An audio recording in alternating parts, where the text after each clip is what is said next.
Chapter 1. After the rain, Qingchuan village had a hint of late autumn coolness. At the entrance of the village, Jiyu Jiao was running after a man with sweat all over her forehead. The man was none other than the most knowledgeable scholar in town, young Master Qin. Young Master Qin was 18 years old and looked like an elegant man. Jiyu Jiao had been drooling over him for a long time, but she never had the chance to get close to him. This time, someone told Jiyu Jiao that young Master Qin had something to do in the village. Jiyu Jiao didn't even have time to eat and ran outside. However, young Master Qin looked like he had seen a ghost when he saw her. He ran into the carriage like he was reincarnated. Jiyu Jiao missed and fell to the ground. Ha ha ha ha. There was a burst of laughter around. It was not the first time that Jiyu Jiao had done something stupid. Every time everyone thought that she could not be any more stupid, she could do something even more stupid. Who was young Master Qin? How could he like her? He should take a piss and look in the mirror. A toad wants to eat swan meat. Yes. His father is a government official and he is a scholar. How could he like a broken shoe? Ugly monster. Little fool. A naughty child grabbed the mud on the ground and threw it at Jiyu Jiao. Jiyu Jiao was so angry that she rushed at the child, but she tripped and fell into the water. At the bottom of the cold lake, the unconscious woman suddenly opened her eyes. What happened? Didn't she die when the plane hit an iceberg during a mission? How could she fall into the water? Jiyu Jiao turned over and swam upstream. However, she didn't know if it was because of the bad fall, but she couldn't exert any strength. When she finally swam ashore, she felt that she was about to collapse. She lay on the cold grass and wiped the water off her face. Then, she was stunned. It didn't feel right. She looked at her hands. This was a pair of small hands that belonged to a 14 or 15-year-old. She was already 28 years old. How could she have such small hands? Moreover, as the Queen of the Secret Service, she knew how to take care of herself. His hands were covered with frostbite, and some parts were even cracked. Soon, Jiyu Jiao realized that not only had her hands changed, even her clothes and figure had changed. Although she didn't want to admit it, she seemed to have really transmigrated. Jiyu Jiao went up to the surface of the water to see what she looked like now, but she almost fell into the water. What was that on her face? It was so disgusting. Jiyu Jiao scooped some water to wash off the low-quality rouge on her face. Who would have thought that she would look even uglier after washing it off? Not only was she sallow and emaciated, but there was also a large red spot on her left cheek that extended to the end of her eye. No wonder she painted herself like a ghost. She wanted to hide her ugliness. Unfortunately, this red spot was too big. No amount of makeup could cover it. In her previous life, Jiyu Jiao, who would explode for 3 days even if she had a small acne, suddenly had such an ugly face. She couldn't wait to die again. Speaking of which, where is this place? What dynasty is this? As soon as she finished speaking, she felt a sharp pain in her head. A memory that didn't belong to her surged up like a tidal wave.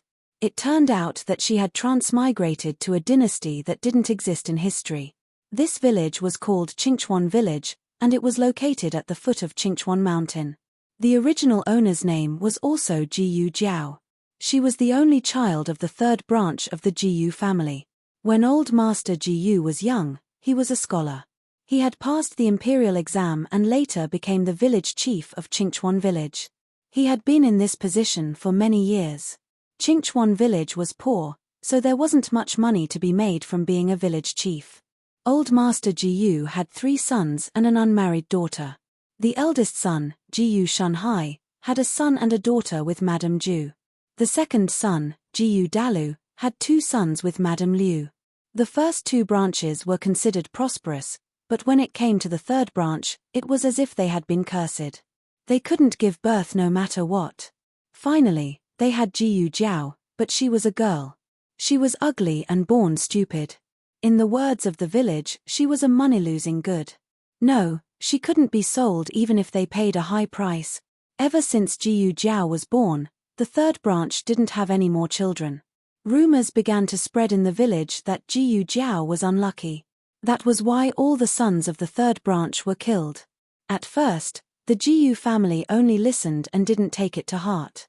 It wasn't until Jiyu Zhao's parents passed away one after another that the Jiyu family realized that this child was really a jinx. The Jiyu family tried to use their connections everywhere to get Jiyu Zhao married off. The problem was, who would dare to marry her? Coincidentally, one day when Jiyu Zhao was strolling around the entrance of the village, she met a man who had fainted from hunger. She didn't know why, but she brought him back. If it was someone else who did this, they would definitely be beaten to death by their family. But first, Jiyu Zhao was a fool, and fools loved to do stupid things. Second, they were worried that they wouldn't have a place to settle down with Jiyu Zhao. If they let that man marry her and live alone, wouldn't they be able to get rid of this little jinx? Jiyu Zhao digested the memories in her head as she walked towards a small, run-down cottage in the west of the village. That was the home she was living in now. Halfway there, she felt a sharp pain in the back of her head. Jiyu Zhao raised her hand to touch it. Her hand was covered in blood. She must have hit a rock in the water and cut her head. The amount of blood was quite high, so she had to stop the bleeding as soon as possible. Jiyu Zhao thought as she walked into her yard. Although it was called a courtyard, it was actually just a small open space surrounded by a fence. Apart from the main room, there were a total of 2 rooms in the small hut. The slightly larger room on the east side belonged to Jiyu Zhao. It wasn't even as big as the walk-in closet in her previous life. What a sad transmigration, Jiyu Zhao sighed as she pushed open the door. However, the moment she stepped over the threshold, she acutely sensed that there was someone in the room. Judging from the breathing, it was a man. The man hid behind the door and tried his best to hold his breath. Jiyu Zhao's lips curled into a cold smile. She walked into the room casually and slammed the door shut. Almost at the same time, she grabbed the man hiding behind the door and pulled him to the ground. The man was taller than she had imagined. If it was in her previous life, Jiyu Zhao wouldn't have been afraid of him even if he was taller. However, with this thin and weak body, she had to use her strength and her entire body to pin him down. Speak. Who are you? What are you doing in my house? As soon as she finished speaking, Jiyu Zhao clearly felt the man's body stiffen. She didn't know why.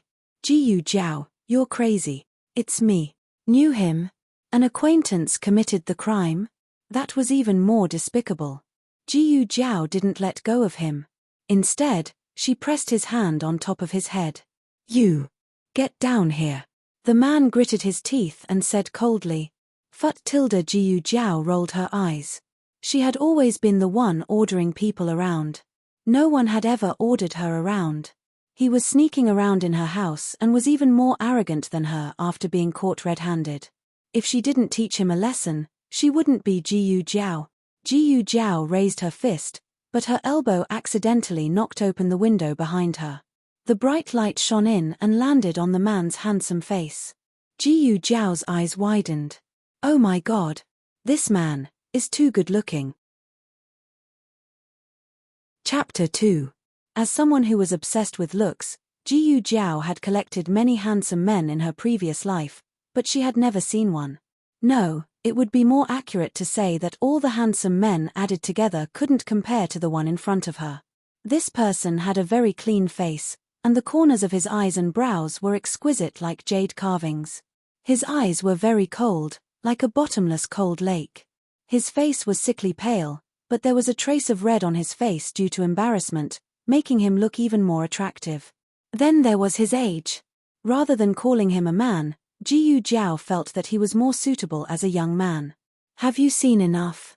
Xiao Liulang asked through gritted teeth. I haven't seen enough, but... Jiyu Zhao looked over his body and narrowed her phoenix eyes. I'm afraid I'll crush you. After saying this, Jiyu Zhao began to act. Even though she had gotten up, her eyes were still glued to his body, rolling around meaningfully. Jiyu Zhao, you. Xiao Liulang became angry from her gaze. Jiyu Zhao reached out her hand with a smile. Do you want me to help you? No need. Xiao Liulang's expression was cold as he leaned to the side and stood up with the help of a chair. Then he ignored Jiyu Zhao and limped out of the room. Jiyu Zhao finally remembered who he was. It was the previous host's husband, Xiao Liulang. Xiao Liulang had been picked up by Jiyu Jiao. After he woke up, the Jiyu family asked about his situation and found that he was an orphan with nowhere to go. They made a prompt decision to force Xiao Liulang to marry Jiyu Jiao, saying that men and women shouldn't touch each other. Their daughter saved your life, so why don't the two of you get married to save her reputation? Although it was called marriage, it was more like marrying into the family. The shabby house they were living in was given by the Jiyu family, and the land they farmed was also given by the Jiyu family.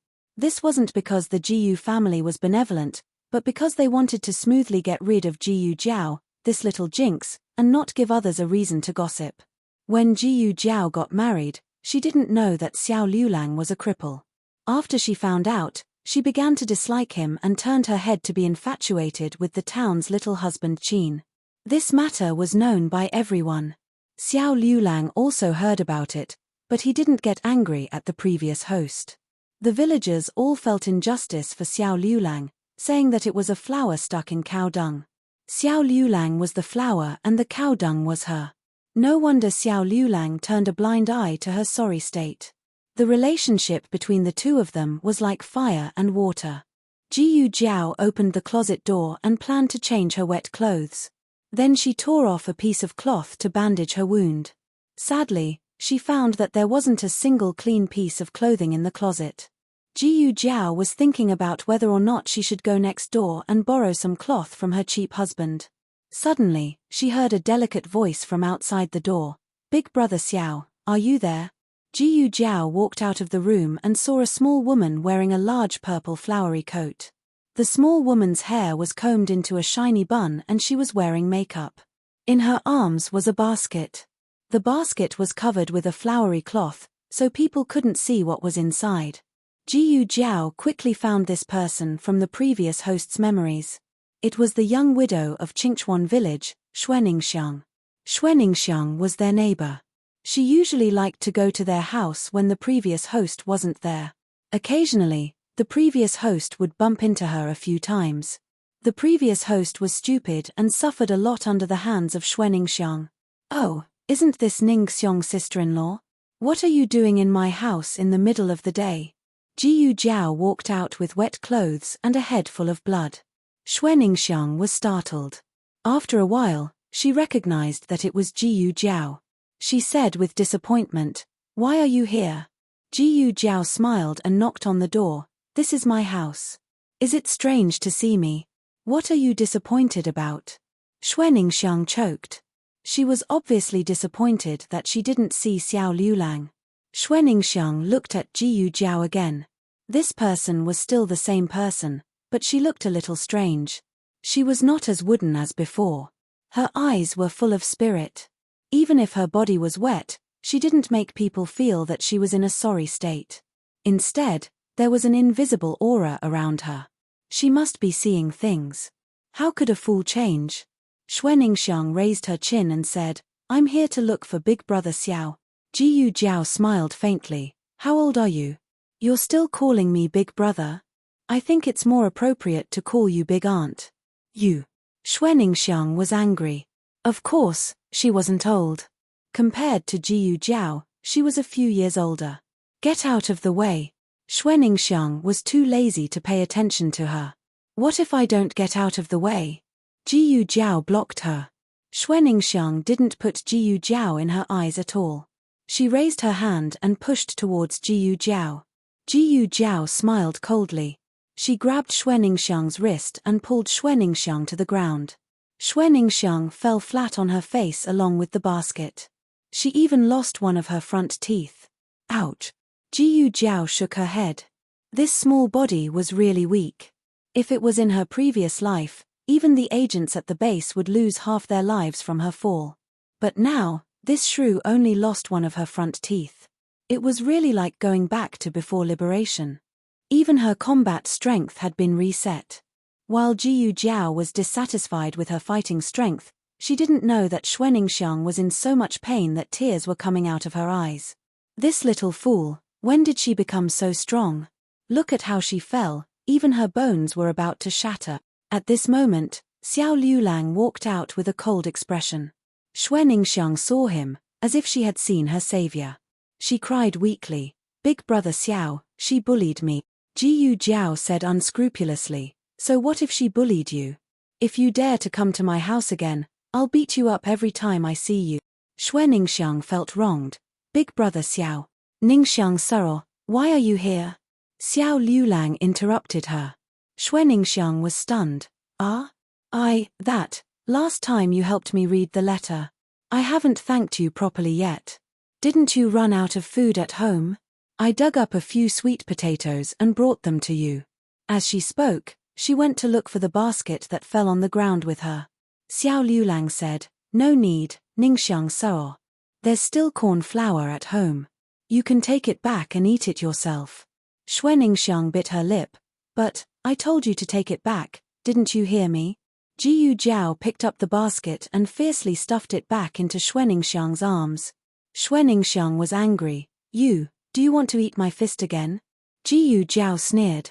Xue Ningxiang was afraid that this fool would go crazy again. She looked at Xiao Liulang, hoping that Xiao Liulang would do something. However, she saw that Xiao Liulang didn't have any intention of sticking up for her. She angrily stomped her feet and left with the basket. Jiyu Jiao looked at her cheap husband with a smile. I didn't know that a little cripple like you would be so popular with women. Xiao Liulang glanced at Jiyu Jiao indifferently, then went back to his house with his crutch. Hiss, her wound hurt again. Jiyu Jiao held her head and went back to her house. She sat on a stool and touched her wound. It was a big cut. Although it wasn't too deep, if it wasn't disinfected in time, it would most likely get infected. But this was ancient times, where would she get those disinfectants? If only my medicine box was still here. Just as this thought flashed through her mind, Jiyu Jiao felt a sharp pain in her head. This time, it was so intense that she fainted. When she woke up, she saw that there was an extra box on the table in front of her. Chapter 3. The box wasn't big and looked very shabby, as if it had been knocked down hard somewhere. It was uneven and the paint was peeling off. Those who didn't know would think that it was picked up from a garbage dump. However, it was this small shabby box that made Jiyu Jiao's heart feel infinitely familiar. Jiyu Jiao opened the box in a daze and saw the medicine inside. Her brain immediately buzzed. It can't be, right? Her medicine box. Why is it here? I'm not dreaming, right? Jiyu Jiao pinched herself. It really hurts. It's not a dream. The box was also real, and the medicinal herbs inside were all genuine goods at a fair price. Jiyu Jiao remembered that the medicine box was by her side when the plane accident happened. Could it be because of this that it came here too? But, why is it so shabby? Where's the blinding gold? In the past, when the small medicine box was still shining with golden light, Jiyu Jiao found it ugly. Now that it had become tattered, Jiyu Jiao felt that it was even uglier. However, Jiyu Jiao couldn't resist the warm feeling in her heart. She couldn't help but hug the box tightly in her arms. I won't think you're ugly anymore. I'll treat you well in the future. Jiyu Jiao wiped the small medicine box.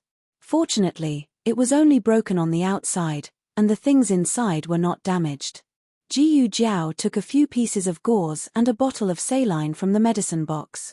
She disinfected the wound and applied an antibacterial ointment to herself. Then, she took 2 anti-inflammatory pills. She thought that she would need to bandage the wound, but later found that it wasn't necessary. After treating the wound, Jiyu Jiao was a little hungry.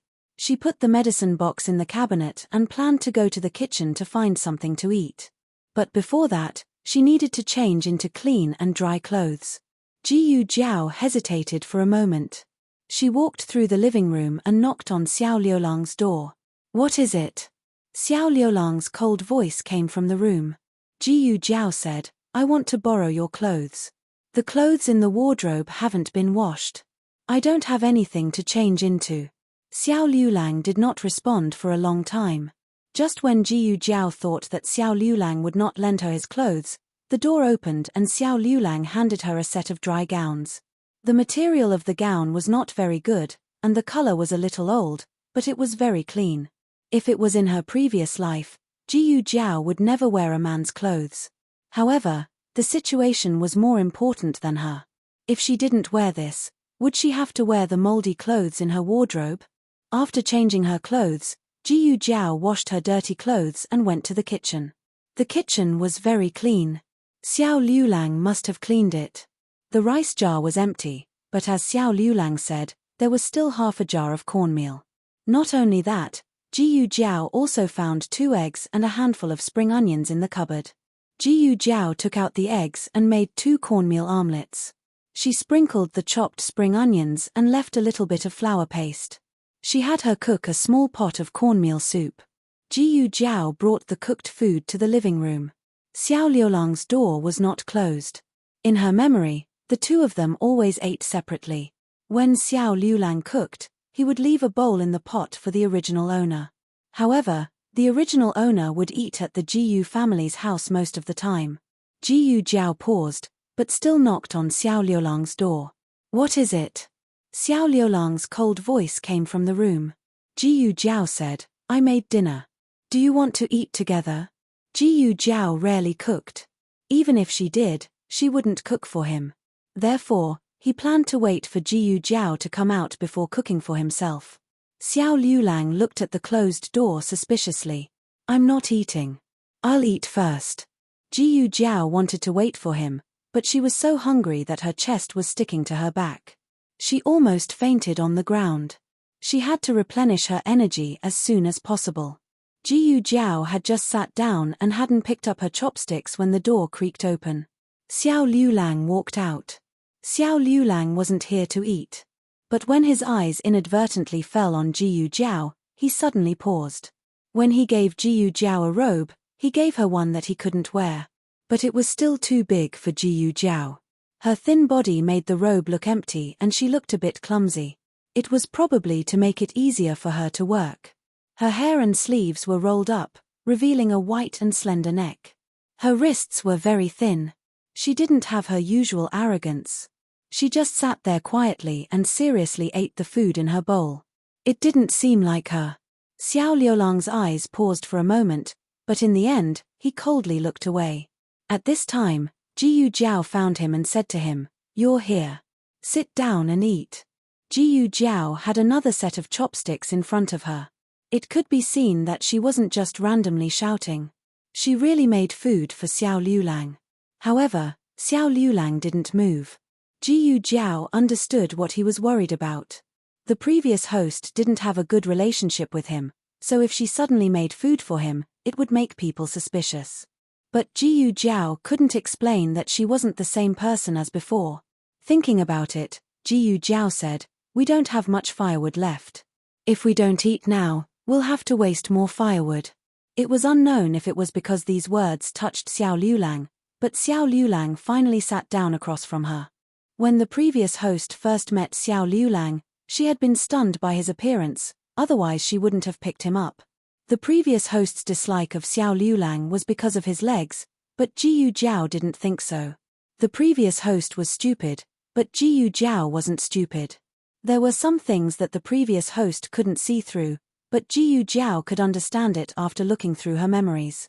Xiao Liulang was deliberately angering the previous host. He didn't want to consummate with the previous host and didn't want the previous host to get close to him.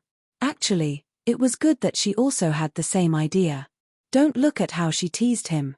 If she really wanted to do something with him, she wouldn't be able to do it. Jiyu Jiao quickly finished eating. She took her bowl and chopsticks to the kitchen and carried a basket out.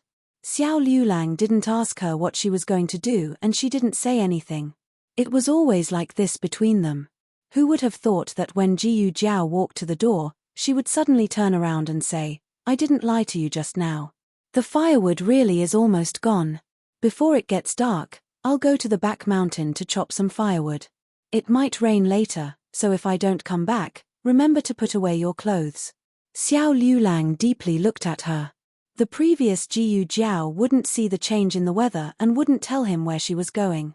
After Jiyu Jiao went out, there was only Xiao Liulang left in the room and the table of food that he didn't know if he could eat. Their family was poor, so even if Xiao Liulang didn't like Jiyu Jiao, he wouldn't refuse food. He knit his brows, picked up his chopsticks, and picked up a piece of green onion egg pancake. Chapter 4. Jiyu Jiao went out to chop firewood. On one hand, she was really lacking firewood. On the other hand, she wanted to go into the mountains to find something to fill her stomach. Although her family wasn't so poor that they couldn't eat, it wasn't far off. If Xiao Liulang ate alone, he might be able to last a few days, but if she added in, it would be a bit difficult. It was now late autumn and the sky was clear and there were no clouds for thousands of miles. It wasn't just because there was no pollution.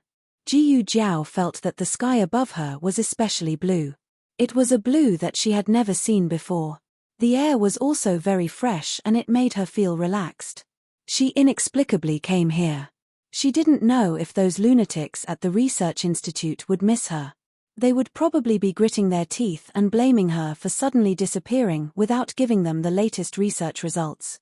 But on the surface, she was a medical doctor from M University, but she was actually a special agent.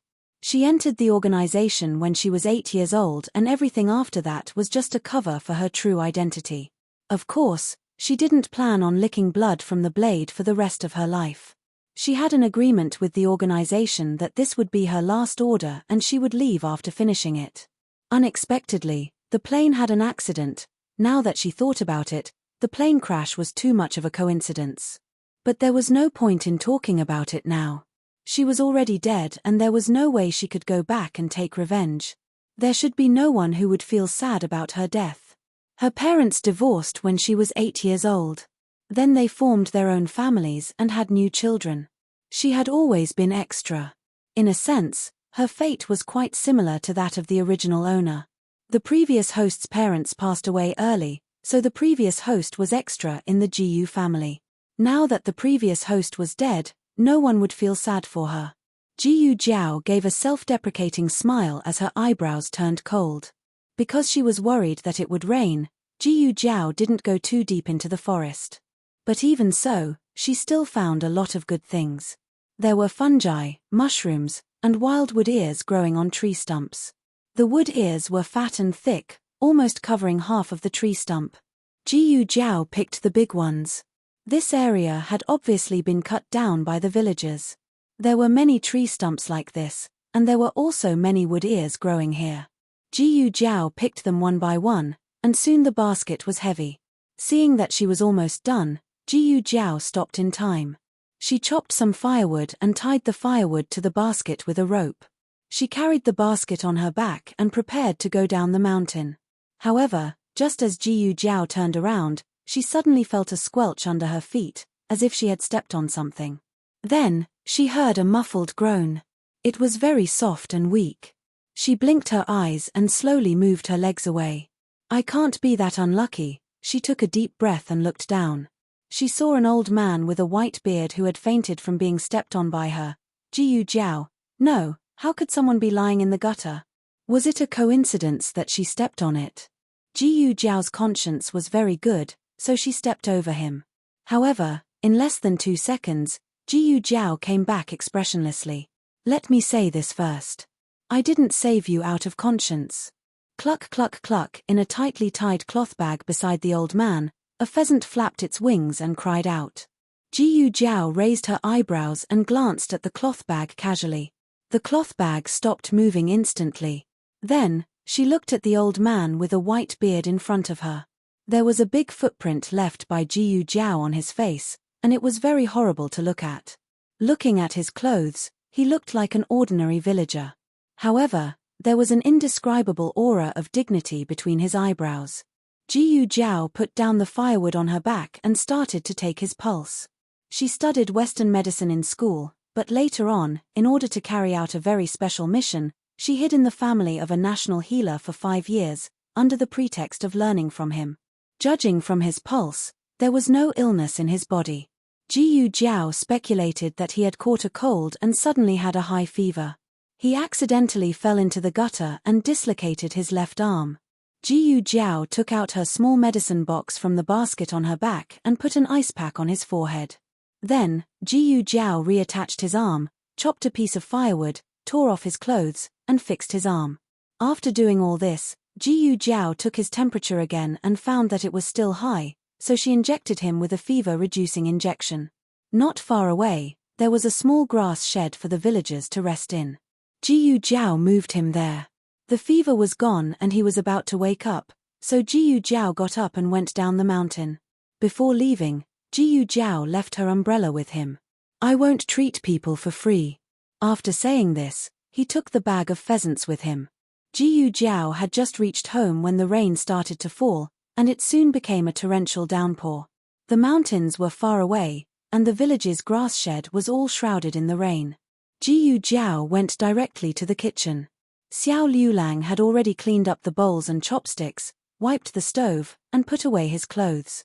Jiyu Jiao put down the firewood and the cloth bag, opened the cupboard and looked, and wondered, "You've finished eating?" She had left quite a lot. She didn't expect that the boy, who looked so thin, to have such a big appetite. Was he really at the age of puberty? Jiyu Jiao raised her eyebrows and found a cage to put the pheasants in. Jiyu Jiao separated the small firewood and the big firewood, and picked out the ones that needed to be chopped. When she finished chopping the firewood, it was already evening. The rain hadn't stopped, and the house was wet and cold. She found a brazier and planned to light a fire for herself. Suddenly thinking of something, she walked in front of Xiao Liulang's room and gently knocked on his door. "Do you want to warm up?" she asked softly. There was no response from the room. She called out again, but there was still no response. Jiyu Jiao saw that the door was ajar, so she gently pushed it open and looked inside. She saw that under the dim light of the oil lamp, the thin figure had already fallen asleep on the old table. He was also holding an unfinished book in his hand. The book was clearly yellow, and the cover was cracked. It was covered with oil paper. It was very hard for a scholar in the countryside, especially for someone like Xiao Liulang. He had been oppressed by the Jiyu family and the original host for a long time, so he couldn't even go to a private school. He had to rely on himself to learn. Jiyu Jiao hesitated, and then quietly walked over. She took a cotton coat from the cupboard and put it on him. Xiao Liulang woke up in the middle of the night. He hadn't slept well for the past few days, so he didn't think that he would fall asleep on the table. When he opened his eyes, he found that there was an extra cotton coat on him. His brows furrowed as a trace of vigilance flashed in his eyes. He frowned as he looked at the book in his hand. Suddenly, he heard a crackling sound. He turned his head and saw that there was a brazier on the ground. The cold room was suddenly warmed by the light of the fire. Xiao Liulang's eyes fell on the brazier as he revealed a thoughtful expression. There was only one brazier in the house. After giving it to Xiao Liulang, Jiyu Jiao didn't have one. Jiyu Jiao hid the medicine box and quickly crawled under the blankets, wrapping herself up like a small cocoon. Perhaps it was because she had made several trips during the day, but her small body was very tired. Even though it was a bit cold, she quickly fell asleep.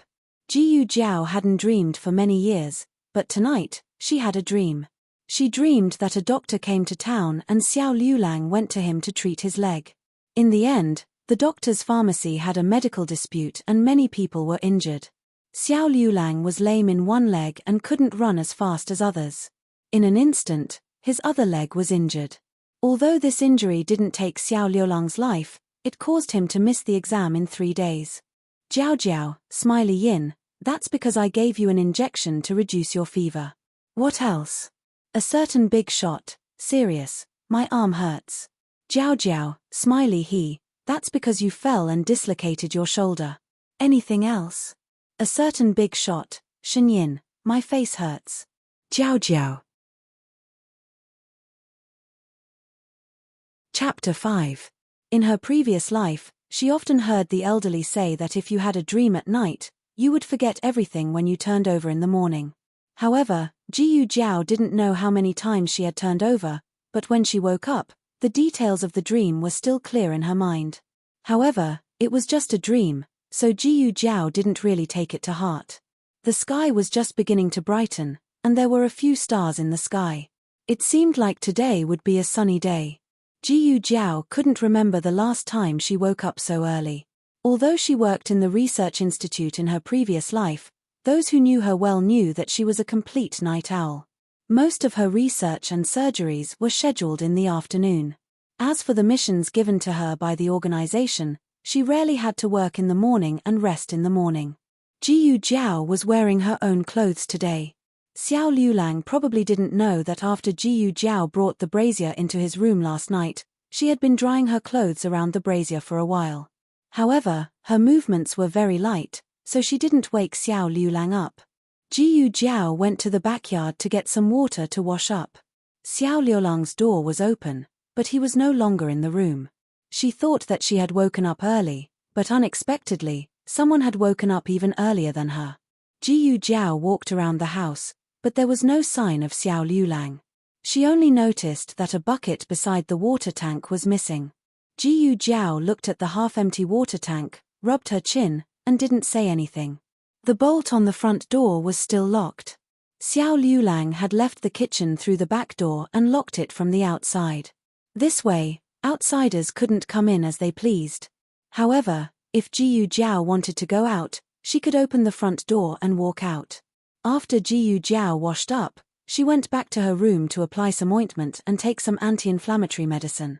The small medicine box was filled with top-notch medicines from the research institute. Needless to say, the effects of the medicine were obvious. The wound that was still bloody yesterday almost didn't feel any pain today. Xiao Liulang hadn't returned yet, so Jiyu Jiao distributed the last bit of cornmeal. This was the last of their food reserves. Jiyu Jiao had to think of a way to sell the pheasants she brought back to town in exchange for some food for her family. However, the original owner had never left the village, so Jiyu Jiao didn't know how to get to the town. It would take some time for him to wake up. Jiyu Jiao took a broom and swept the backyard, the central room, and her own room. Xiao Liulang was not there, so she did not enter his room. Yesterday's clothes were only half washed, and there were still a few pieces in the wardrobe. Jiyu Jiao carried them all out and put them in the wooden basin in the backyard. There were soap pods in this dynasty. The original owner had seen them on a peddler's stretcher, but the villagers were poor and couldn't afford them. They used soap pods picked from trees. Jiyu Jiao smashed the soap pods and spread them evenly on the clothes. She kept hitting them with a wooden stick until a fragrant foam came out. Then she began to scrub them repeatedly. The soap pod's ability to remove dirt was not as good as imagined, but Jiyu Jiao's obsession with washing the clothes was very strong. Finally, Jiyu Jiao rubbed a small hole in the doo-doo. When Jiyu Jiao finished washing the clothes, the half-tub of water was almost used up. At this time, the noodles had woken up.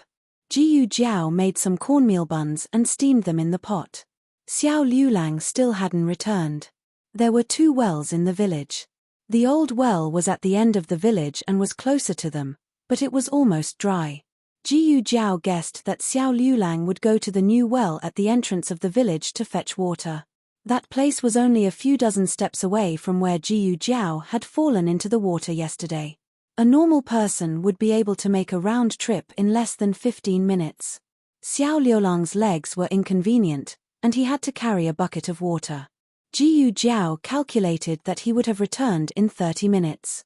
Jiyu Jiao stood in front of the stove and looked in the direction of the front door. In the end, she opened the door and went out. Jiyu Jiao found Xiao Liulang behind a large locust tree near the old well. Xiao Liulang was surrounded by several fierce villains. The bucket of water had fallen to the ground and the well water was splashed all over the ground. The villains each had 2 chicken feathers on their heads. Were they the ancient version of punks? Jiyu Jiao recognized that this group of villains were not only from the village, but also from the neighboring villages. They committed all kinds of crimes all day long. They didn't commit murder or arson, but they did bring disaster to their neighbors. Xiao Liulang's crutch was taken away by a little villain. The villain was young, and from the side of his face, he looked to be around 13 or 14 years old. However, he was very arrogant. He pushed Xiao Liulang to the ground and pointed his crutch at Xiao Liulang's face. "How many times have I warned you? You're not allowed to appear in front of me again. Are you fucking deaf? Hurry up and get out of Qingchuan village for me." The little villain was clearly still in the puberty stage, and his voice was somewhat familiar. The little villain's crutch came down towards Xiao Liulang. Jiyu Jiao didn't have time to think carefully. She took 2 or 3 steps forward, raised her hand to block Xiao Liulang, and kicked the little villain's butt. "Ayo!" Who the fuck dares to kick me? The little villain was kicked like a dog eating shit. He turned his head and was about to curse, but he suddenly choked. Jiyu Jiao didn't care if he choked or not. She went forward and took the crutch from his hand. She held his hand behind his back and strangled the crutch to his neck. The little villain was very uncomfortable from being strangled. He immediately shouted, "Sister, sister, what are you doing?" Jiyu Jiao was stunned. The villains on the side saw that their boss was being bullied and they all rushed towards Jiyu Jiao. The little villain angrily shouted, "All of you fucking stop for me. This is my sister." The villains were stunned. Jiyu Jiao. Jiyu Jiao remembered who this little villain was. He was the youngest son of the Jiyu family's second branch, Jiyu Xiaoshan. Jiyu Xiaoshan was 13 years old this year. He was the youngest of the Jiyu family's grandchildren and the only one who was truly close to the original owner. He didn't dislike the original owner for being a fool, nor did he dislike the original owner for being ugly. The reason was that Jiyu Xiaoshan was too much of a fool. He wasn't willing to study properly and fooled around all day. His brothers and sisters always scolded him and his parents always beat him. Only the original owner would foolishly hold his hand and use the candy she saved to coax him. Xiaoshan knew how to fight. Xiaoshan was really strong. Jiyu Xiaoshan knew that Jiyu Jiao was like this because she was stupid, but he wasn't a smart person. He felt that whoever was good to him, he would be good to them. "Sister, sister, I'm in pain," Jiyu Xiaoshan cried out in grievance. Jiyu Jiao let go of him. She put her right hand behind her back and used her left hand to pull him up. She softly asked, "Why are you bullying your brother-in-law?" "Brother-in-law?" Jiyu Xiaoshan suspected that he had misheard. "Didn't you tell me to beat him?" "Me?" Jiyu Jiao was confused. "That's right." Jiyu Xiaoshan looked at Xiao Liulang and lowered his voice. "You told me that you didn't want this little cripple anymore. You told me to drive him away so you could be with little husband Qin." He thought that his voice wasn't loud, but everyone present heard it. Xiao Liulang's eyes were cold. The villains didn't want to watch. Jiyu Xiaoshan said, "Sister, you can't have forgotten, right? You told me that yourself." Jiyu Xiaoshan wouldn't lie to her. It seemed like the original owner really did say something like this. But the original owner didn't remember it, but her brother didn't forget a single word. "I just casually said it." "You took it seriously?" Jiyu Jiao's teeth hurt. "Then what do we do now?" Jiyu Xiaoshan realized that he had done something wrong. He stood there with his head down like a little quail. Chapter 6. There are all kinds of novels that you can't find online. Jiyu Jiao bent down and picked up the crutch on the ground with her left hand. She walked over to Xiao Liulang and handed it to him. Xiao Liulang calmly took the crutch and stood up. He went to pick up the bucket on the ground. "You go," Jiyu Jiao said to Jiyu Xiaoshan. "Oh." Jiyu Xiaoshan eagerly walked over and picked up the bucket before Xiao Liulang. "Go get water," Jiyu Jiao said to Jiyu Xiaoshan. "Go get water," Jiyu Xiaoshan said to one of his thugs. The thug's mouth twitched and he grabbed the bucket to get water. Xiao Liulang walked back expressionlessly. He didn't say a word the whole time. Jiyu Xiaoshan waited until he was far away before he spoke again. "Sister, what's going on? You don't hate him anymore? And sister, how did you become so strong? What was that move just now? Do it for me one more time. I'll do it again later." Jiyu Jiao glared daggers at him. Jiyu Xiaoshan resentfully shut his mouth. "Boss, the water is here." The thug carried a bucket full of water and walked over quickly. "Hurry up and bring it back to my sister." Cough. Under Jiyu Jiao's oppressive gaze, Jiyu Xiaoshan took the bucket. "Okay, give it to me. You guys can leave. Then we'll go to the neighboring village to fight." "Fight what?" "Get lost. Get lost." The thugs left. Jiyu Xiaoshan looked at Jiyu Jiao with a smile. "Sister, don't be angry. If you don't hate him, I won't bully him anymore." "Do you often bully him?" Jiyu Jiao asked. Jiyu Xiaoshan scratched his head. "Not often. Just 3 or 4 times a month. 5, 6, 7, 8 times." The more they talked, the softer Jiyu Xiaoxin's voice became. He had a bad memory and did not even know how many times he had bullied her. Let's go back, Jiyu Jiao said. Hey. Jiyu Xiaoxun giggled and followed behind Jiyu Jiao with a bucket of water. Suddenly, he stopped in his tracks. His gaze fell on Jiyu Jiao's stiff right arm. Sis, is your arm injured? I'm fine, Jiyu Jiao said. You're fine. You're bleeding. Jiyu Xiaoxun put down the bucket of water and grabbed Jiyu Jiao's arm. He pulled up her sleeve and saw that her right wrist was covered in blood. Did I hit you with the stick just now? I already said I'm fine. Jiyu Jiao pulled her hand back. Also, what happened to your head? I hit it before I fell into the water. The wound was hidden in her hair. How could this brat's eyes be so sharp? Jiyu Xiaoxun wanted to ask more, but Jiyu Jiao had already walked away without looking back. Hey. Sis. Wait for me. When Jiyu Xiaoxun followed Jiyu Jiao home, he was surprised to see a young scholar at the door. The other party was wearing a long gown. He looked gentle and refined, but there was a hint of arrogance between his eyebrows. Who are you? What are you doing at my sister's house?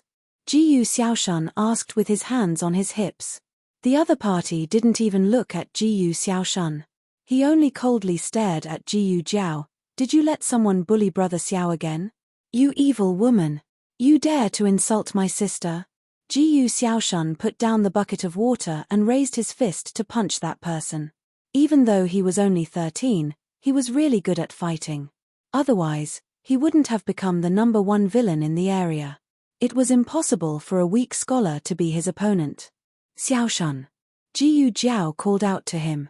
At almost the same time, Xiao Liulang also changed his clothes and came out of the room. My classmate. Xiao Liulang said to Jiyu Jiao and her brother. His classmate disdainfully snorted and walked over to support Xiao Liulang. He also took the heavy cloth bag from his hands. Let's go. Jiyu Xiaoxun saw that Xiao Liulang had brought the cloth bag and couldn't help but be surprised. Where are you going? Could it be that he was scared of him and really wanted to leave? His classmate didn't want to talk to Jiyu Xiaoxun. Jiyu Jiao didn't ask and silently walked into the room. When she passed by Xiao Liulang glanced at her slightly stiff right hand. Jiyu Jiao used her sleeve to wrap her hand so that the blood flowing down her wrist couldn't be seen. But when she entered the room, she suddenly heard Xiao Liulang's cold voice behind her. I'm going to town. Treating your leg? Jiyu Jiao subconsciously asked. Xiao Liulang was a little surprised. For some reason, Jiyu Jiao thought of that dream. She really didn't believe it, but, do you have an exam in 3 days? Jiyu Jiao looked at him.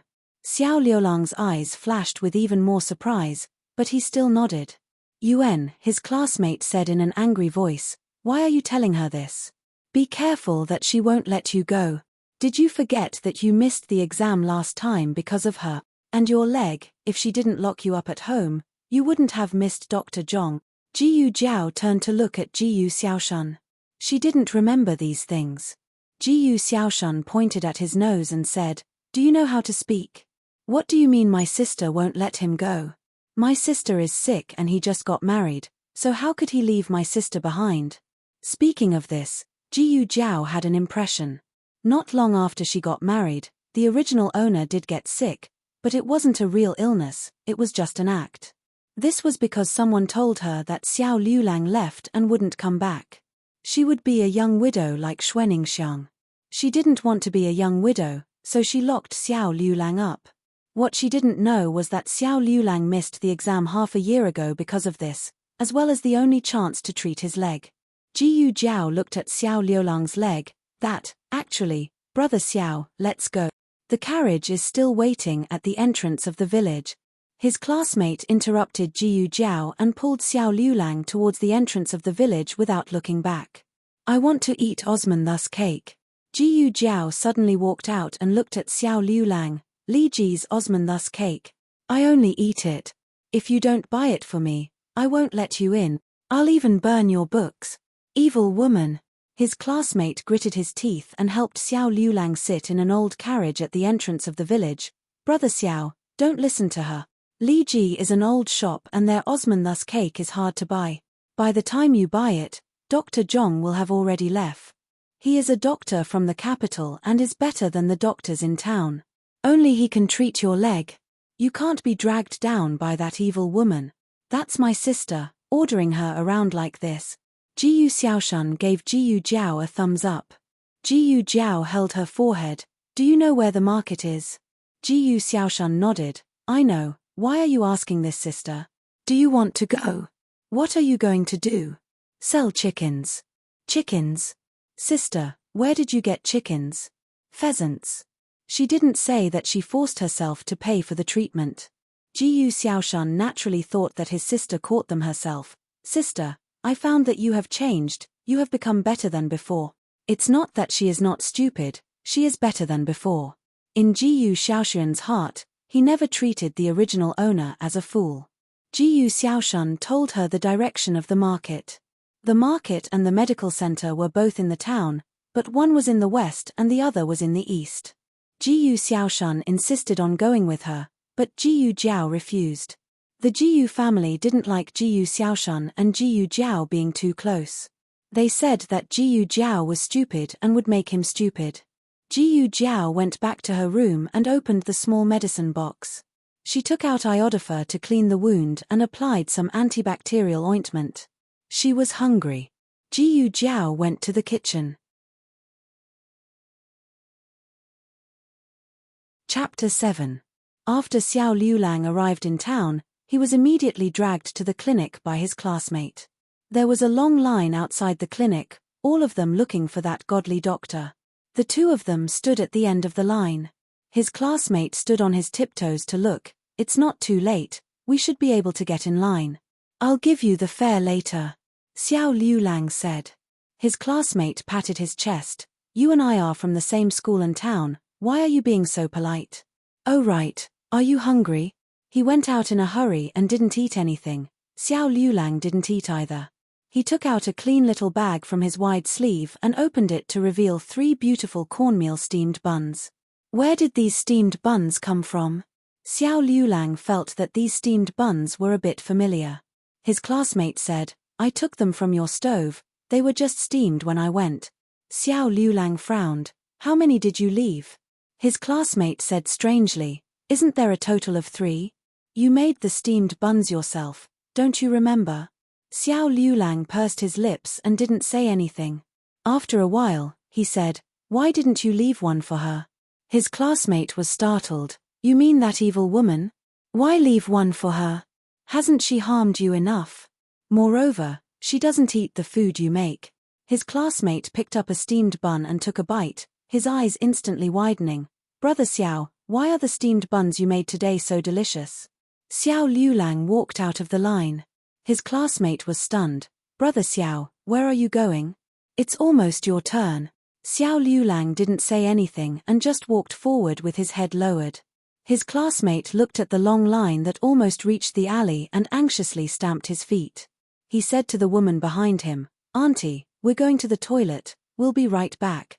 He caught up to Xiao Liulang. What are you doing? Osmanthus cake, Xiao Liulang said as he walked through the alley and came to Li Ji's shop. Li Ji was a century-old shop. The number of people lining up here was no less than that of the medical hall. His classmate became anxious. Are you crazy? He really bought Osmanthus cake for that evil woman. Do you know that Dr. Zhong only sees patients for half a day? By the time you buy the Osmanthus cake, it will be too late. Xiao Liulang was a stubborn person. Once he decided on something, no one could change his mind. 2 hours later, Xiao Liulang bought Li Ji's Osmanthus cake. I hope Dr. Zhong hasn't left yet. His classmate pulled Xiao Liulang to the clinic. However, when they arrived at the entrance of the clinic, they found that the long queue had disappeared. There was only a group of people who were watching the fun, as well as a group of dignified soldiers. His classmate looked at the middle-aged man and asked, Uncle, did something happen here? Why are all the patients gone? The middle-aged man said, just now, a lunatic rushed into the clinic and said that the doctor in the clinic had killed his wife. He took a knife and slashed randomly. The people inside were all injured. Did you see the auntie at the entrance? She was the last one to go in. Just as she entered, that lunatic came. She was lucky and ran out, but she also fell and broke her head. Wasn't that auntie the one who was behind them in the queue? If they hadn't left, then the last one to go in would have been Xiao Liulang. With Xiao Liulang's legs, there was no way he could have run out. Then, he was most likely one of the people who had been slashed. On the way back, the two of them didn't say a word. The sky gradually darkened, and the carriage moved along the quiet path, the wheels creaking. At this time, the carriages in town were unwilling to go to the countryside. They spent 20 copper coins to rent a mule cart. It didn't have a carriage, only a simple black canopy that leaked air from the front and back. The two of them were so cold that their hands and feet were stiff. Suddenly, a thin and weak figure entered Xiao Liulang's line of sight. Xiao Liulang's gaze froze. This was a fork in the road. In front was the road back to the village. In the west was the road to the market. On the small path from the market, Jiyu Jiao was carrying a heavy basket and was panting as she walked. The afterglow of the setting sun had already scattered. She was covered in the last bit of twilight, her bones were thin. She raised her hand to wipe her sweat, revealing the bandage on her wrist. There were traces of blood on the bandage. "Stop the carriage," Xiao Liulang said. The carriage driver stopped the carriage. "Why do we have to stop the carriage?" his classmate asked in confusion. Then, he saw Jiyu Jiao walking over on foot. Jiyu Jiao didn't notice them and treated it as an ordinary mule cart. She didn't look up. She turned around and walked past the carriage. "Come up." Xiao Liulang opened his mouth to say. Jiyu Jiao turned her head and looked at Xiao Liulang in astonishment. Sitting next to Xiao Liulang was the classmate from the day before. His classmate still had a face of disgust, but he didn't say anything like not allowing Xiao Liulang to talk to him. "Come up," Xiao Liulang said again in a cold voice. He was clearly a 16 or 17-year-old youth, but he had a calmness and aura that didn't belong to his age. Jiyu Jiao hesitated for a moment before going up.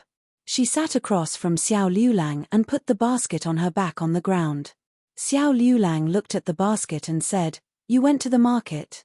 Jiyu Jiao nodded. "Yes, I went to sell 2 chickens and bought some rice and flour." She also did some other things. Xiao Liulang looked at her deeply as if he saw something, but he didn't say a word. His classmate looked at Jiyu Jiao with a strange expression. This stupid woman also knew how to do business. Jiyu Jiao didn't seem to notice his gaze and asked Xiao Liulang, "What about you? Did you see the doctor in town today? You still want to talk about it? It's all your fault. If you didn't want to eat Osmanthus cake, how could we miss Dr. Zhong's consultation?" His classmate wouldn't tell her that because he went to buy Osmanthus cake for her, Brother Xiao avoided a disaster. "That is really regretful." Jiyu Jiao lowered her eyes and muttered. She said regretful words, but it made people feel that she didn't regret it at all. Could it be that she already knew about the medical center? Impossible. With her personality, how could she be so calm after knowing that she accidentally saved Brother Xiao? Last time, she saved Brother Xiao and forced him to marry her. If she saved him again, wouldn't she go to heaven? His classmate sneered, "I ate the Osmanthus cake. I won't let you off so easily." Jiyu Jiao calmly said, "Oh." His classmate's punch landed on cotton. After that, they didn't say anything else. A very tasteful carriage came towards them. His classmate's mind shook and he sat up straight. "Quickly look. That's the principal's carriage." "What principal?" Jiyu Jiao asked. His classmate said, "Tianxiang Academy's principal. Brother Xiao is going to take the exam in 3 days. The principal is from the capital and was once the head of the capital's 4 great scholars. He's very knowledgeable and knowledgeable. His results from 20 years ago have never been surpassed by anyone. Getting a word of advice from him is better than studying for 10 years. If I could become his disciple, how good would that be? But I heard that the principal hasn't accepted any disciples for many years. I've been in the academy for half a year and haven't even seen the principal's face." His classmate chattered on. He was so excited that he forgot that he was talking to the person he hated the most. In the carriage, the principal, who was dressed in a white uniform, sat respectfully at the side. In the main seat was an old man dressed in cotton clothes. The old man's left arm was wrapped in bandages and he held a small broken umbrella in his arms. His face was faintly visible with a large footprint from who knows where. This appearance made the principal speechless. He also didn't know and he didn't dare to ask. He respectfully bowed. "Why did you suddenly leave the mountain? Why didn't you tell me so that I could send someone to pick you up?" Chapter 8. The roads in the village were not easy to travel on, especially the road leading to Xiao Liulang and Jiyu Jiao's house. There were too many potholes and it was easy for the wheels to get stuck. The mule carriage stopped at the entrance of the village. "Brother Xiao." His classmate jumped off the carriage and helped Xiao Liulang down. He also helped Xiao Liulang down with his bag. After Xiao Liulang stood still, he turned around and looked at Jiyu Jiao. He saw Jiyu Jiao lightly jump off the carriage and carry the basket on her back. Xiao Liulang looked away and said to his classmate, "You can go back. You don't need to send me off." It was indeed late and the carriage driver was a bit impatient. His classmate said, "Okay, I'm leaving. Don't forget about the exam in 3 days. The academy is not on holiday that day, so I won't come to pick you up. Remember to go." Xiao Liulang lightly nodded and took the bag. The road at night was not easy to travel and they did not have a lantern. Jiyu Jiao did not move and silently waited for Xiao Liulang. His classmate coldly glanced at her and pulled Xiao Liulang away. He whispered, "Brother Xiao, do well in the exam in 3 days. If you pass, you will be able to live in the academy. You won't be bullied by that evil woman anymore. You don't need to worry about the treatment of your legs. I will continue to inquire about Dr. Zhong. Oh, also, eat the Osman thus cake yourself. Don't let that evil woman take advantage of it." Jiyu Jiao was sweating when she came back from the market with the basket on her back. But it was all dried on the mule carriage. Her red face was now pale from the cold. It was a bit eye-catching under the moonlight. Xiao Liulang glanced at her from the corner of his eyes. His classmate still wanted to say a few more words, but he was interrupted by Xiao Liulang. "Got it. You go back." His classmate opened his mouth, but Xiao Liulang no longer paid him any attention. With one hand holding the bundle and the other holding the crutch, he turned around and headed back home. Jiyu Jiao followed behind. Jiyu Jiao maintained a perfect distance from him so that he would not feel too close. However, if he fell, she would be able to catch him in time. However, Xiao Liulang was very familiar with this road, and nothing happened all the way home. It was already dark, and all the doors were closed. Only Xue Ningxiang came out to pour the bathwater. She was stunned at the door for a while. "Ah Xiong, why don't you come in? What are you looking at?" Inside the room, Xue Ningxiang's mother-in-law was lying on the hospital bed and asked her in a hoarse voice. Xue Ningxiang blinked in a daze and said, "No, nothing." She must have seen wrongly. How could Xiao Liulang be with that little fool? Although they were husband and wife, they were more enemies than enemies. Jiyu Mansion. Today, it was the first branch's turn to cook. Madame Ju and her daughter Jiyu Yu'er brought the hot dishes to the main room and set the table. In the Jiyu Mansion, women did not eat at the table. Only old master Jiyu, his eldest son Jiyu Zhonghai, his second son Jiyu Changlu, and his 3 grandchildren were at the table. Old Madame Wu brought her 2 daughters-in-law and granddaughter Jiyu Yu'er to eat in the kitchen. Old Master Jiyu was the village chief, and he was more successful than most of the villagers who only knew how to dig for food in the fields. Most people only saw meat a few times a year, but the Jiyu family could eat meat twice a month. Today was the day to eat meat. Pork belly stewed with cabbage. Even the soup exuded a strong meaty aroma. But there was not much pork belly, and each person could not finish it with 2 chopsticks. Jiyu Zhonghai and Jiyu Changlu each took a piece, but under their father's imposing manner, they did not dare to have any ideas about this bowl of meat. They turned their heads to take pickled vegetables and pickled vegetables. Old Master Jiyu did not eat much himself.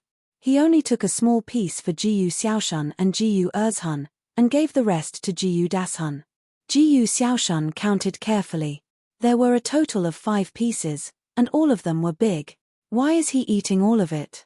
Jiyu Xiaoshan muttered bitterly as she ate. Jiyu Erzhan said softly, that's because eldest brother is a scholar. Our family depends on him. When he said this, he could not help but glance at the meat in Jiyu Daxian's bowl. He was greedy. He was really greedy. But he was already used to this kind of treatment. There were so many men in the family, but only eldest brother was good at studying. This year, eldest brother was admitted to the county school, and his achievements were higher than grandpa's. TSK Jiyu Xiaoshan rolled his eyes. My brother-in-law is also a scholar. Why didn't you ask him to eat meat? How is that the same? Eldest brother was admitted to the county school. How can he compare with him? My brother-in-law just did not take the exam. The two brothers were about to argue, but old Master Jiyu slammed his chopsticks on the table, and the two of them immediately shut up. When old Master Jiyu was angry, not to mention the 3 grandchildren, even Jiyu Zhonghai and Jiyu Chenglu were a little stunned.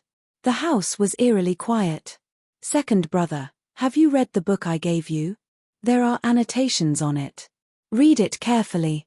If there's anything you don't understand, ask me. The person who spoke was Jiyu Dashun. He was the only one who dared to speak up against old Master Gu's anger. His voice was clear and his tone was calm. He was neither fast nor slow, and he really had the demeanor of a scholar. Old Master Jiyu found this golden grandson pleasing to the eye, and his anger quickly dissipated. Jiyu Erzhan was flattered and smiled. Then I'll thank eldest brother in advance. Old Master Jiyu had taught all 3 of his grandchildren, but only Jiyu Dashun passed the exam. Later on, old Master Jiyu could not teach Jiyu Dashun anymore, so he sent Jiyu Dashun to a private school in town. Private schools were too expensive, and the Jiyu family could only afford the best one. Jiyu Erzhan dreamed of being like Jiyu Dashun.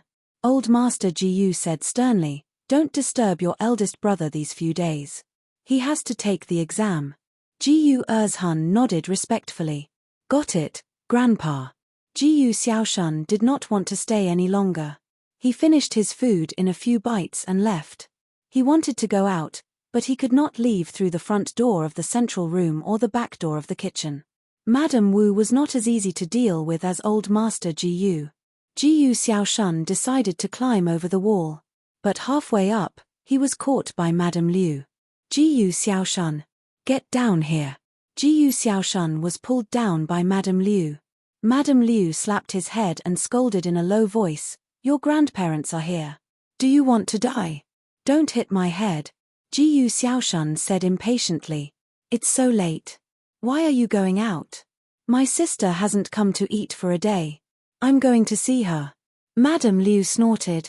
It's good that she doesn't come. What are you going to see? You're already married, but you still go to your maternal home every day. What's wrong with you? Jiyu Xiaoshan curled his lips and said, third uncle and third aunt didn't say that before they died. My grandparents promised third aunt that my sister would take in a son-in-law from our family. That surnamed Xiao is a live-in son-in-law. My sister is still a part of our family. Madame Liu could not win against him, so she pinched him hard. Jiyu Erzhan was obedient but useless. Jiyu Xiaoshan was neither obedient nor useless. She had given birth to these 2 children in vain. Jiyu Jiao bought rice and noodles at the market. She didn't expect that Xiao Liulang would also buy rice and some steamed buns. Jiyu Jiao went to the kitchen to heat up the steamed buns. It was Xiao Liulang who started the fire. Jiyu Jiao didn't argue. When she went out, the injury on her wrist wasn't serious. But she did something at the market and her wound tore. Fortunately, she felt that it wasn't safe at home, so she brought a medicine box with her and bandaged it on the spot. The 2 of them didn't mention the 3 steamed buns from this morning. Xiao Liulang didn't explain and Jiyu Jiao didn't ask. Let's eat here. It's warm. Jiyu Jiao said. She was so cold that she was still shivering. Xiao Liulang hesitated for a moment, then nodded and sat down on the small stool next to Jiyu Jiao. It was the first time the 2 of them were so close to each other. They were so close that he could clearly see the birthmark on Jiyu Jiao's left cheek. In the past, Jiyu Jiao would cover it with a thick layer of makeup. But today, she was barefaced and didn't hide it at all. Xiao Liulang's beautiful lips moved slightly, but he didn't say anything. Just as she wouldn't ask about his matters, he wouldn't ask about hers. They were two unrelated people, so there was no need for them to be involved. The steamed buns didn't have much taste, but Jiyu Jiao had been hungry all day, so she wasn't picky about it. Jiyu Jiao was a bit choked from eating, so she went back to the kitchen to drink some water. When she returned to the kitchen, Xiao Liulang was no longer there. There was a bag on the small stool. Jiyu Jiao opened it to take a look. It was Osmanthus cake. Chapter 9. In the blink of an eye, it was the day of Xiao Liulang's exam. Jiyu Jiao woke up early in the morning. She made noodles, steamed a basket of porcelain steamed buns, and cooked a pot of wild mushroom soup. The wild mushrooms were picked on the mountain. The first time she picked them, she had already finished them. These were picked yesterday, so there was still a lot left.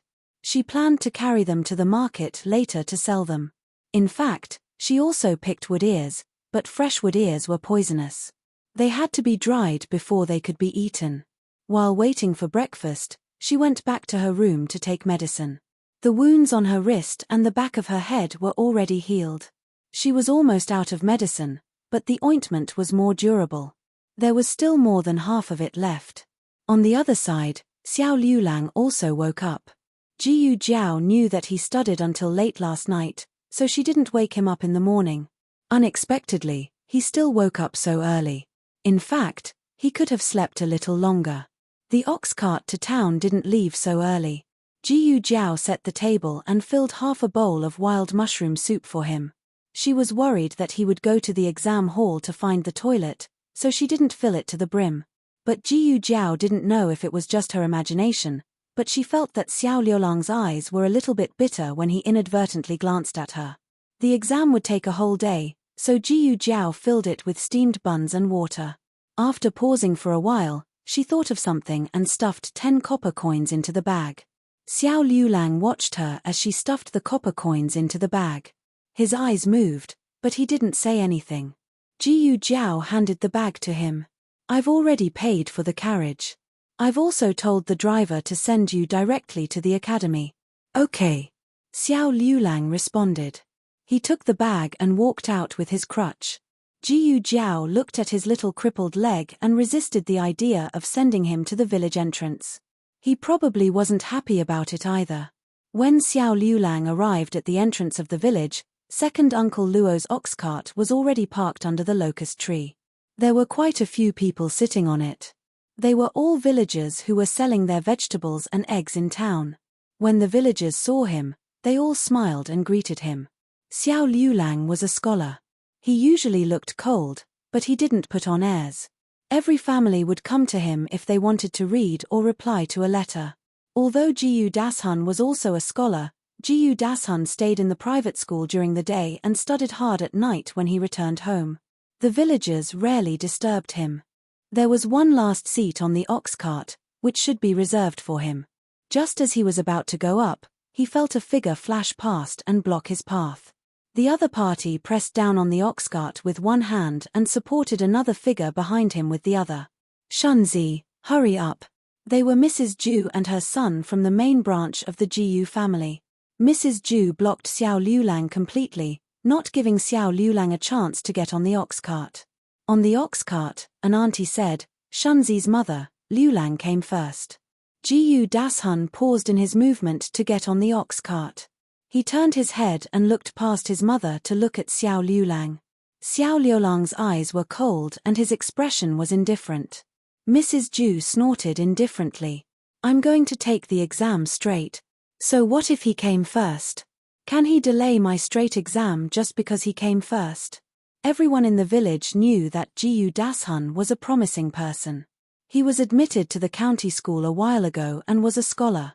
They heard that he didn't even need to kneel when he saw the county magistrate.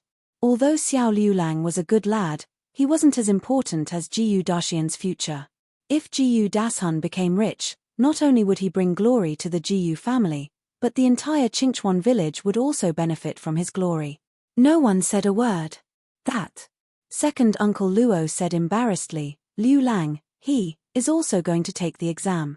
Last night, when Jiyu Jiao came to find second Uncle Luo, she explained clearly to him that Xiao Liulang was going to take the exam at the academy. Xiao Liulang's legs were inconvenient, so she asked him to send him there. She even gave him 2 extra copper coins for this. Second Uncle Luo was puzzled. The Jiyu family's little fool, who didn't get along with Xiao Liulang, spoke and acted as if he was a different person. But before he could ask more, Jiyu Jiao left. When she heard that Xiao Liulang was also going to take the exam, Madame Zhu didn't take it to heart. How could Xiao Liulang's exam compare to her son's? But Jiyu Dashun looked at Xiao Liulang in astonishment.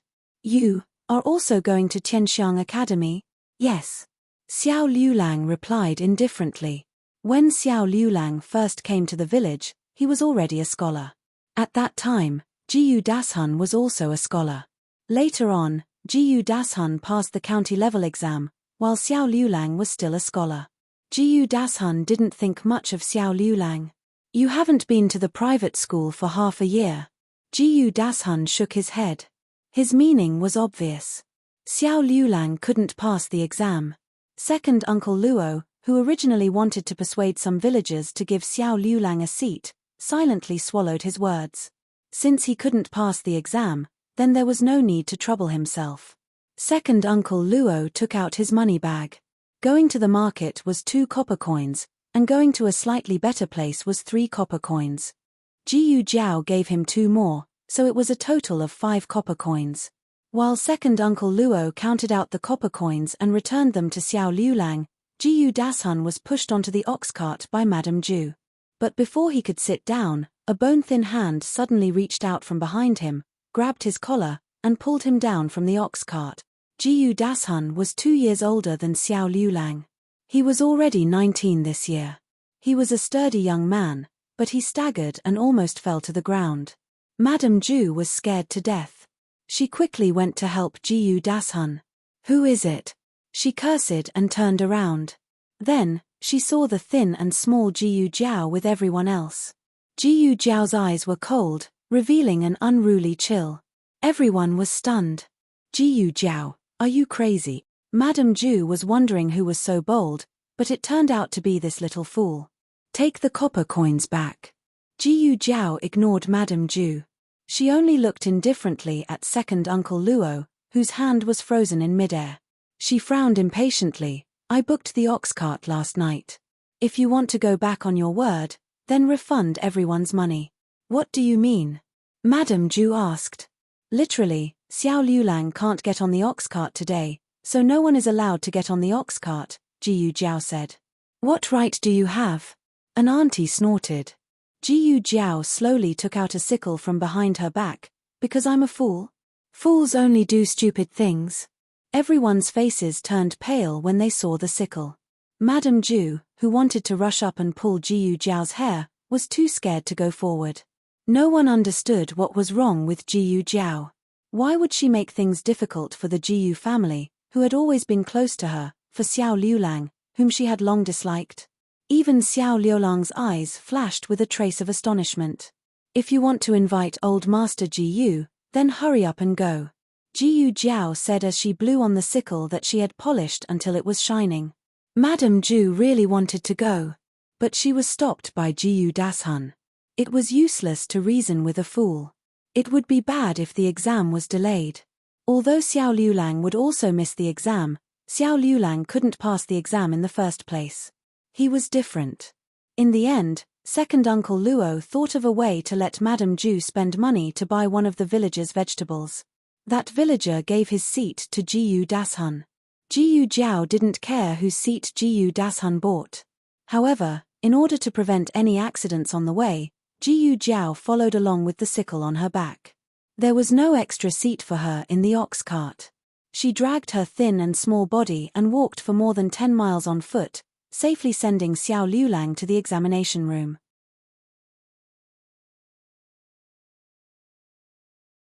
Chapter 10. After Xiao Liulang entered the examination hall, Jiyu Jiao carried her basket and left. She was going to the market to sell the wild mushrooms and the dried wood ears in the basket, and to do something else while she was at it. Tianxiang Academy's reputation spread far and wide. There were many people who came to take the exam. Some were locals, while others were foreigners like Xiao Liulang. Everyone who took the exam had a recommendation letter from a village school, county school or government school.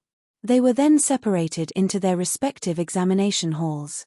Because of their different grades, Xiao Liulang and Jiyu Dashun were assigned to different examination halls. Xiao Liulang was in the last row. Tianxiang Academy's entrance was very high. Most of the people who came to study were at least elementary scholars.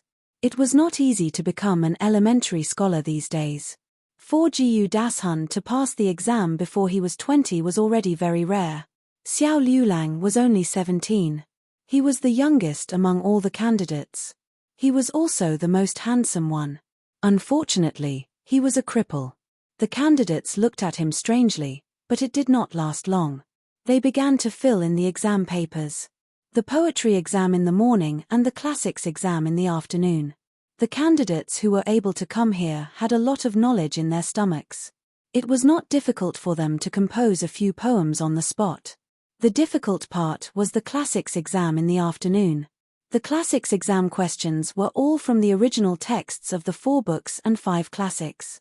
The candidates had to strictly use the 8-part essay. The 8-part essay consisted of breaking the question, accepting the question, beginning, middle, back, and binding. Metaphors were not allowed.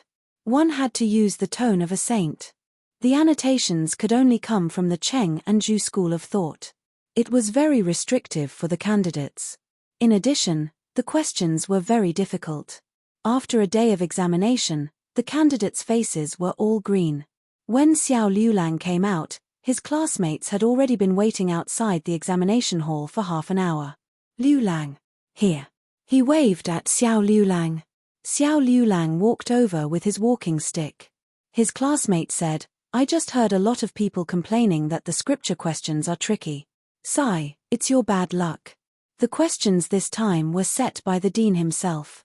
If you hadn't taken the exam with me, it wouldn't have been so difficult. It's all that wretched woman's fault." Xiao Liulang glanced at him and frowned. His classmate continued, "Oh right, she didn't bully you these few days, right? I was so worried that you wouldn't be able to come today." Indeed, he almost couldn't make it. Xiao Liulang paused. Suddenly, as if he had sensed something, he raised his head and looked ahead. The examination had just ended, and there was an endless stream of people on the street outside the academy. A slender little figure was leaning against the wall with a small basket on his back. His arms were crossed in front of his chest, and he looked a little absent-minded. From time to time, people walked past her. Because of her face, all kinds of gazes were thrown at her, but she did not care at all. She was not angry, not annoyed, not shy, not embarrassed. Soon, his classmate saw Jiyu Jiao and frowned. "Ah, why is she here? Don't tell me she's here to find trouble with you. Tell me honestly, did you run away from home today?" Actually, Xiao Liulang wasn't sure if Jiyu Jiao was here to find him.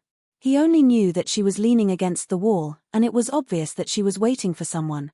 Probably because there were too many examinees coming out, it finally attracted Jiyu Jiao's attention. Jiyu Jiao turned her head and looked over. Among the sea of people, she saw the handsome young man. She smiled and walked towards Xiao Liulang. "The examination is over," she said. Xiao Liulang nodded. "Have you been waiting for a long time?" "Not really." Jiyu Jiao pulled her little ears and said, "Didn't you go to the market? Why didn't you go home?" Xiao Liulang saw that her basket was filled with wood ears and wild mushrooms, so he knew that she would go to the market. But the market would close at noon at the latest. "I happen to have something to do nearby," Jiyu Jiao said. "What could have happened to you?" Her classmate rolled his eyes. However, Jiyu Jiao's words reminded him of something. He finished class early today and went to the medical center. He found that Dr. Zhong was there again, and he even saved someone who was about to die. "Are you sure it's Dr. Zhong?" Xiao Liulang was slightly stunned. Dr. Zhong also suffered some superficial injuries from the medical dispute last time. In fact, Dr. Zhong was not the one who saved the murderer's family member. He was completely implicated. But in the end, he was provoked, so he said that he would never come back again. Her classmate said firmly, "Of course. I saw that person being carried in with my own eyes. His body was covered in blood, his neck was crooked, and he was not breathing. Other than Dr. Zhong from the capital, who else could save him?"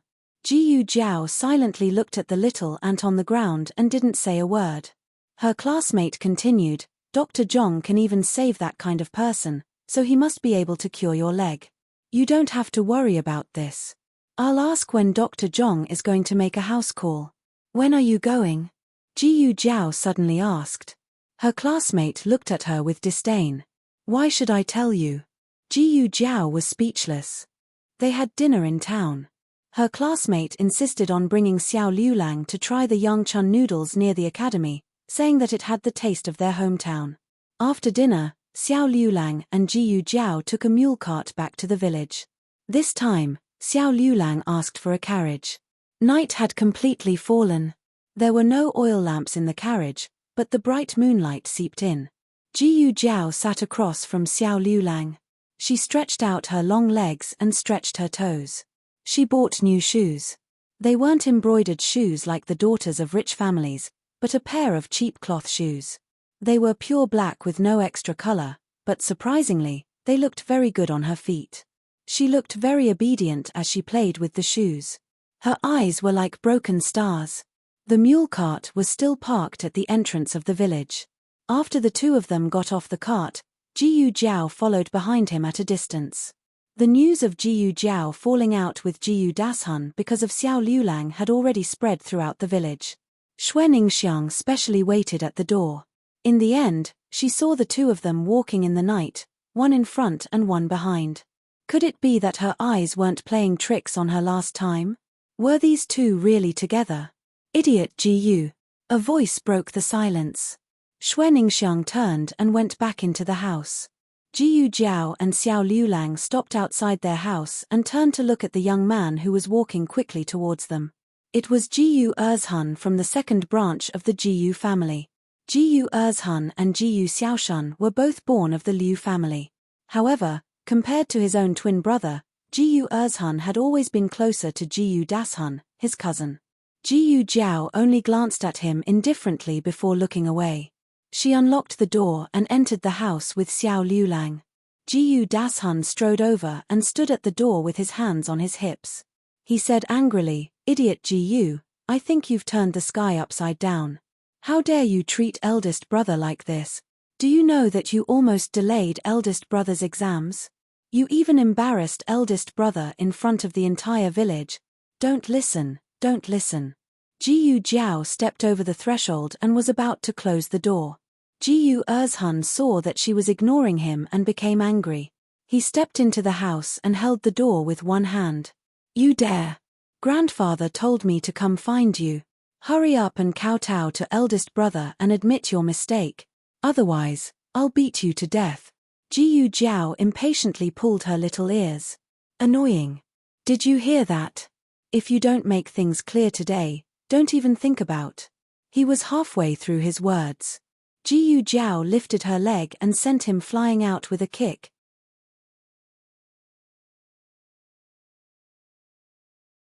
Chapter 11. Jiyu Erzhun was stunned by Jiyu Jiao's kick. Although his status in the Jiyu family was not as high as Jiyu Daxian's, he was still spoiled by the Liu family. She could not bear to let him do farm work and only let him study in the house like Jiyu Dashun. Only the heavens knew if he was studying, but it was true that his body was delicate. He lay on the ground and did not move for a long time. What was wrong with this little fool today? She dared to kick him? He really wanted to rush up and give her a slap, but he would not admit that Jiyu Jiao's kick had scared him. You. Just you wait." He left these harsh words and ran away while clutching his stomach. Jiyu Jiao locked the door and turned to enter the house. She immediately saw Xiao Liulang standing in the living room and looking at her. His gaze was full of scrutiny. She thought for a moment and said calmly, "He fell out of the house by himself." "Xiao Liulang, The Jiyu family had been waiting for Jiyu Erzhan to bring Jiyu Jiao back for a lecture, but only Jiyu Erzhan came back. His face was covered in dirt and he was clutching his stomach, as if he had been beaten up by someone. The Liu family hurried forward. Erzhan, what happened to you? Where's that girl? Jiyu Erzhan exaggerated what had happened in front of Jiyu Jiao's door. I kindly advised her to come over and make things clear. She wanted to apologize to eldest brother, but she didn't listen and even kicked me. I treated her like a younger sister and did not fight back. The Liu family's scalp exploded when she heard this. Little wench. Raised by a whore. She even kicked her own brother. In contrast, the Zhu family was much calmer. That girl even dared to touch Da Shun, what more Emir Erzhan? But she still had some doubts in her heart. This girl was a little strange recently. Preposterous. Mrs. Liu was angry that her son was slapped. She rolled up her sleeves and slapped Jiyu Xiaoshun. You go. Teach that little B*tch a lesson. Stand up for your brother. I'm not going. Jiyu Xiaoshun rolled her eyes at Jiyu Erzhan. Who knows what he did? Jiyu Erzhan said confidently, I didn't do anything. I'll talk to her nicely. Who knew that she would kick him? I think she's a fool, a lunatic, and a jinx. Who are you scolding? Jiyu Xiaoshun stood up like a ruffian. Jiyu Erzhan hurriedly hid behind Madame Liu. You're still speaking up for that little jinx. Who's your real brother? Mrs. Liu was so angry that she wanted to hit Jiyu Xiaoshun. But old man Jiyu was there, so she didn't dare to hit his grandson. She turned her head and gave her man a look. Say something. How could Jiyu Chenglu dare to say anything? No one asked that girl when she didn't come to eat for a few days, but now she knew how to criticize him. He didn't want to go. It wasn't because he felt injustice for Jiyu Jiao. Moreover, he was the most cowardly of the three brothers. When Old Third was in trouble, he was by Old Third's side. If he had pulled Old Third in time, perhaps Old Third wouldn't have died. But the flood was too fierce. He was scared and left Old Third behind. He didn't dare to tell anyone about this.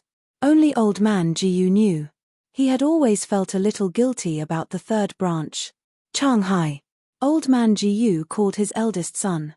Go over there. Jiyu Changhai hesitated for a moment and said, Father, Jiao Er's brain isn't working well. I think we should just let this matter go. If it gets out of hand, the villagers will gossip and say that we're mean to Old Third's flesh and blood. Mrs. Liu was furious. How can we just let it go? You didn't hurt Da Shun, did you? Didn't you see how badly Er Shun was kicked? Jiyu Erzhan clutched his stomach, feeling wronged. The little jinx's kick was really not light. He was still in pain. Old Man Gu's face darkened and he hesitated. Jiyu Changhai said softly, Father, if this matter gets out of hand, it won't be good for Da Shun's reputation. In the end, the one who got kicked was Jiyu Erzhan, not Jiyu Dashun. Jiyu Dashun was just pushed by Jiyu Jiao in front of everyone, so he felt a little embarrassed. But Jiyu Dashun wasn't injured, and he didn't miss his exams. It wasn't worth it to ruin his good reputation just to vent his anger. Jiyu Dashun also reacted at this time. Scholars valued reputation the most.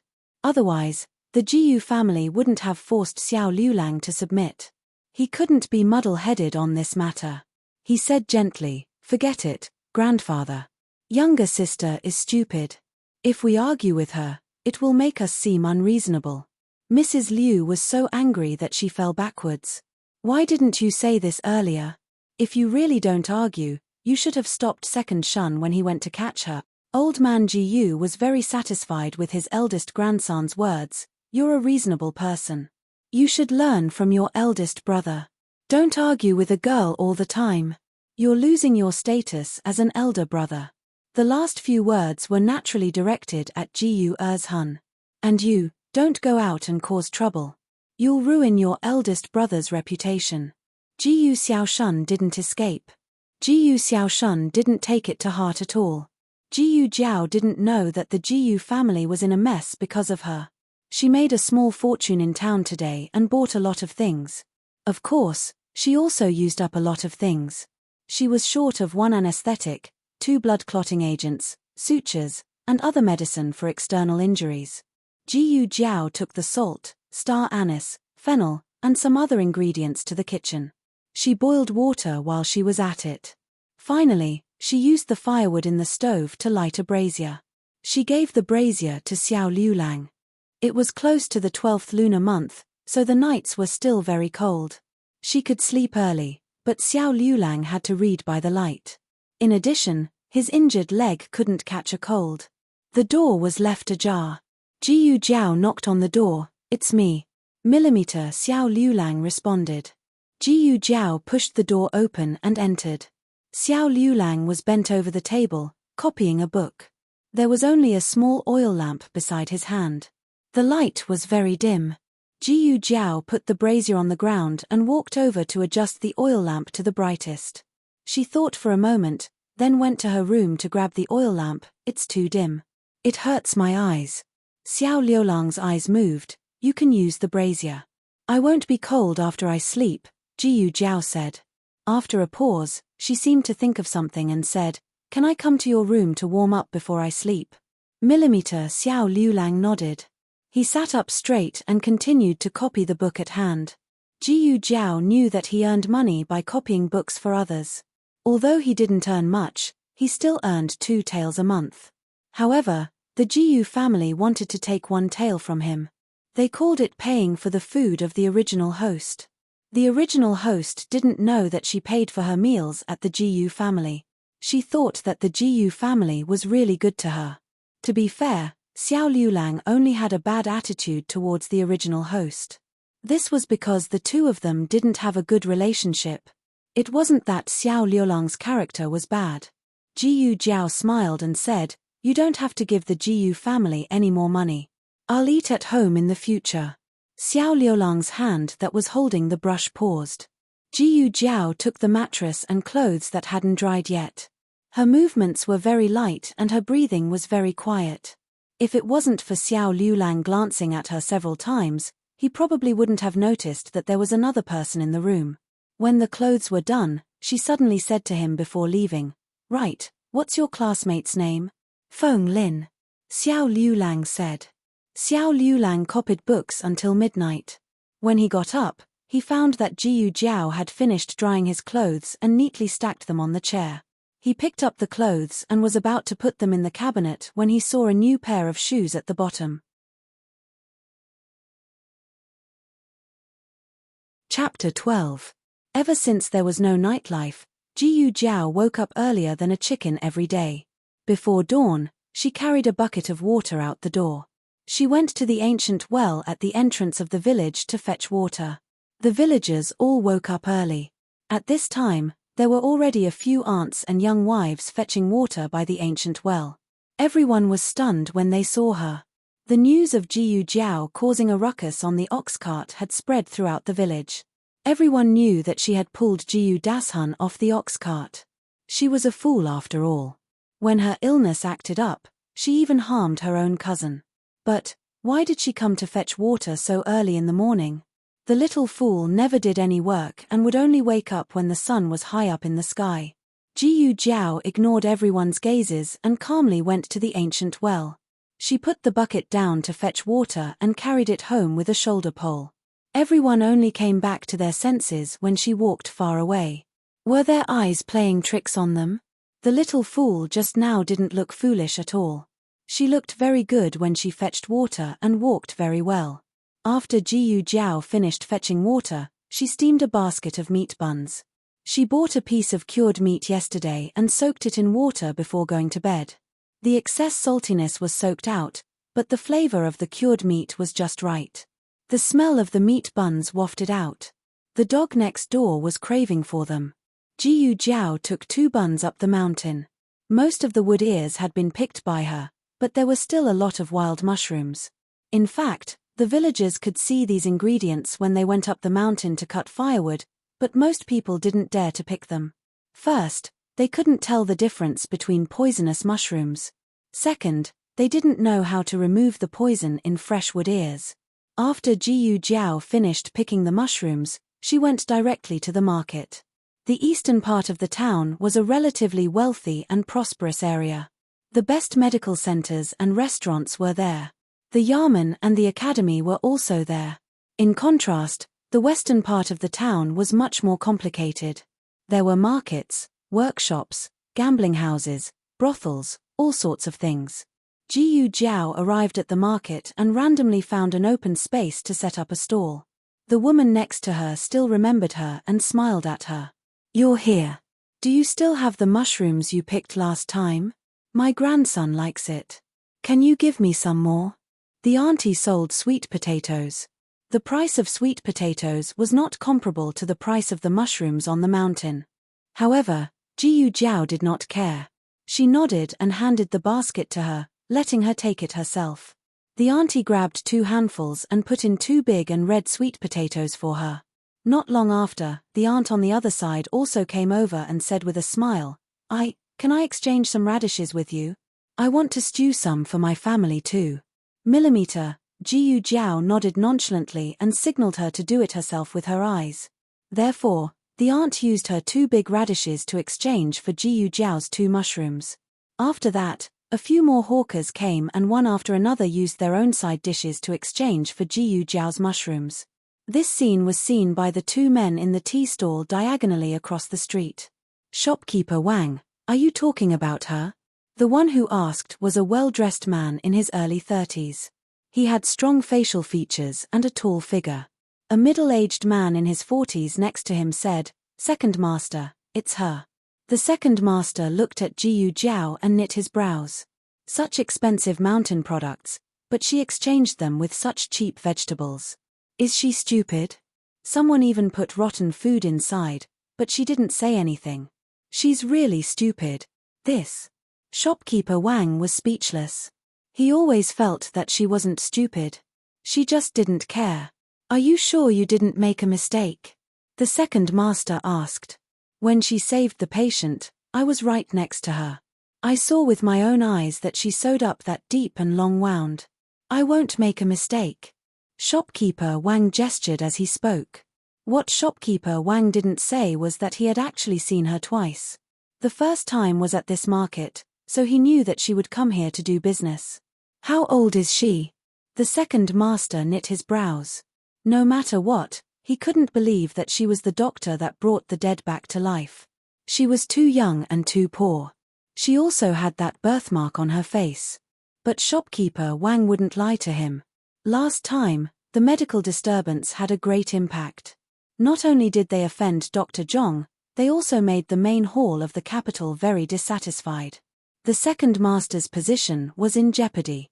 He urgently needed a doctor to support the situation. The second master said, "You go and ask her where her master is. I'm willing to hire her master for a large sum of money." This girl's medical skills couldn't have come from nothing.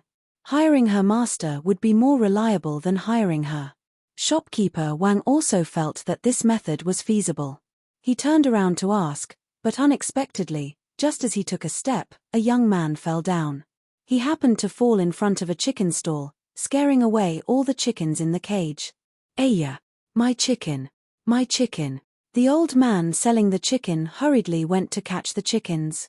The scene was in chaos. Shopkeeper Wang and the second master's eyes fell on the young man's body. They were both stunned. The young man had symptoms of chest tightness, cyanosis, and shortness of breath. These symptoms were almost the same as the symptoms of the patient who had died in their medical hall. But it was more aggressive and urgent. That patient had at least made it home, but this young man was about to suffocate to death. This was an incurable disease. Even if their medical hall's doctor came, they wouldn't be able to cure him. At this critical moment, a small and thin figure came out of the crowd. She arrived in front of the young man and tore open his clothes. Then she took out something and stabbed it into his chest. Everyone sucked in a cold breath. Was she trying to kill him?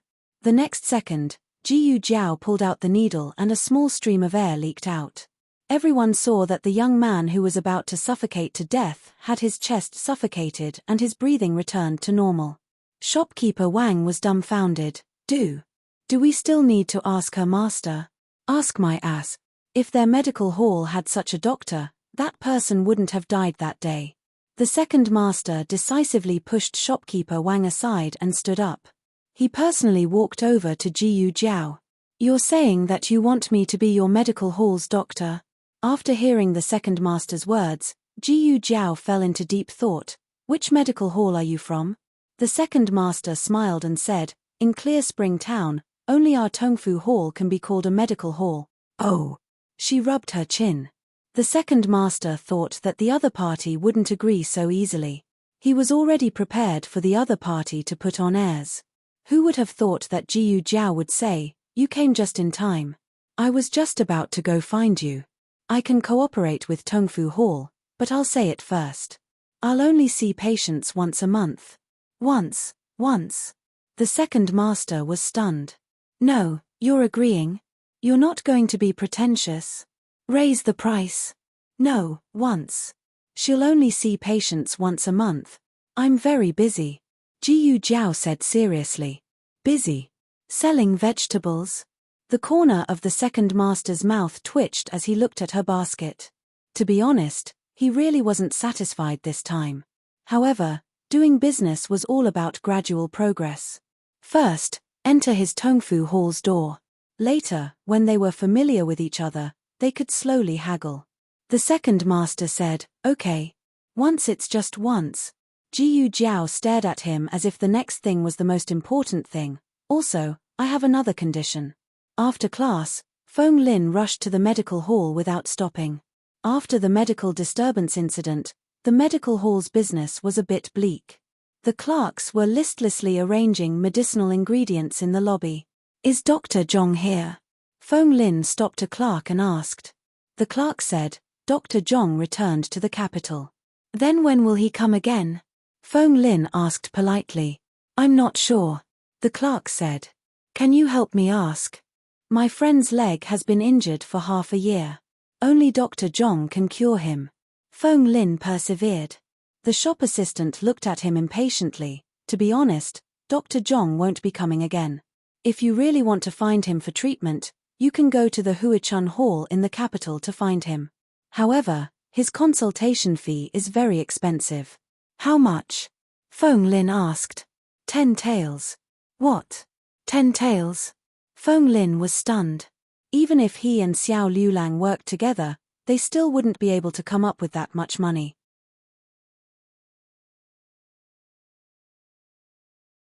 Chapter 13. Feng Lin left in disappointment. Just as he was about to walk out of the lobby, he heard a polite voice in front of him. "Young master, are you here to see an illness?" "Ah!" Feng Lin was stunned for a moment and looked at the other party. It was a young man in luxurious clothes. His aura was somewhat strong, but his attitude was very gentle. Feng Lin did not recognize him. "You are." The staff recognized him and wanted to salute him, but they were stopped by the second boss with a look. "Oh, I'm from Rejuvenation Hall." The second boss said pleasantly, "Young master, are you feeling unwell?" Feng Lin shook his head. "No, I'm not sick. I'm here to see my classmate. May I know your name, young master?" "My name is Feng Lin." Feng Lin cupped his hands. "My surname is Hu." The second boss returned the salute. "So it's Doctor Hu." The other party said that he was from the medical center, so Feng Lin naturally thought that he was a doctor here. The second boss did not correct him. He smiled and said, "Then may I ask where your classmate is feeling unwell?" Feng Lin sighed. "His leg was injured half a year ago. We've found many doctors, but none of them can cure him. I think that only Dr. Zhong from the medical center can cure him. But I heard that Dr. Zhong will never come to the medical center again." "Who said he won't come?" The second boss coughed lightly and said, "If he comes, he'll come tomorrow. The consultation fee, fixed price, 100 copper coins." Cough. All the staff in the room choked. Feng Lin also choked. 100 copper coins? Is it expensive?" The second boss blinked and hurriedly said, "I said it wrong. It's 10 copper coins." Feng Lin, the staff, no matter how stupid Feng Lin was, he knew that it was very expensive to see a doctor. Not to mention Dr. Zhong from the capital, even a barefoot doctor from the countryside could not be dismissed with 10 copper coins. Didn't you say that Dr. Zhong's consultation fee is 10 taels? He asked doubtfully. The second boss's expression did not change. It's cheaper to see a doctor. Cheaper, by so much. Our medical center, business is not good, and it's off-season. Feng Lin. The employees were speechless again. Feng Lin immediately went to the village and told Xiao Liulang about the consultation. The consultation fee is only 10 copper coins, and the cost of the herbs will be calculated separately. Their business is not good now, so I guess the cost of the herbs won't be too expensive. The business of the medical center had indeed been affected, but it was still hard to believe that it had suddenly become so cheap. Feng Lin excitedly said, I've asked Manager Wang about it, and Manager Wang said the same thing. This matter can't be fake, so just wait patiently. I happen to be on holiday at the end of the month. I'll go with you. Even the date had been set. It seemed like it was true. 3 days later, the results of the exam came out. Jiyu Dashun came in second place. This time, the examinees came from all over the world. There were hundreds of them, and there was no lack of children from wealthy families among them. They had hired teachers since they were young, and their learning conditions were much better than Jiyu Dashian's. Even so, Jiyu Dashun was still able to come in second place. It was really a great honor for the Jiyu family. Especially since the questions this time were personally set by the headmaster. The entire academy was spreading the news that the headmaster was going to come out of seclusion and recruit a personal disciple from this batch of examinees. Jiyu Dashun felt that his chances were very high. How did Liulang do in the exam? Old man Jiyu asked. Jiyu Dashun smiled. He also got in. He also came in second place, but it was from the bottom. There were a total of 100 examinees this time, and Xiao Liulang was ranked 99. Thinking about how he had left Xiao Liulang so far behind, Jiyu Dashun could not help but feel proud. However, he said, he didn't go to a private school for half a year. He studied hard at home. It's already very good that he could get such results. He studied hard for so long and almost didn't get in. It's clear that studying requires talent. In this aspect, you are much better than Liulang. It was rare for old man Jiyu to say so much. Originally, he did not dare to have too many expectations for Jiyu Dashun, but now that the results were out, he felt that Jiyu Dashun would definitely get in next year's fall quarter examinations. Old man Jiyu was very happy. He sent his second son to town to get 2 pounds of pork belly. Today, it was the second branch's turn to cook. Madame Liu knew that most of the pork belly she brought out would go into Jiyu Dashian's stomach, so she secretly hid 2 pieces in a jar. Mother, you hid the meat. Jiyu Xiaoshun rushed in with sharp eyes. Madame Liu was so scared that she trembled and almost knocked the jar over. She turned around and hit Jiyu Xiaoshun. Keep your voice down. What are you shouting for? Jiyu Xiaoshun raised his eyebrows and said, I want to eat meat. I won't give it to you. Mrs. Liu turned her back and held the jar tightly. Jiyu Xiaoshun snorted, if you don't give it to me, I'll tell Grandpa and Grandma that you hid the meat. You. Madame Liu raised her fist in anger. Other people gave birth to sons to enjoy life, but she gave birth to sons to make herself angry. Madame Liu also knew that Jiyu Xiaoshun would really do something like that. She painfully opened the jar and cut a small piece for him. Jiyu Xiaoshun did not even have the chance to taste it before it was gone. Why did you only give me half a bite? There are 2 big pieces in the jar. That's for Hun. Of her 2 sons, only Hun was willing to study.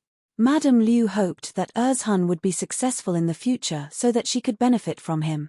She could not count on Xiaoshun. If he did not come back to squander money in the future, she would be praying for Buddha. Jiyu Xiaoshun wanted to give some meat to his sister, but he couldn't really snatch his mother's jar. So, when his mother was not paying attention, he opened the lid, grabbed a few steamed buns, and ran away. Little beast. Madame Liu was furious. Steamed buns were also good food. Usually, only Jiyu Dashun can eat steamed buns. They only eat Korean noodles. Madame Liu was so angry that she picked up a stick and chased after him. However, Jiyu Xiaoshun ran away quickly and disappeared. Jiyu Xiaoshun ran to his sister's place in one breath. His hand was scalded by the steamed buns. Sister.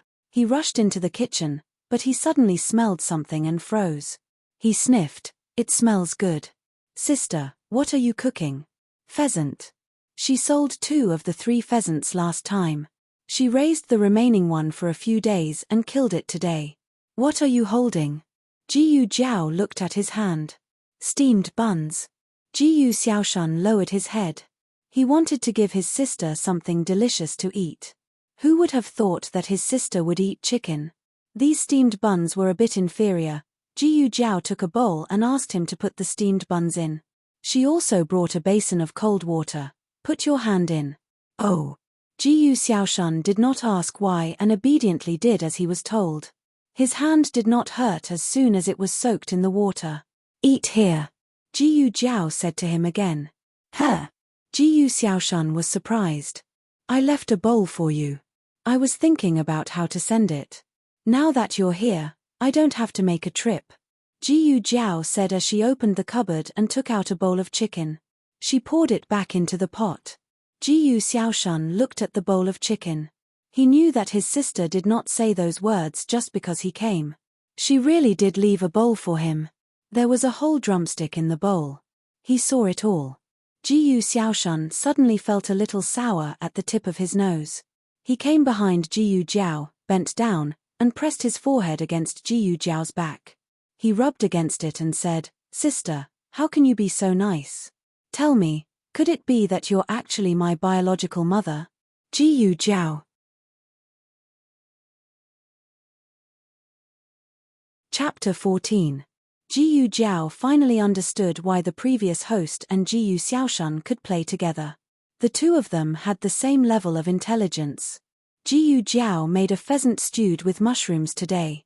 Although the pheasant was delicious, the meat was firmer than poultry. She used a large iron pot to stew it for 4 hours before it was tender. She also made a refreshing salad of black fungus and shredded radish. The main dish was white rice and corn pancakes baked on the iron pot. Although Xiao Liulang only scored last, Jiyu Jiao still attached great importance to it. That was why she killed the pheasant to celebrate Xiao Liulang. But she would not say this out loud. Go and call your brother-in-law to eat. She took off the pancake and said to Jiyu Xiaoshan. Yes. Jiyu Xiaoshan ran off. Xiao Liulang had just finished copying a book. When some outstanding examinees became a high scholar or a grand scholar, the books and notes they used would be borrowed by the bookstore and then copied and sold to other examinees. These books were more expensive than normal books, but there were still many examinees that rushed over. Xiao Liulang's writing was very pleasing to the eye, so the books he copied sold the best. Brother-in-law, it's time to eat. Jiyu Xiaoshan poked her little head in from the crack in the door. It was good to have thick skin. She had clearly bullied him half to death a few days ago, but now she was so intimate. Xiao Liulang's expression was as cold as before. He did not show any joy at Jiyu Xiaoxian's change in attitude. Of course, he also did not use Jiyu Xiaoxian's past ignorance to give Jiyu Xiaoshan a hard time. Jiyu Xiaoshan suddenly felt that she was quite comfortable with her brother-in-law. The 3 of them sat down to eat. Jiyu Xiaoshan picked up a piece of mushroom first. In his impression, his sister didn't cook, so this was his first time tasting his sister's cooking. He didn't expect it to be so delicious. He picked up another piece of chicken. Heavens! It was so delicious that he wanted to cry. Jiyu Jiao scooped out 2 big chicken drumsticks, one for Xiao Liulang and one for Jiyu Xiaoshan. The chicken drumstick was also stewed, and the meat was juicy. Jiyu Xiaoshan felt like she was going to ascend to heaven after taking a bite. Xiao Liulang was very calm. But if Jiyu Jiao knew how much he used to eat, she probably wouldn't think so. The 2 of them quickly finished their bowls of rice. When Jiyu Xiaoshan went to scoop the rice, he saw that Xiao Liulang's bowl was also empty. He said, Brother-in-law, I'll scoop a bowl for you too. Okay. Xiao Liulang did not refuse. He didn't know if he didn't refuse his kindness or if he didn't refuse the call of brother-in-law. Jiyu Xiaoshan quickly went to get more rice. This was the most comfortable meal Jiyu Xiaoshan had ever eaten. The taste was good, and the atmosphere at the table was good. Although his sister and brother-in-law didn't say anything, he could say something. The three of them were eating happily. After the meal, Xiao Liulang helped Jiyu Jiao clean up the dishes, and Jiyu Xiaoshan went to the backyard to chop firewood. After entering the kitchen, Xiao Liulang suddenly put a money bag next to Jiyu Jiao's hand. Jiyu Jiao looked at him strangely. "Household expenses," he said. Xiao Liulang gave Jiyu Jiao 2 taels of silver. He earned it by copying books for more than a month, and he only had about 10 copper coins left. But he was almost done copying the book, and he should be able to sell it in town in 2 days. Jiyu Jiao raised her eyebrows and looked at the money bag on the stove. She took it and put it away. After cleaning up the kitchen, Jiyu Jiao went to the entrance of the village to fetch water. Jiyu Xiaoshan took her shoulder pole. "Sister, you rest. I'll do this kind of rough work." He carried the shoulder pole and left. Jiyu Jiao wanted to stop him, but she couldn't. At this time, everyone was eating in the house, and no one came out to fetch water. Jiyu Xiaoshan occupied the ancient well by himself. While he was fetching water, 2 strong men rode their horses towards him. They stopped beside Jiyu Xiaoshan without saying anything. The 2 men dismounted from their horses. Jiyu Xiaoshan felt a biting cold murderous aura. He was a little ruffian in the village, and he immediately saw that the 2 men practiced martial arts. All the ruffians in the surrounding villages were no match for them. "Are you from this village?" one of the strong men asked. "Ah, yes. What can I do for you?" Jiyu Xiaoshan asked in a daze. "We are here to look for someone." The strong man showed a broken umbrella and asked fiercely, "Have you seen this umbrella before?" Why hadn't he seen it before? That was his sister's umbrella. Jiyu Xiaoshan felt bad. "Have you seen it before?" The strong man narrowed his eyes dangerously. I. Jiyu Xiaoshan stuttered. What did his sister do? Why did such a scary person come to look for her? "Boy." The strong man stretched out his rough hand and gently pressed Jiyu Xiaoshan's shoulder. "I advise you to tell the truth, or I will ask someone else." This man was so strong that he couldn't move half of his body. Jiyu Xiaoshan gritted his teeth. "It's mine." The strong man was stunned. He exchanged a look with his companion. The strong man withdrew his hand and asked suspiciously, "Your umbrella? Are you sure?" Jiyu Xiaoshan's legs were actually starting to go soft, but he stubbornly said, "Of course I am sure it's my own umbrella. There is a mark on the handle of the umbrella with the word Xiao written on it. I carved it myself." The last few words were true. He was bored at that time, so he carved his name on his sister's fan, but he only knew how to write the word Xiao. Of course, the strong men knew that there was a word on the handle of the umbrella, so when he said this, most of the strong men believed him. "So, the person who went to the back of the mountain that day was you?" "It was me." "The person who stepped on our master's face was also you?" "Yes." "Our master's arm was fixed by you?" "Yes." "It was all me." "The needle on his butt was also pricked by you?" Jiyu Xiaoshan almost staggered and fell. "Sister, my dear sister, why did you go and prick people's buttocks for fun?" Jiyu Xiaoshan took a deep breath and closed his eyes. Yes. It was all me. If you don't believe me, you can go and ask around. Other than me, Jiyu Xiaoshan, who else would do such a thing?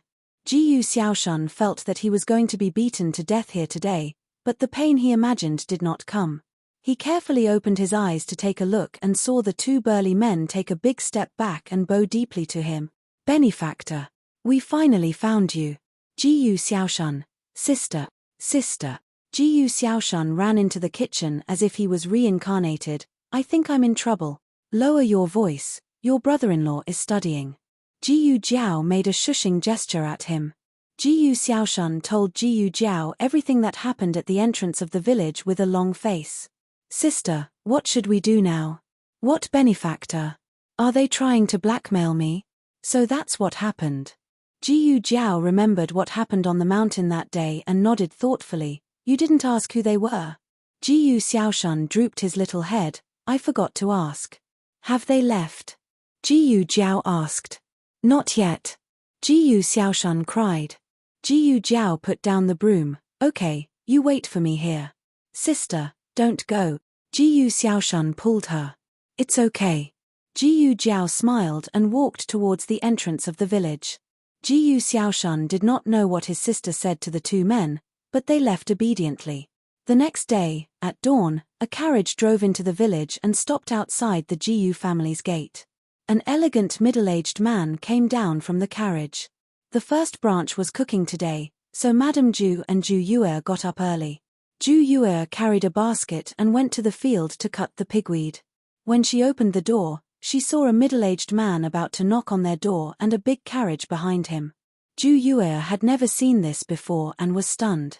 The middle-aged man said with a pleasant face, "Excuse me, is this Jiyu Li Zhang's house?" Ju Yue turned and ran into the house. Mother, someone is looking for grandfather." The one who came out was Jiyu Zhonghai. Jiyu Zhonghai was the eldest son of the old man Jiyu.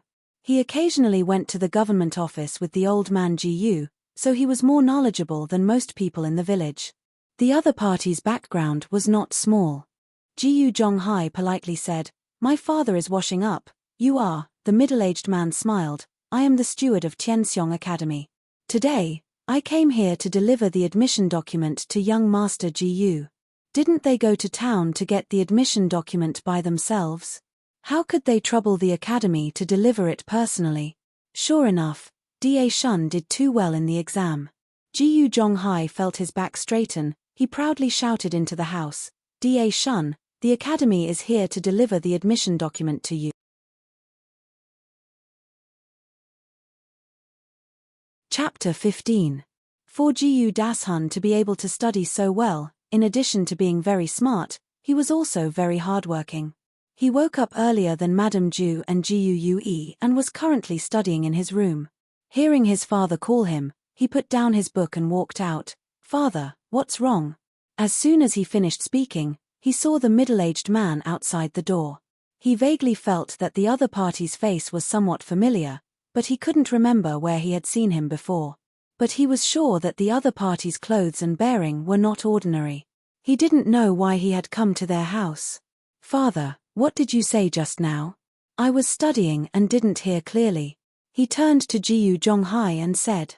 Jiyu Zhonghai pointed at the middle-aged man and smiled. "This is the steward of Tianxiang Academy. He came to deliver your admission document."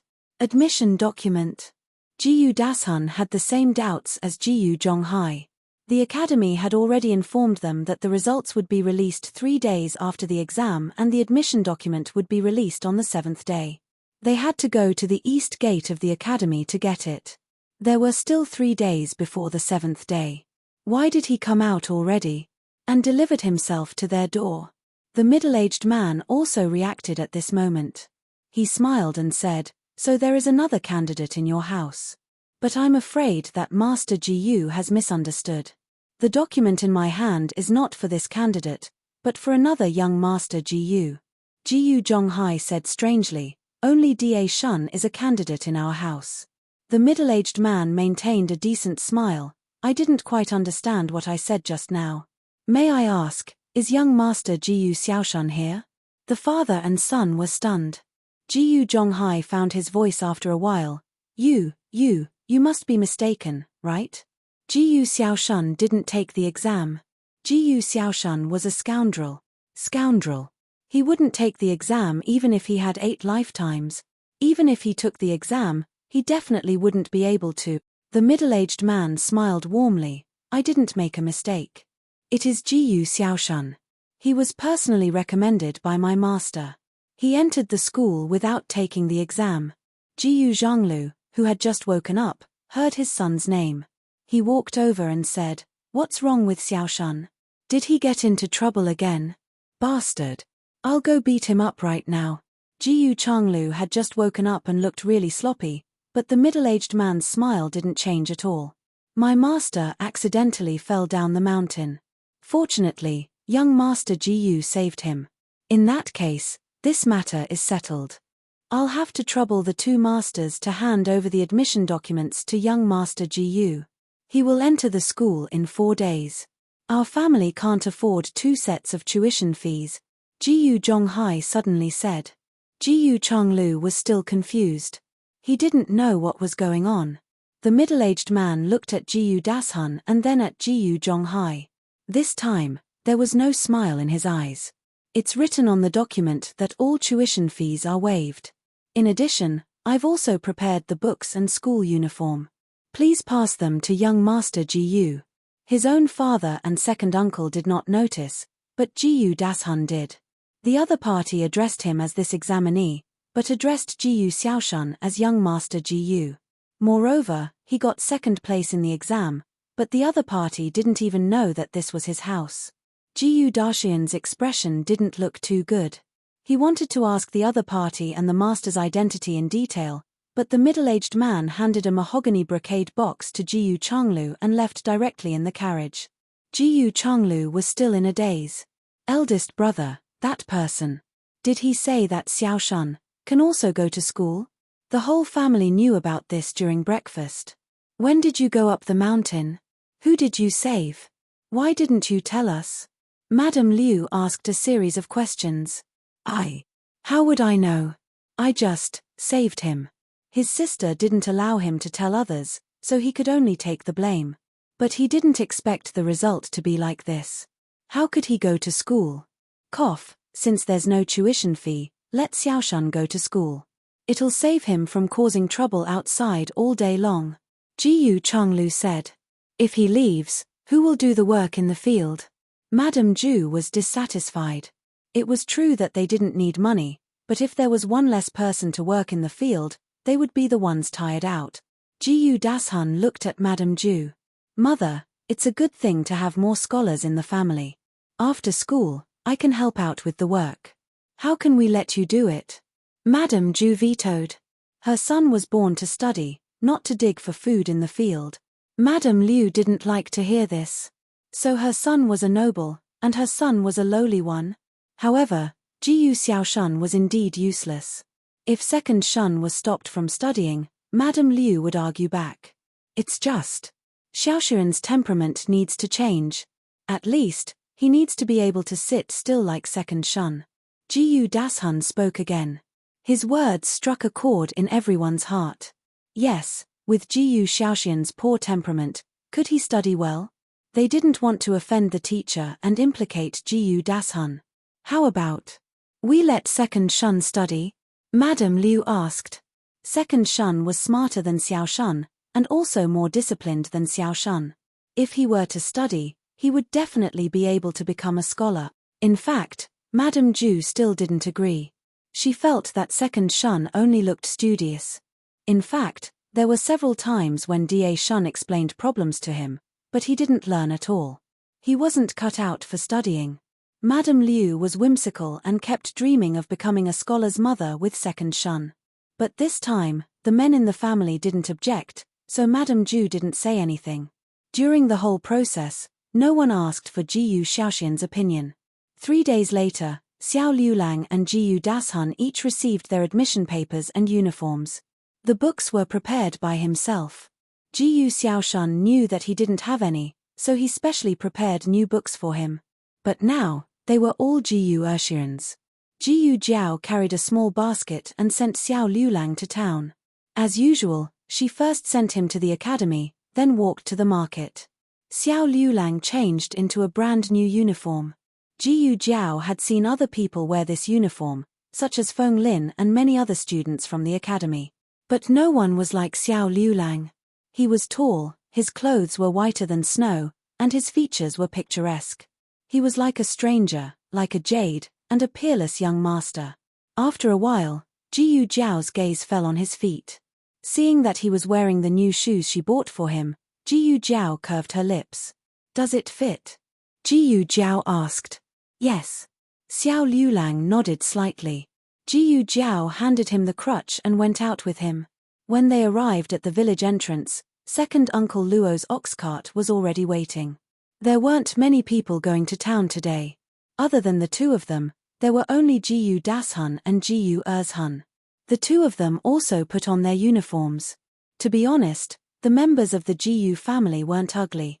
In fact, Jiyu Dashun was better looking than most of the men in town. But when he stood next to Xiao Liulang, he was immediately reduced to dregs. Xiao Liulang didn't do anything, But he was like a painting, exuding an elegant and scholarly aura. Jiyu Jiao and Xiao Liulang had told Jiyu Xiaoshan that he had saved someone from the academy.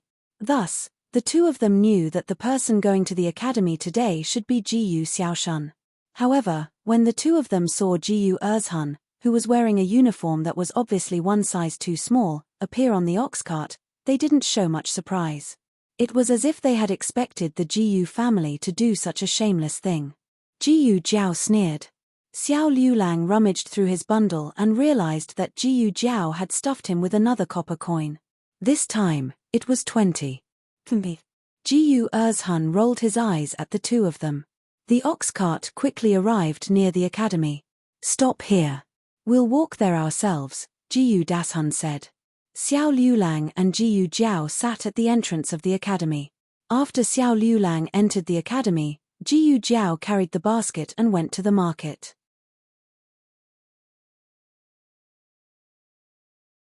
Chapter 16. Novels with a deeper meaning that cannot be found online are all available here. The students who entered this year were split into 4 classes. In order of results, they were Tianzi Class A, Tianzi Class B, Earth Class A, and Earth Class B. Jiyu Dashun got second place and naturally got into Tianzi Class A. Xiao Liulang got second last and got into Earth Class B. As for Jiyu Xiaoshan, this backdoor entrant, he was also assigned to Earth Class B originally. Jiyu Dashun was wondering what kind of important person Jiyu Xiaoshan had saved, but in the end, he just got into the worst class. It seemed that the other party didn't have much of a say in Tianxiang Academy. "That's Earth Class B, you can go." Jiyu Dashun gave Jiyu Erzhan directions, then turned and headed towards Tianzi Class A. Jiyu Erzhan had dreamed of going to school like Dashun since he was young. Now that he finally got his wish, he was overjoyed. But thinking that he was in the same class as Xiao Liulang, he was a little unhappy. Although he didn't know what Tianzi Class A and Earth Class B meant, but Xiao Liulang got second last, what kind of class could he be in? When he got back, he had to find the master that Jiyu Xiaoshan had saved and get him to transfer him to Jiyu Duxian's class.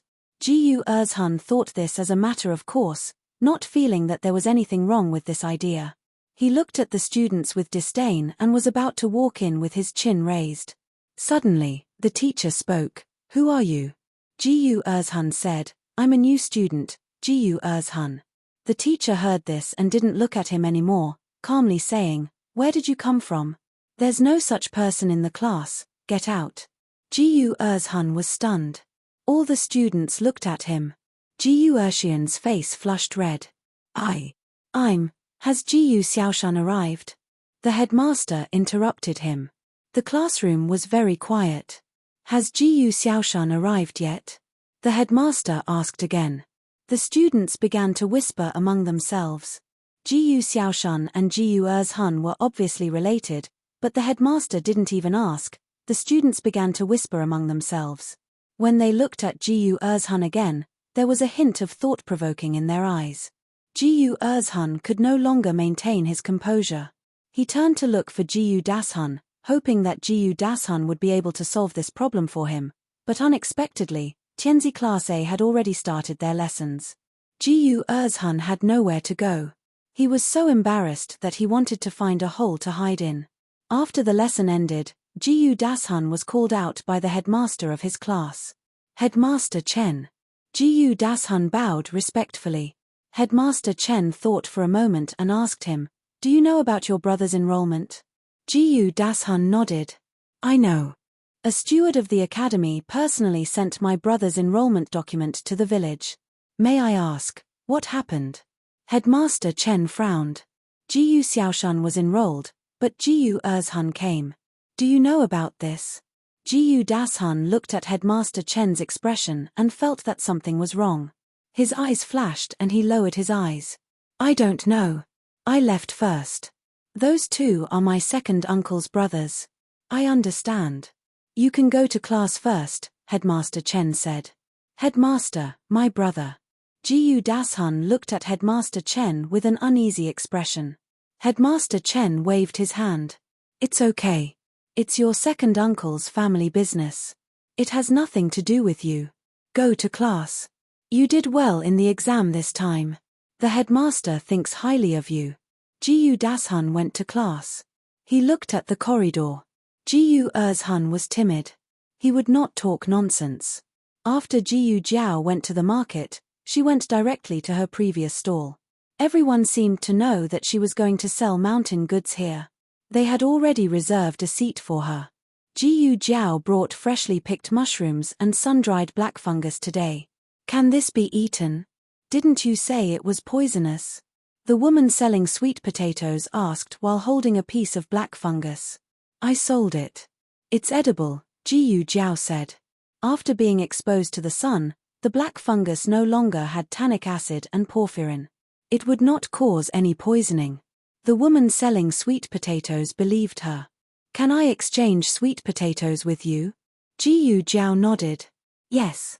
More than half of the black fungus and mushrooms in the basket were exchanged by the nearby vendors with side dishes. The remaining small part was really sold to passers-by. Jiyu Jiao grabbed the basket with one hand.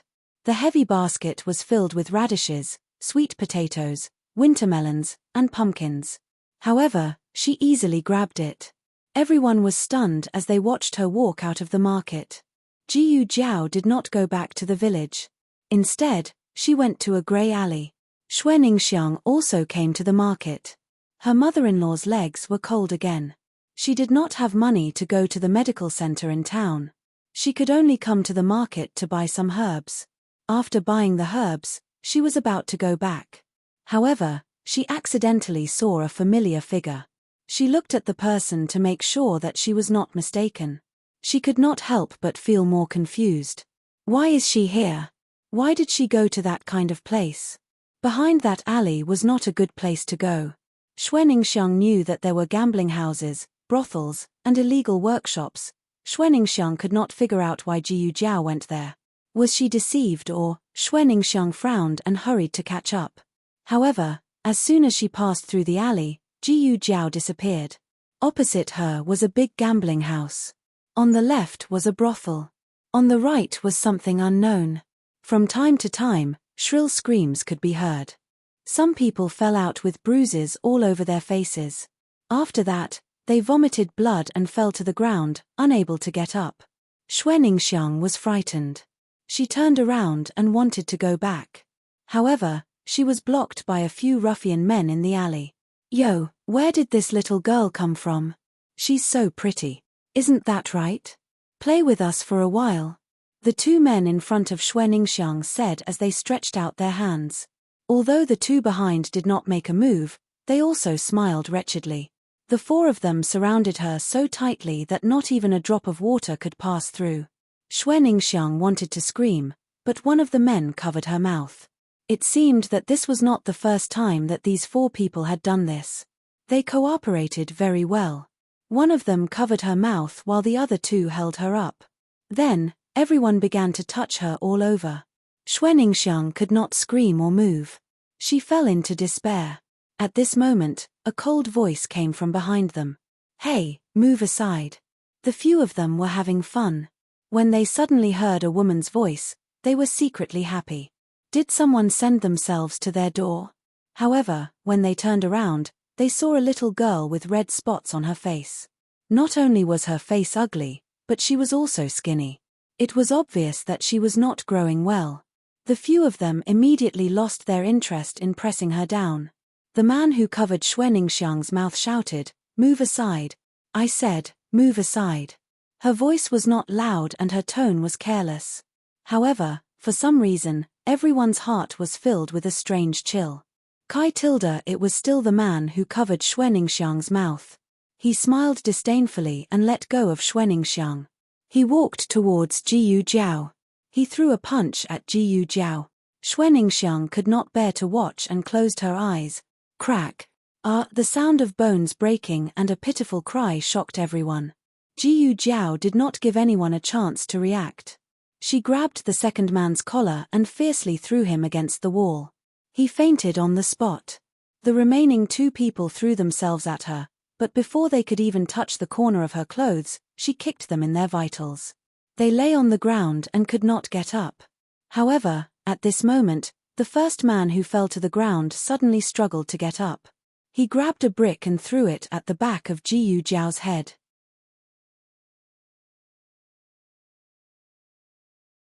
Chapter 17.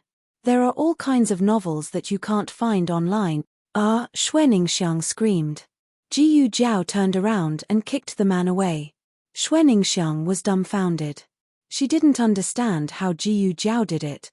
After beating the man up, Jiyu Zhao left with the basket on her back. She didn't even look at Xueningsiang. It made people think that she only beat them up because they were in her way. Xueningsiang recovered from her shock and stood up while trembling. "You, wait." Jiyu Zhao continued to walk forward.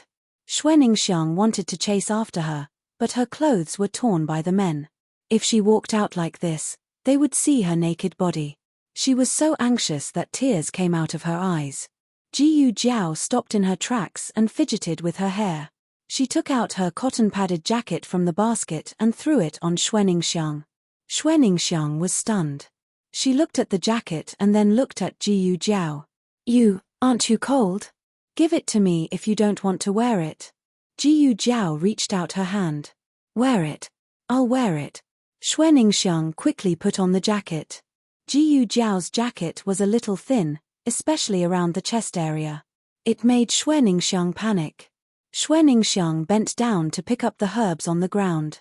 She whispered to Jiyu Zhao, "Just now, thank you." She didn't expect to encounter this kind of thing. She also didn't expect Jiyu Zhao to save her.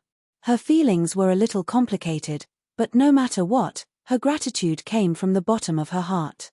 It was also at this moment that she was sure that Jiyu Zhao was different from before. Are you not stupid anymore?"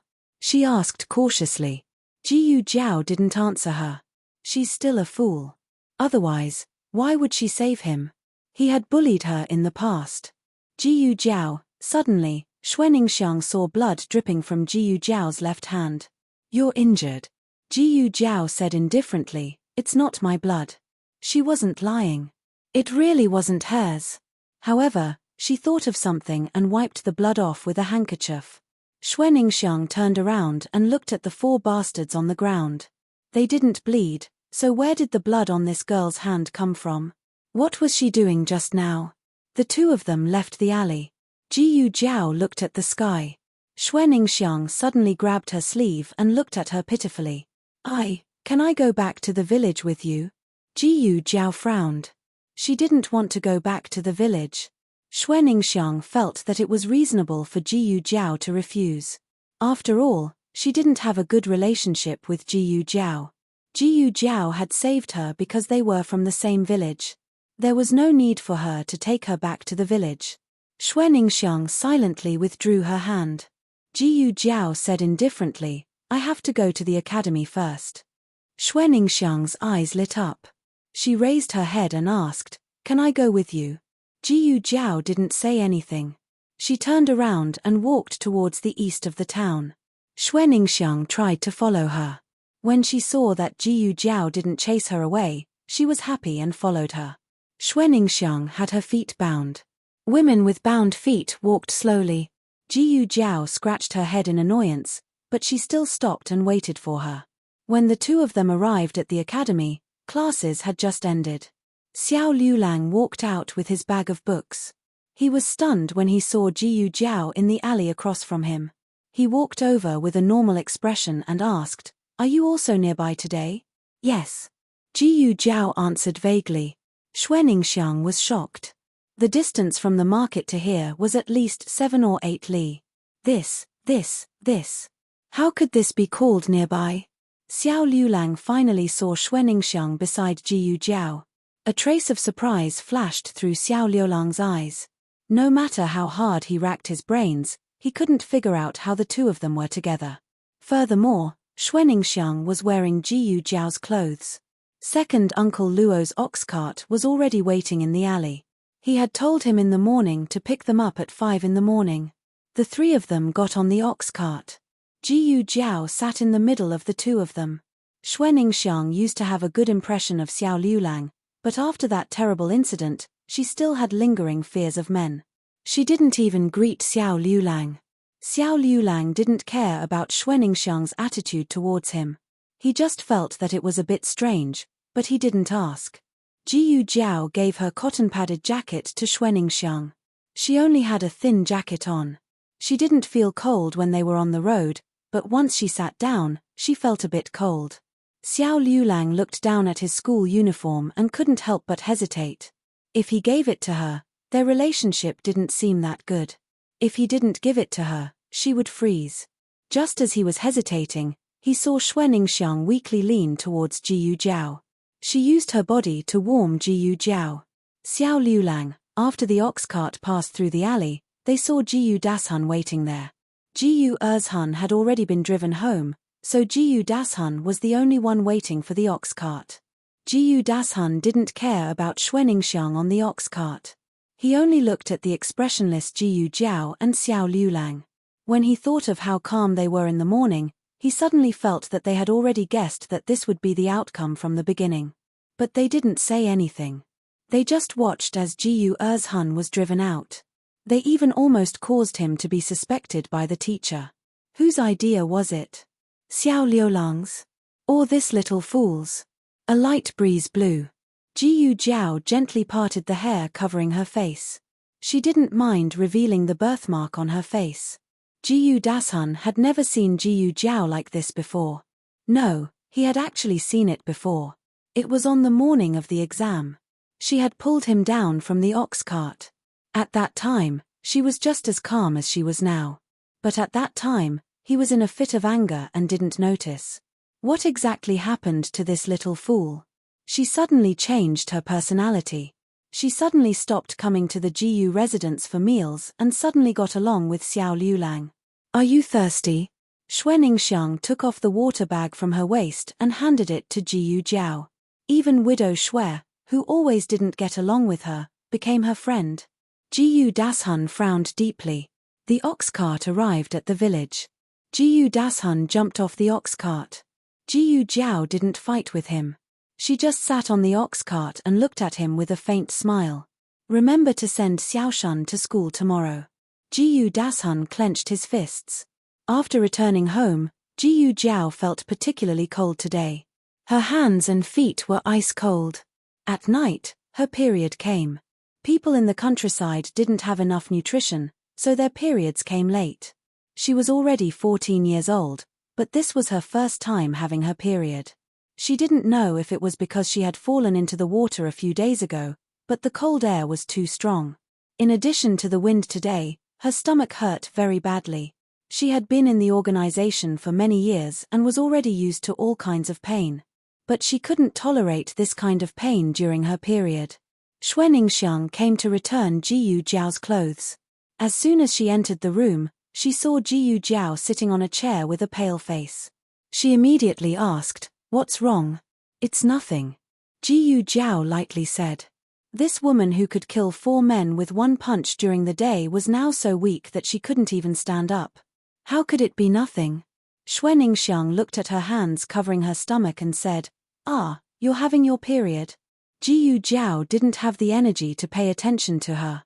Xiao Liulang heard the commotion in the room. He walked over and asked, "What happened?" Jiyu Jiao didn't say anything, but Xuaningxiang said, "Her period came. It hurts very badly. Do you have brown sugar at home? Boil a bowl for her."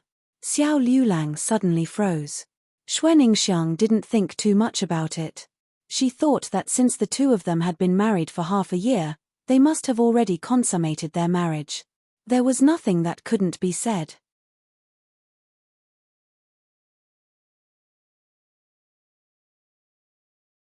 Chapter 18. Xiao Liulang awkwardly went out. There was no brown sugar at home, and the market was closed at this time. If he wanted brown sugar, he could only borrow it from someone else's house. Xiao Liulang never borrowed anything from others, let alone the brown sugar that women drank when they had their period. He stood under the eaves and his cheeks were a bit hot. But after taking a few deep breaths, he still got up and went to the east side of the village. "Aunt Zhong." He knocked on the Zhong family's door. Aunt Zhong opened the door and saw him. She smiled and asked, "It's Liulang. It's so late. What's the matter?" "I came to borrow some brown sugar." Xiao Liulang pretended to be calm as he said. In the countryside, brown sugar was a rare thing. Most people didn't have it. Aunt Zhong's daughter-in-law had just given birth and was in confinement. Xiao Liulang heard her ask Uncle Luo to bring her brown sugar from the market. Why do you need brown sugar? Is the Jiyu girl pregnant? Aunt Zhong asked. Xiao Liulang's cheeks were hot again. No, no. Ah, then you're having your period. I didn't expect Liulang to be so caring. There were rumors in the village that the couple had gotten back together. Aunt Zhong was a bit skeptical at first, but now she believed it. Aunt Zhong went back to the house and filled a bowl with brown sugar for him. She joked, "It's a good thing that a woman has her period. It means that she'll be able to give birth to your baby soon." Xiao Liulang didn't know how he left. He brought the brown sugar water to Jiyu Jiao's room. Xuaningxiang had already gone back. Jiyu Jiao was lying on the bed, feeling a bit weak. He walked into the room and put the brown sugar water on the table. "Drink it first. Call me if it's not enough." After he finished speaking, he turned around and left. Even though he walked very quickly, Jiyu Jiao's sharp eyes noticed that his ears had turned red. Jiyu Jiao chuckled and drank all the brown sugar water in the bowl. She didn't expect the brown sugar water to be so effective. Her body warmed up and she felt much more comfortable. She quickly fell asleep. That night, she had another dream. She dreamed that she woke up late the next day.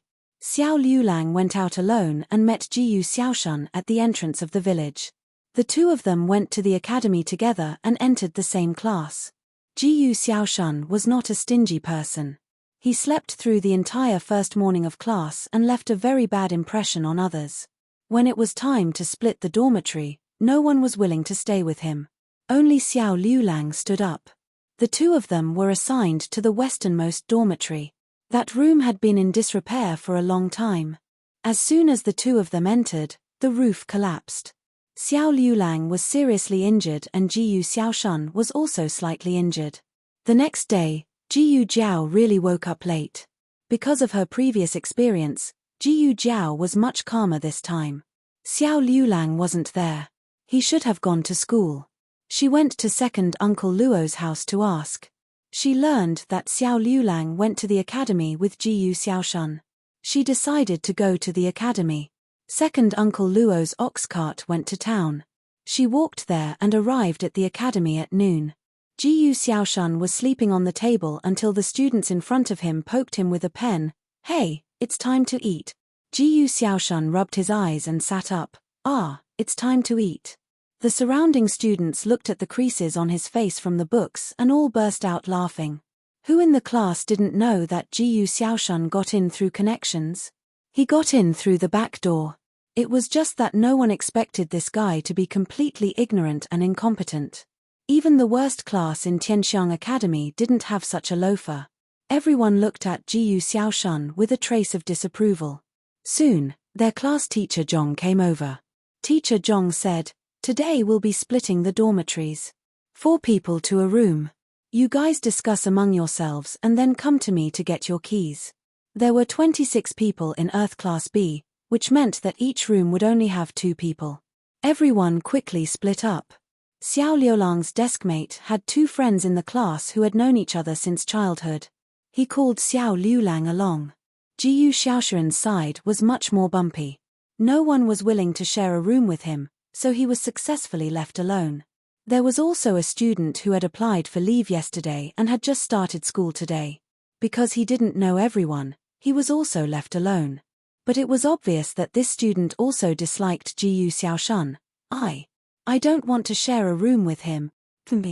Then I'll stay by myself." Jiyu Xiaoshan crossed his arms and looked up at the sky. Of course he couldn't stay by himself. That student who was left alone wouldn't want to stick to the wall and sleep, right? Xiao Liulang said indifferently, "I'll switch with you." That student was moved to tears and thanked him several times. He was just short of calling him dad. Jiyu Xiaoshan grinned, "Brother-in-law, you don't have to live with me. It's not that I don't want to live with you, I just feel that." Xiao Liulang took the keys from teacher Zhong's hands and walked away expressionlessly. Jiyu Xiaoshan smacked his lips and followed reluctantly. All the good rooms had been picked, and the one that was left was the most remote one.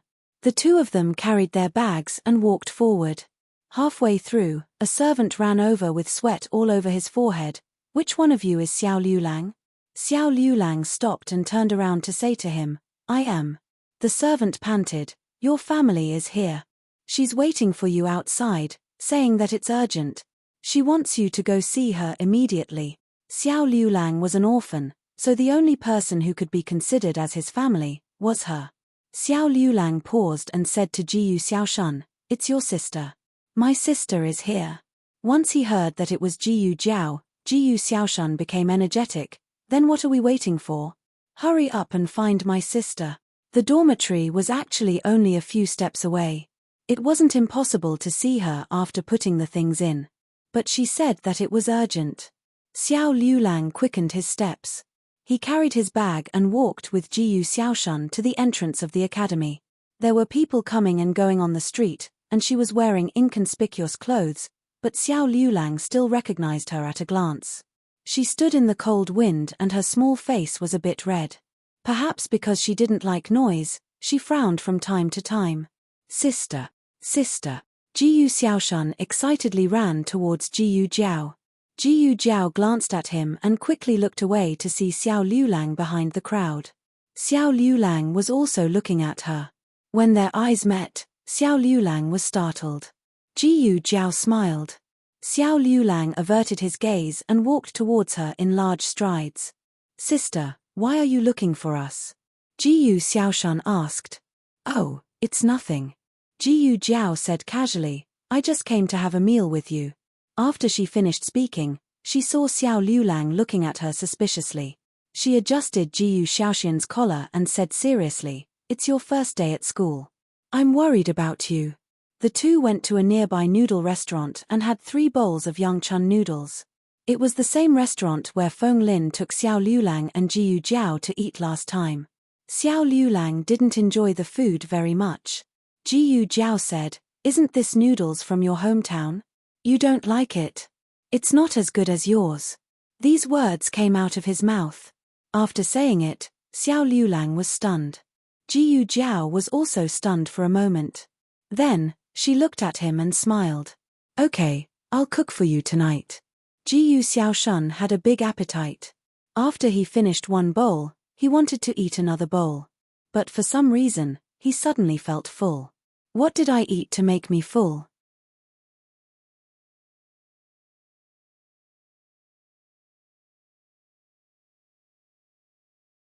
Chapter 19. After dinner, Xiao Liulang and Jiyu Xiaoshan returned to the academy, only to be told that their dormitory had collapsed. "When did it collapse?" Xiao Liulang asked. The student said, "It collapsed not long after you left. Many people saw you go to the dormitory and were worried that you would be buried inside. They were going to go, but..." Xiao Liulang's expression froze. Jiyu Xiaoshan ran over to see the collapsed dormitory, only to see broken walls everywhere. The floor was cracked by the beams. Thinking of what would happen if this thing fell on someone's head, he was so scared that he patted his chest. "Fortunately, my sister came to eat with us. Otherwise, we would both be buried alive." Including the time at the clinic, this was the second time. Every time, it was because of her that they were able to avoid an unexpected disaster.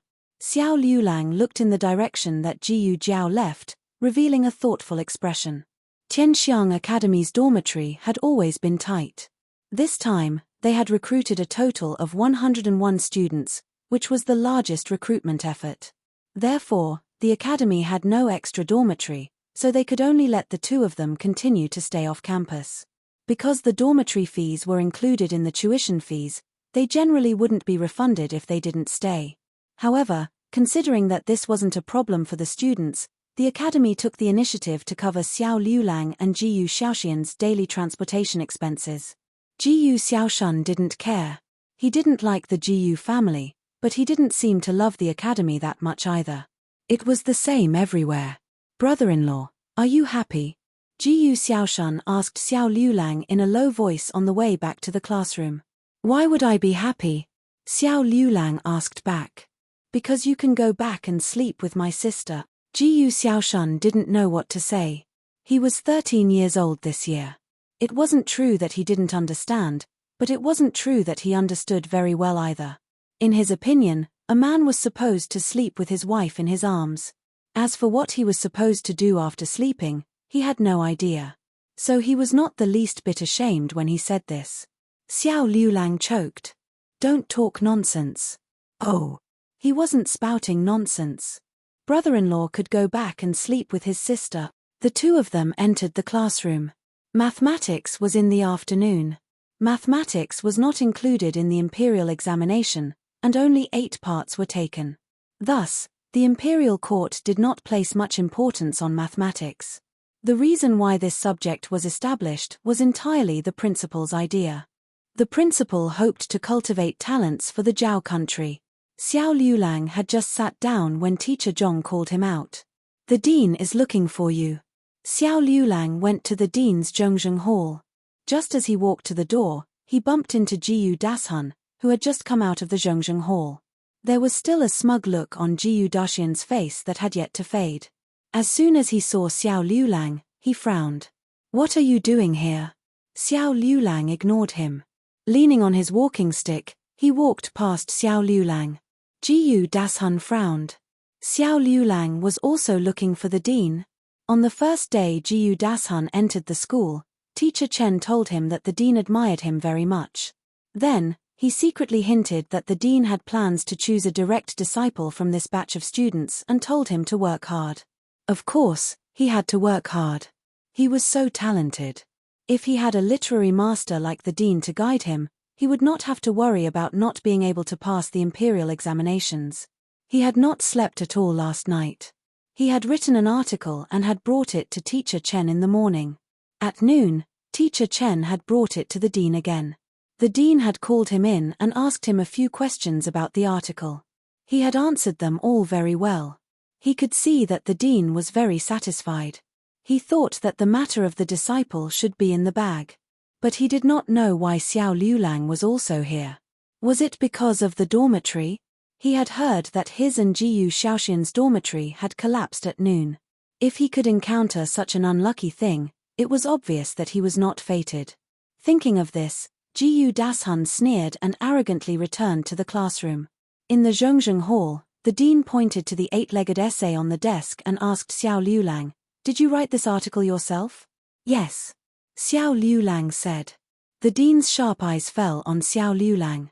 The young man looked to be no more than 17 years old. His face was still young, but there was a calmness between his eyebrows that did not belong to people of his age. He was lame, but he seemed to be more noble than any healthy student. "Why did you not answer the first 2 questions?" the dean asked. Outsiders only knew that this student was at the bottom, but they did not know that he had handed in 2 of the 3 exams. He should not have been accepted, but the article was too amazing. Originally, the student named Jiyu Dashian's article was not bad, but it was good for a new student. Compared to Xiao Liulang's, it was immediately overshadowed. Xiao Liulang did not answer the dean's question. What a stubborn child. The dean sighed in his heart. He waved his hand and said, "All right, you can go to class." Xiao Liulang bowed like a student and turned to leave. Behind the curtain, an old man in plain clothes walked out. "Teacher." The dean immediately stood up and bowed respectfully. The old man in plain clothes picked up Xiao Liulang's article. After he finished reading it, he shook his head. "This student of yours has a strong evil aura." After Jiyu Jiao and Xiao Liulang said their goodbyes, they went to the nearby market. The market in the eastern part of the town was similar to the market in the western part of the town, but it was a bit more expensive. But the market was already closed, so if she wanted to buy things, she could only go to a store or the market. Jiyu Jiao bought 5 catties of white flour from the shop, cut 2 catties of high-quality pork belly, and weighed 2 catties of salt. She spent more than 100 copper coins in total. When she passed by a cloth store, she remembered that when she was collecting clothes for Xiao Liulang a few days ago, his inner clothes were torn. She went in and bought a new set of clothes. She also asked the shopkeeper for some small steps. If there was something that could be repaired, she would repair it. Although she had never repaired clothes before, She had sewn up hearts before. If she treated the cloth as a piece of human skin, it should be easy to sew. After Jiyu Jiao put all the things she bought into her basket, she prepared to return to the village. When she walked out of the store, she noticed that there were a lot of soldiers on the street. The people on the side were whispering to each other. "What's going on? I heard that a patient from Leprosy Mountain ran away. The government is searching the streets." "Ah, a leprosy patient. That's bad. Isn't that right? Don't go out for the next few days. Don't be careless and run into one. Once this disease spreads, there's no cure for it." In ancient times, leprosy was an incurable disease. After being infected, they would only be sent to Leprosy Mountain to wait for death. Jiyu Jiao suddenly remembered something. Xiao Liulang's elder brother seemed to have passed away because of leprosy. After the soldiers finished searching one street, they went to the next. Jiyu Jiao returned to the village. Jiyu Jiao didn't care about what happened on the street. After returning to the house, she went to make Yong Chun noodles. When she was kneading the dough, there was a loud bang outside the door. It seemed that something had hit her door. Jiyu Jiao wiped her hands with a dry cloth and walked over to take a look. She saw an old lady collapsed in front of her house.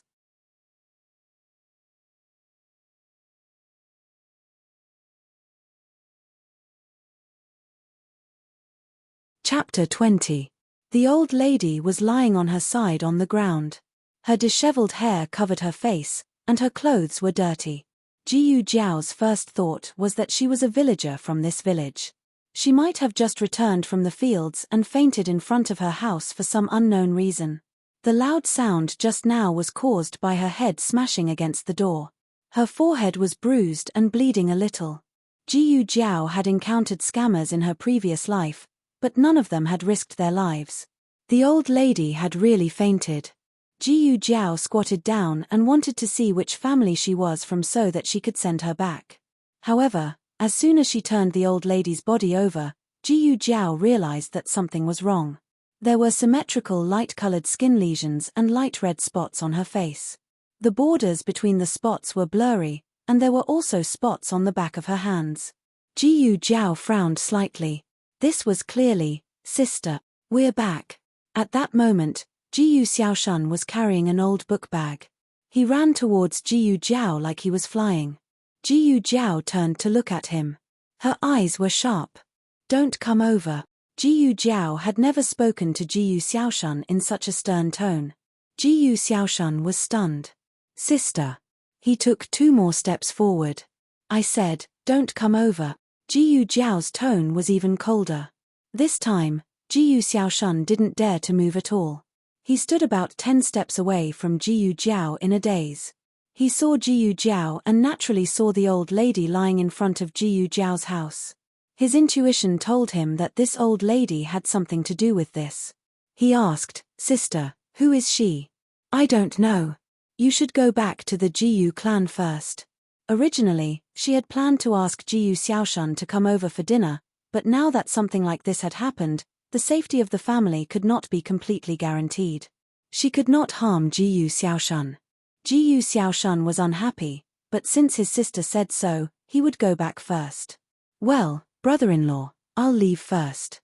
He turned around and said to Xiao Liulang behind him. Jiyu Jiao was slightly stunned. Xiao Liulang was back too? Not only Xiao Liulang, Feng Lin also came along. Feng Lin helped his deskmate with his homework, and his deskmate gave him a basket of pomelos as a token of gratitude.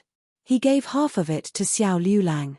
He was worried that Xiao Liulang could not carry it, so he sent it back to the village. As for Jiyu Xiaoshan, he always bullied Xiao Liulang. Feng Lin was also a little worried that Xiao Liulang would go home with him, so he wanted to keep an eye on them. Xiao Liulang and Feng Lin both noticed the old lady lying on the ground at this time. "You'd better not come over," Jiyu Jiao said to the 2 of them. Feng Lin frowned strangely. "She's dead. You didn't kill her, did you?" "Hey, what are you talking about?" Jiyu Xiaoshan could not stand this pretty boy who always slandered his sister. Feng Lin snorted. "Did I say anything wrong? Something must have happened to that old lady. Otherwise, why wouldn't she let us go?" Xiao Liulang walked over with a cold expression. You, don't come over. Jiyu Jiao said. Xiao Liulang still walked over. He actually saw that something was wrong from afar. When he walked closer to take a closer look, he was finally certain of his guess. When Feng Lin saw him walk over, he quickly followed. Hey, why are you all going over? Sister, I. Jiyu Xiaoshan anxiously scratched his head. Feng Lin came to Xiao Liulang's side and looked at the old lady with red spots all over her face. He had a bad feeling. Brother Xiao, this is leprosy. Xiao Liulang frowned. Feng Lin's body swayed and he almost fell. This old lady is a leper. Feng Lin was so shocked that he stuttered. Leprosy was one of the most terrifying infectious diseases. It was said that as long as one person in a village was infected, the whole village would be infected. Moreover, there was no cure for this disease. Those who got it could only wait for death. In the previous dynasty, there was a tragedy where tens of thousands of people died because they did not pay enough attention to leprosy. When the current dynasty's first emperor ascended to the throne, the first thing he did was to build Leprosy Mountain. All the lepers were sent to the mountain for centralized management. You touched her. Xiao Liulang calmly looked at Jiyu Jiao. Jiyu Jiao nodded her head. However, she had only touched her once. Her skin was not damaged, so the chances of her being infected were not high. However, other people might not think so. If other people knew that Jiyu Jiao had been in contact with a leper, they would definitely send her and the patient to Leprosy Mountain. Leprosy Mountain was a place where once someone went up, they would never be able to come back down. Feng Lin pulled Xiao Liulang a dozen steps away and said in a frightened voice, You heard what she said. She touched that leper. You must immediately send her away, otherwise, your entire village will be infected. Xiao Liulang frowned. Feng Lin stomped his feet and said, Aya, Brother Xiao, what are you hesitating for? Haven't you always wanted to get rid of that evil woman? She was the one who touched the leper. There is an 80% to 90% chance that she was infected. According to the imperial court's laws, she should be sent to Leprosy Mountain. This is a legitimate opportunity to get rid of her. Feng Lin had thought about it. Xiao Liulang was a scholar. If he really did something like abandoning his wife and children, it would ruin his reputation. The current situation was simply a timely reign. He could not only preserve his reputation, but also get rid of that evil woman. No one will be sent to Leprosy Mountain, Xiao Liulang said calmly. Feng Lin was stunned. Xiao Liulang walked towards Jiyu Jiao with his walking stick. Bring me a dry cloth. Jiyu Jiao did not ask any questions. She went into the room and brought out a clean cloth. Xiao Liulang took the cloth from her hand and squatted down in front of the old lady. Realizing what he wanted to do, Jiyu Jiao said, I'll do it. No need. Xiao Liulang wrapped the cloth around the old lady's face, blocking her mouth and nose. Carry her inside. Okay. Jiyu Jiao nodded. Hey, Brother Xiao. Feng Lin stopped him. Jiyu Xiaoshan had heard most of the story. It turned out that the old lady was a leper from who knows where. His sister was afraid that he would be infected, so she did not let him go. But was he, Jiyu Xiaoshan, such a disloyal person? Jiyu Xiaoshan ran over to help his sister and brother-in-law carry the old lady into the backyard. Feng Lin anxiously stomped his feet. Crazy. You're all crazy. Then, he also gritted his teeth and entered the room, taking the risk of being infected.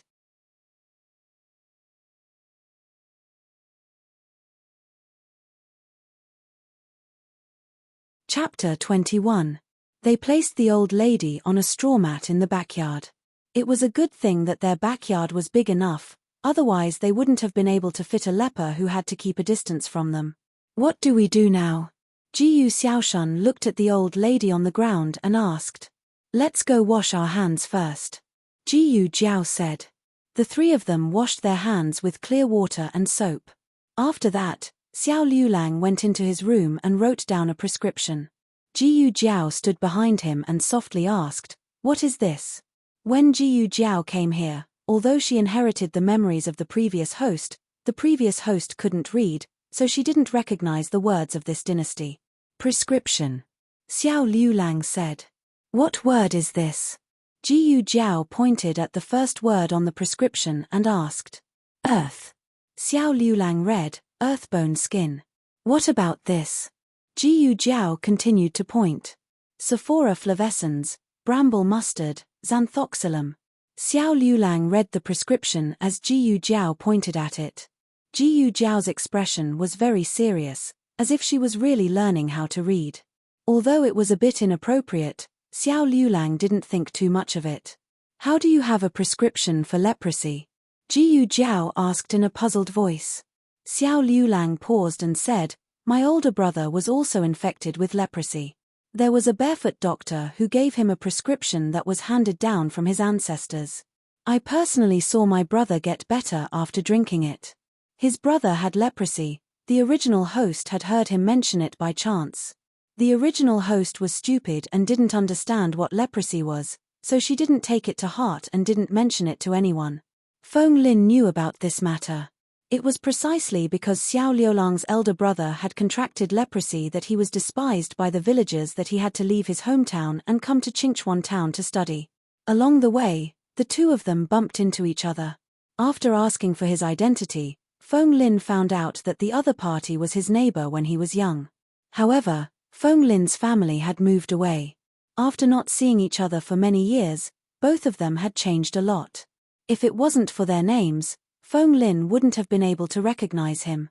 Since his getting better, why did he pass away? Jiyu Jiao asked. Xiao Liulang lowered his gaze and said, the news of him contracting leprosy was leaked, and he was taken to Leprosy Mountain by the soldiers. Not long after, he died of illness on the mountain. So that was the case. Jiyu Jiao nodded and said, is this the prescription your brother used to treat his illness? Xiao Liulang nodded and said, her symptoms are very light right now, similar to my brother's. If she is treated properly, there might be a chance to cure her. Jiyu Jiao already understood the prescription. It was the right medicine, but the effect was very slow. It could only slow down the development of leprosy. It was still difficult to cure it. However, Jiyu Jiao didn't say anything. Feng Lin took the prescription and said, I'll go get the medicine. Xiao Liulang reminded him, remember to go to different pharmacies. Feng Lin paused for a moment and suddenly understood, I understand. They couldn't let anyone see that this was a prescription for leprosy, otherwise, they would be exposed. I'll go too. Jiyu Xiaoshan said. What are you going to do? Feng Lin didn't want to go with him. Jiyu Xiaoshan raised his eyebrows and said, I'm going to prevent you from reporting it to the authorities. Don't think that he didn't hear it. This guy just urged his brother-in-law to send his sister to Leprosy Mountain. Feng Lin rolled his eyes. If Xiao Liulang didn't touch the old lady, he would definitely report it to the authorities. However, Xiao Liulang had already touched the old lady. If he reported it to the authorities, wouldn't he be arrested together with Xiao Liulang? No matter what, Jiyu Xiaoshan was very determined to follow him, so Feng Lin had no choice but to bring him along. It was impossible to take the ox cart. If the news was leaked, it would be dangerous. The two of them walked to the major pharmacies in town. About 2 hours later, they bought all the medicine and a medicine jar. Jiyu Jiao took the medicine to the kitchen to boil it. While waiting for the medicine, Jiyu Jiao asked Xiao Liulang, why did you come back? I heard that Jiyu Dashun moved to the dormitory.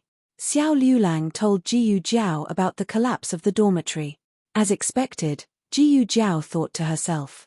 However, there was a surprised expression on her face. Fortunately, you're fine. Xiao Liulang looked at her deeply. The backyard was too cold.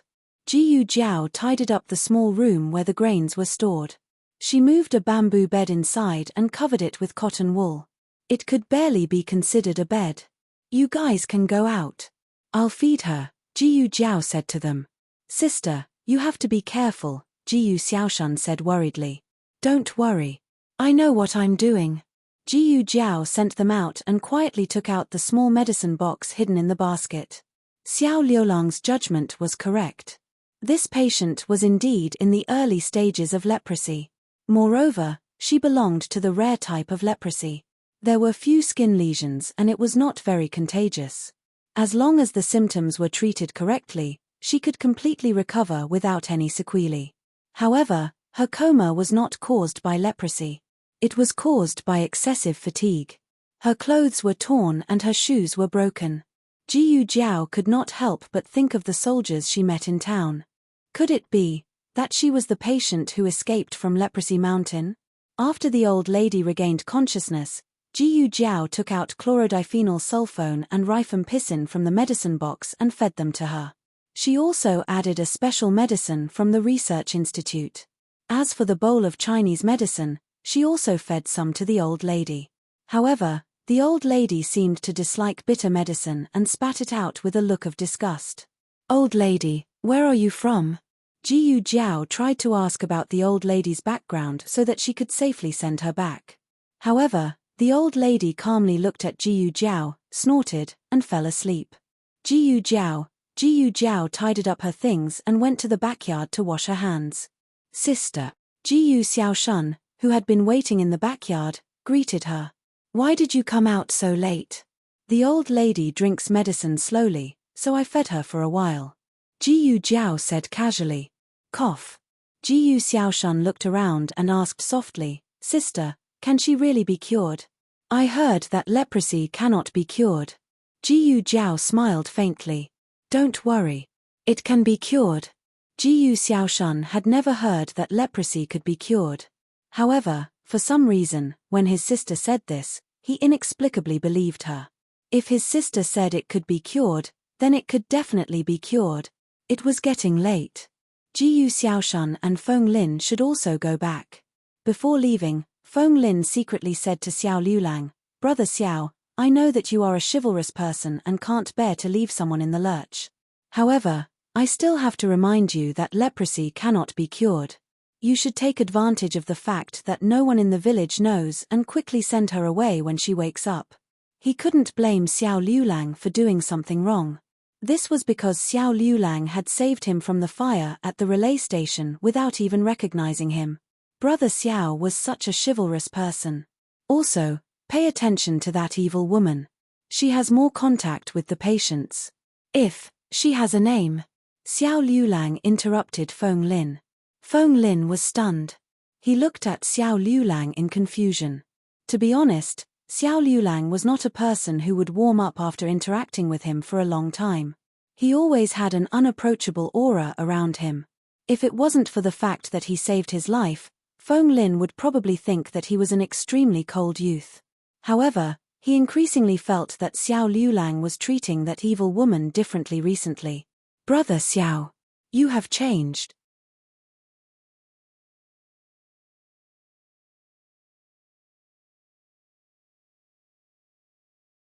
Chapter 22.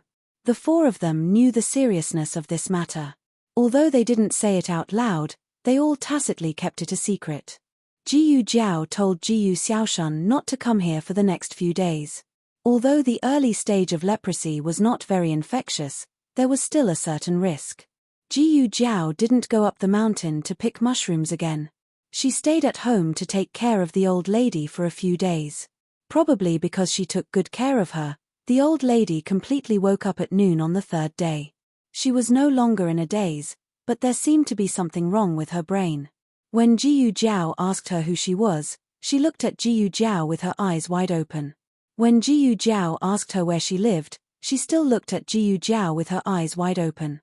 "Could it be Alzheimer's? Do you still remember what disease you have?" Jiyu Jiao continued to ask.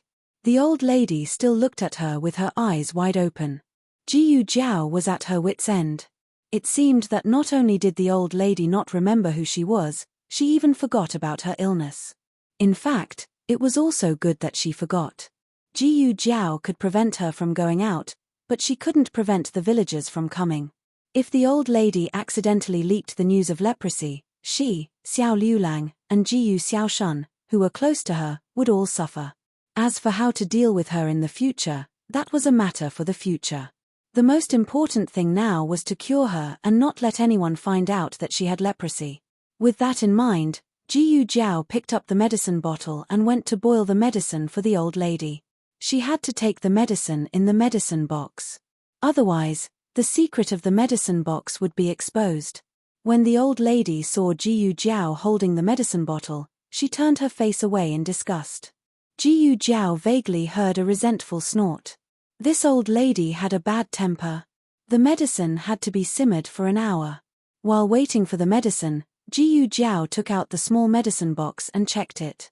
She had used a lot of medicine recently and hadn't had a chance to count them. She had to see how much medicine she had left and which she couldn't use anymore. In the end, she was a little dumbfounded after the examination. There was a new bottle of anti-inflammatory medicine and a spare antibacterial ointment. There were also a few more bottles of medicine that she didn't remember when she put them in. Jiyu Jiao looked at the motionless medicine box, rubbed his chin, and fell into deep thought. Near the end of the month, the academy had another exam.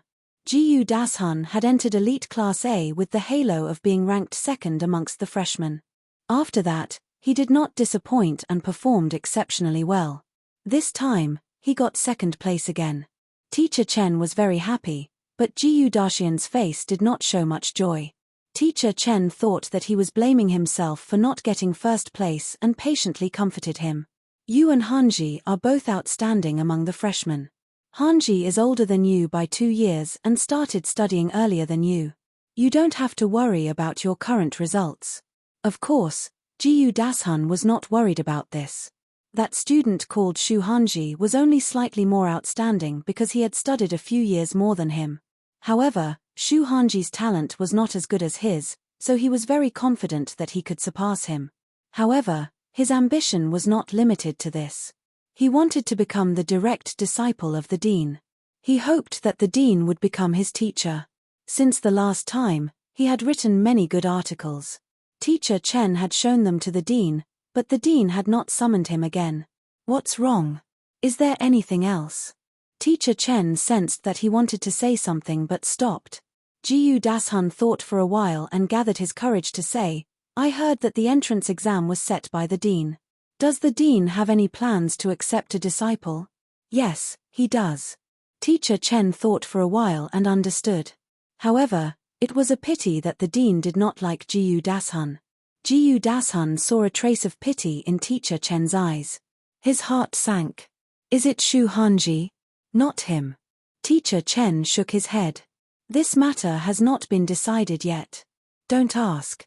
Even if he can't be the dean's disciple, the dean will take time to guide the outstanding students in the academy. How could it be the same? One was to inherit the dean's legacy and be the dean's successor. He would not only get knowledge, but also the dean's connections. However, a casual guide would be much weaker. A poor child like him dreamed of soaring to the sky.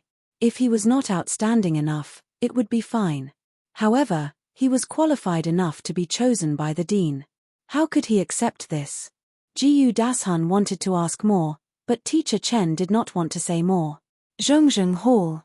The dean looked at Xiao Liulang with cold eyes and said gently, Have you thought about it? Xiao Liulang said indifferently, You want to be third from the bottom? In this exam, Xiao Liulang was third from the bottom. This was not because he improved by 1 place, but because Jiyu Xiaoshun was at the bottom. The dean cleared his throat and said, I won't make it difficult for you. Go back and think about it for a few days. You don't have to rush to give me an answer. I will be at the academy before the new year. When you have thought it through, you can give me an answer. For the dean to say such words, it could be said that he was very sincere. Although the Tianxiang Academy was only a school in a small town, the dean was once the head of the 4 great talents in the capital. His reputation and talent were beyond doubt. If it were not for the misfortune in his family, he would not have left the capital to teach in the small Qingchuan town. He had seen so many students, but Xiao Liulang was the first one that made him want to take him as his disciple. You want him that much? Are you not afraid that you can't subdue this thorn? After Xiao Liulang left, the old man behind the screen snorted indifferently. The dean bowed to the screen and said with a smile, I'm really afraid that I can't subdue him. How about, teacher, take him as your disciple? There was silence behind the screen. After a while, the old man sighed faintly, You forgot. I said that I would never take another disciple in this life. The young marquis was dead, the imperial college was closed forever, and the teacher's heart was completely dead. After school, Xiao Liulang and Jiyu Xiaoshun sat in second Uncle Luo's ox cart to return to the village. When they left the town, they found that there were several checkpoints on the official road, all of which were searching for leprosy patients. The two became even more vigilant. When Xiao Liulang arrived home, Jiyu Jiao told him about the old lady's situation. She doesn't remember anything. Xiao Liulang did not think that this was a bad thing, at least not for now. If she did not know, she would not have let it slip. Did she want to go out? Xiao Liulang asked. Jiyu Jiao shook her head. She didn't. I told her that she had tuberculosis and could not go out in the wind. The red spots on her face were caused by the cold. Because tuberculosis is contagious, it is best for her to stay in her room to avoid spreading the disease to others. Looking at her, she seemed to have listened to me and was quite well behaved the whole afternoon. Xiao Liulang went to see the old lady in the room. Her situation had improved a lot. The skin lesions had faded a lot. If one did not look carefully, it was almost impossible to see the red spots on her face. What Jiyu Jiao did not say was that after a few more days of treatment, the old lady's leprosy would no longer be contagious. In the blink of an eye, it was the end of the month. It was also the day that Feng Lin and Dr. Zhong agreed to treat Xiao Liulang's leg.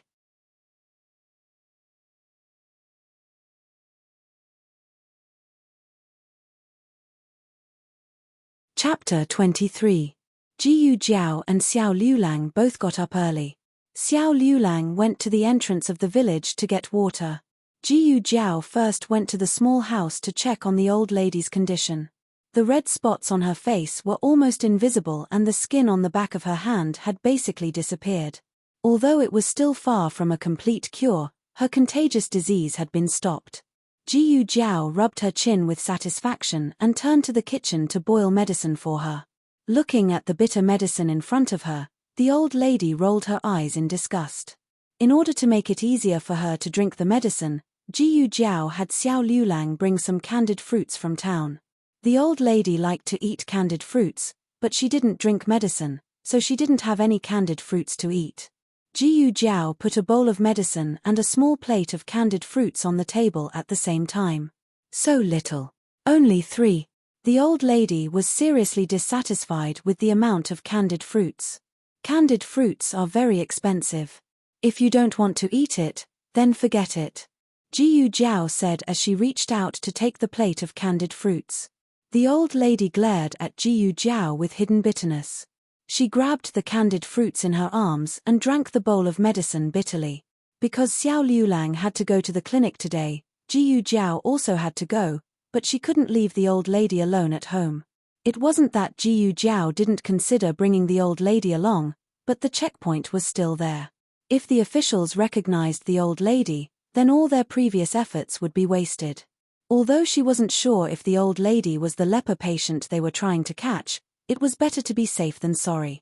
After thinking about it again and again, Jiyu Jiao called Jiyu Xiaoshun over. "Sister, you're finally willing to let me in," Jiyu Xiaoshun said with a face full of excitement. Jiyu Jiao said, "I'm going to accompany your brother-in-law to town today. You stay at home and help me take care of the old lady. I've already disinfected the house." Jiyu Xiaoshun didn't understand what disinfection meant, nor did he ask how his sister knew that the disease was fatal. He agreed without any hesitation. "Okay. Sister, don't worry. I will keep an eye on her. I've heated up lunch in the pot. You can just bring her a portion." Jiyu Jiao continued to instruct. Jiyu Xiaoshun patted her chest and said, "Sister, don't worry about me." Thinking of something, Jiyu Jiao reminded her, "If anyone asks, just say that you're a relative of your brother-in-law and came to seek shelter with him." Jiyu Xiaoshun said obediently, "Okay." As soon as Jiyu Jiao and Xiao Liulang left, the thugs who had been following Jiyu Xiaoshun came knocking on their door. "Boss, I've finally seen you. I heard that you went to study. You're still playing Da Shun's tricks. Let's go. Let's go do some work. Get lost. I have something important to do." Jiyu Xiaoshun drove them away without thinking. Although he had been holding it in for too long, he had to do what his sister asked him to do. When Jiyu Jiao and Xiao Liulang arrived at Hui Chun Hall, Feng Lin had been pacing back and forth at the door for a while. Originally, he had agreed to meet Hui Chun Hall at 9 o'clock am, but he was worried that there would be too many people looking for Dr. Zhong, so he came at 7 o'clock am. Who would have thought that he would wait here for more than an hour, but there was no sign of a queue. He was puzzled when he saw Xiao Liulang and Jiyu Jiao. His face immediately sank. "Why are you here?" Jiyu Jiao smiled faintly. "I'm here to take a look." Feng Lin didn't understand.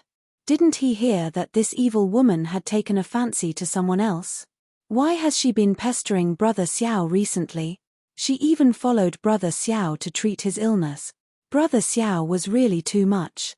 Treating an illness was such an important matter. Why did he have to bring trouble along? What if he messed up? Feng Lin coldly said, "I'm warning you. When we enter the clinic, you are not allowed to speak carelessly or touch other people's things. Don't cause trouble for Brother Xiao and delay his treatment." "Oh," Jiyu Jiao responded. She was not impatient or angry. Xiao Liulang frowned and glanced at Feng Lin before walking in with his walking stick. The person who received them was shopkeeper Wang. Shopkeeper Wang had also been waiting for a long time. He came over with a smile and glanced at Jiyu Jiao without leaving a trace. He said to Feng Lin with a smile, "Young Master Feng, you're here.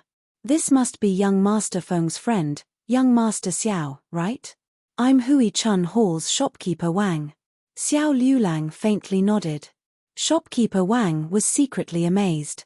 This young Master Xiao was too handsome. He was obviously wearing shabby clothes, but he was more refined and elegant than any other young master he had ever seen. "This is..." Shopkeeper Wang looked at Jiyu Jiao as if he did not know her at all. Xiao Liulang paused. "My wife is from the Jiyu family." Shopkeeper Wang cupped his hands and smiled. "So it's Madam Xiao. Sorry for the disrespect." Shopkeeper Wang, "Is Dr. Zhong really here? Why is there not a single patient waiting in line?" Feng Lin asked. "Alas, isn't it because Dr. Zhong's injury has not healed yet, so he can't receive a large number of patients? I didn't release the news and only informed a few patients who were really in a hurry. You're the only one in the morning.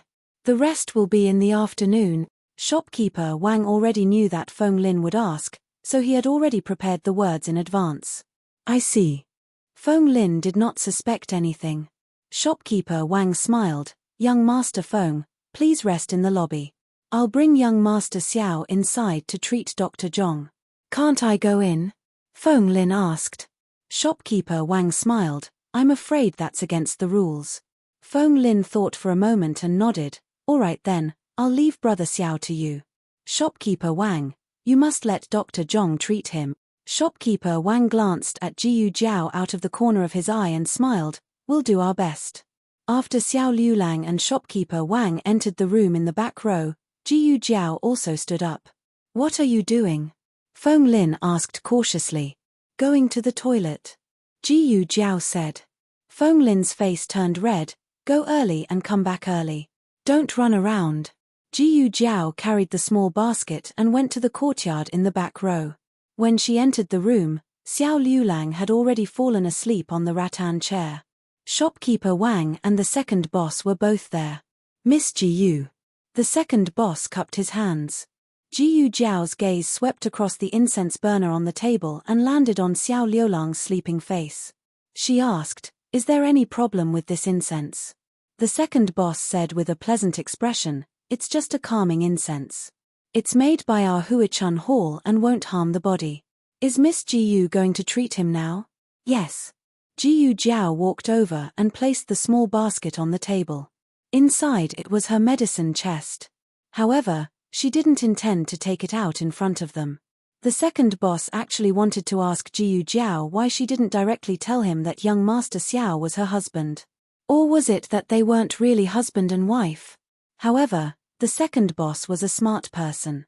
When opening a business, one must have more ears and less mouth. In the end, he didn't ask a single question.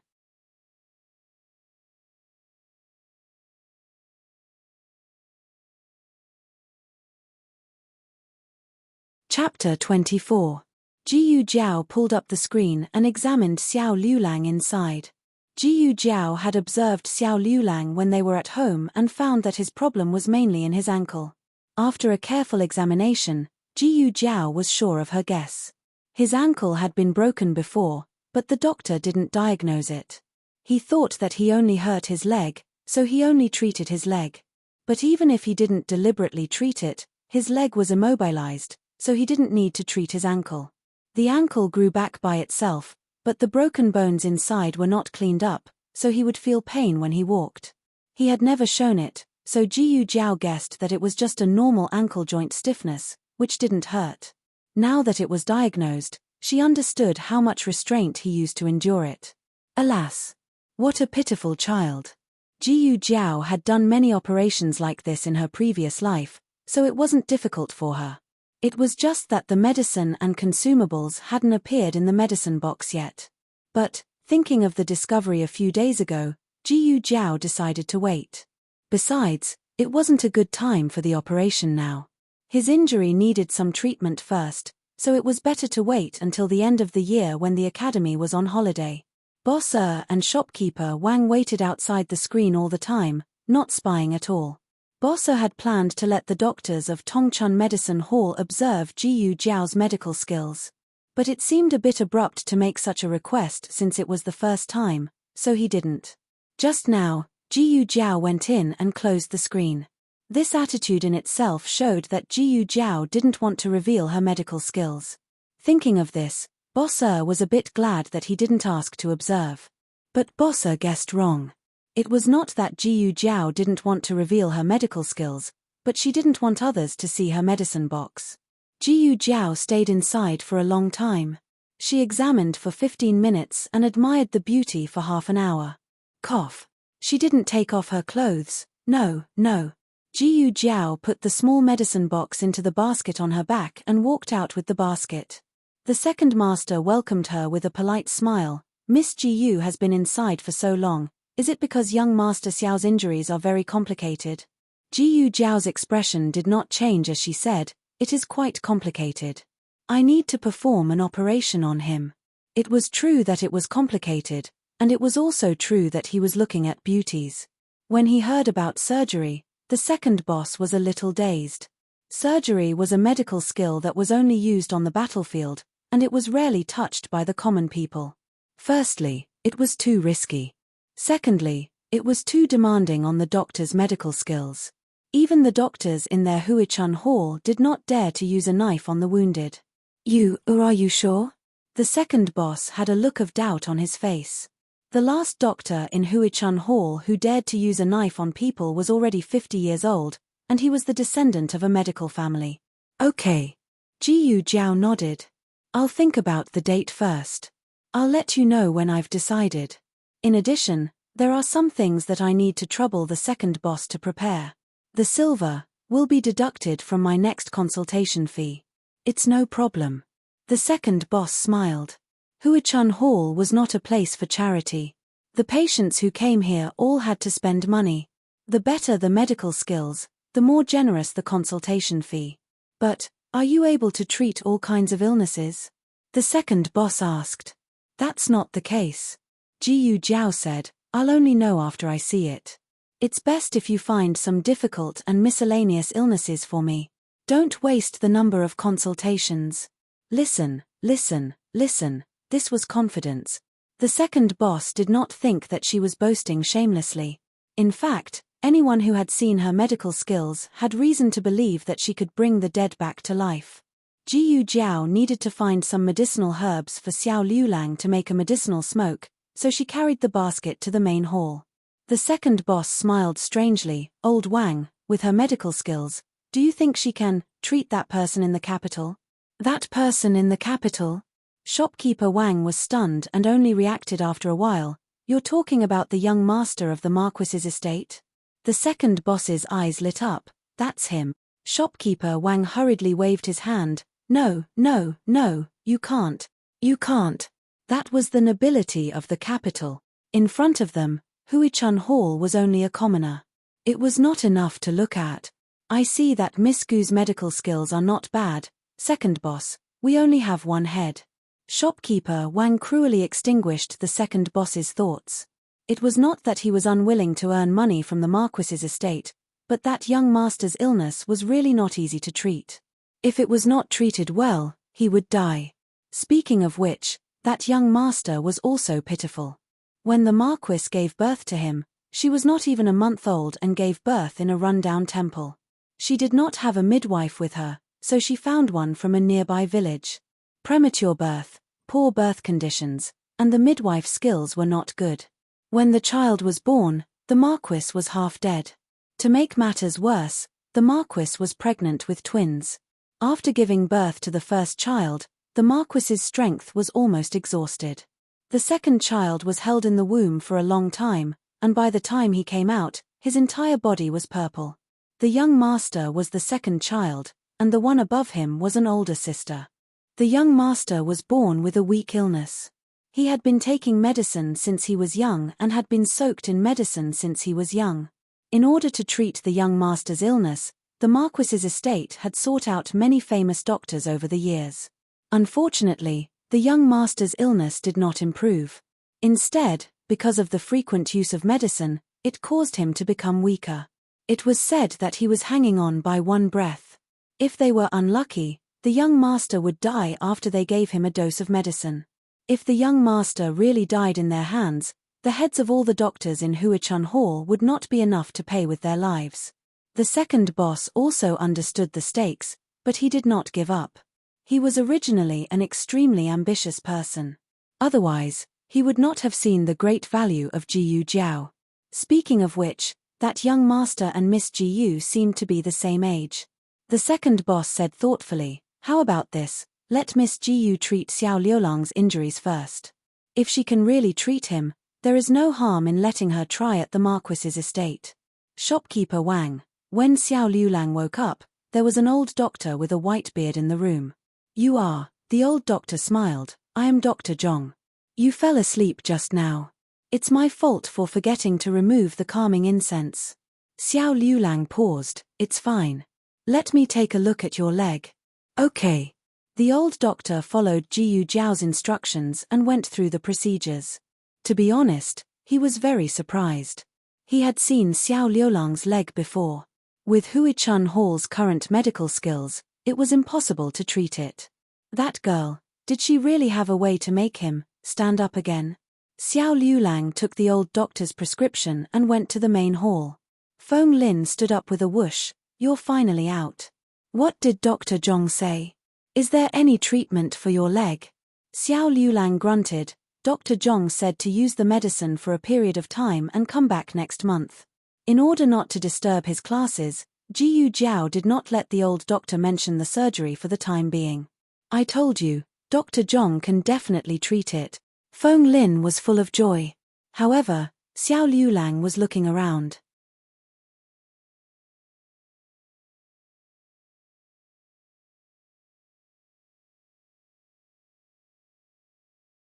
Chapter 25. At this moment, Jiyu Jiao walked over from the backyard with a small basket on her back. "You took so long to go to the toilet," Feng Lin muttered. Xiao Liulang's gaze fell on Jiyu Jiao. When she came closer, he asked her, "Where are you feeling unwell? Let the doctor take a look." "I'm fine. Let's go," Jiyu Jiao said. She did not look like she was sick. Xiao Liulang went to get the medicine. When he paid, he found that half a month's worth of medicine was less than one tael of silver. "Is there a mistake?" "No, this is the price," the shop assistant said. "I told you earlier.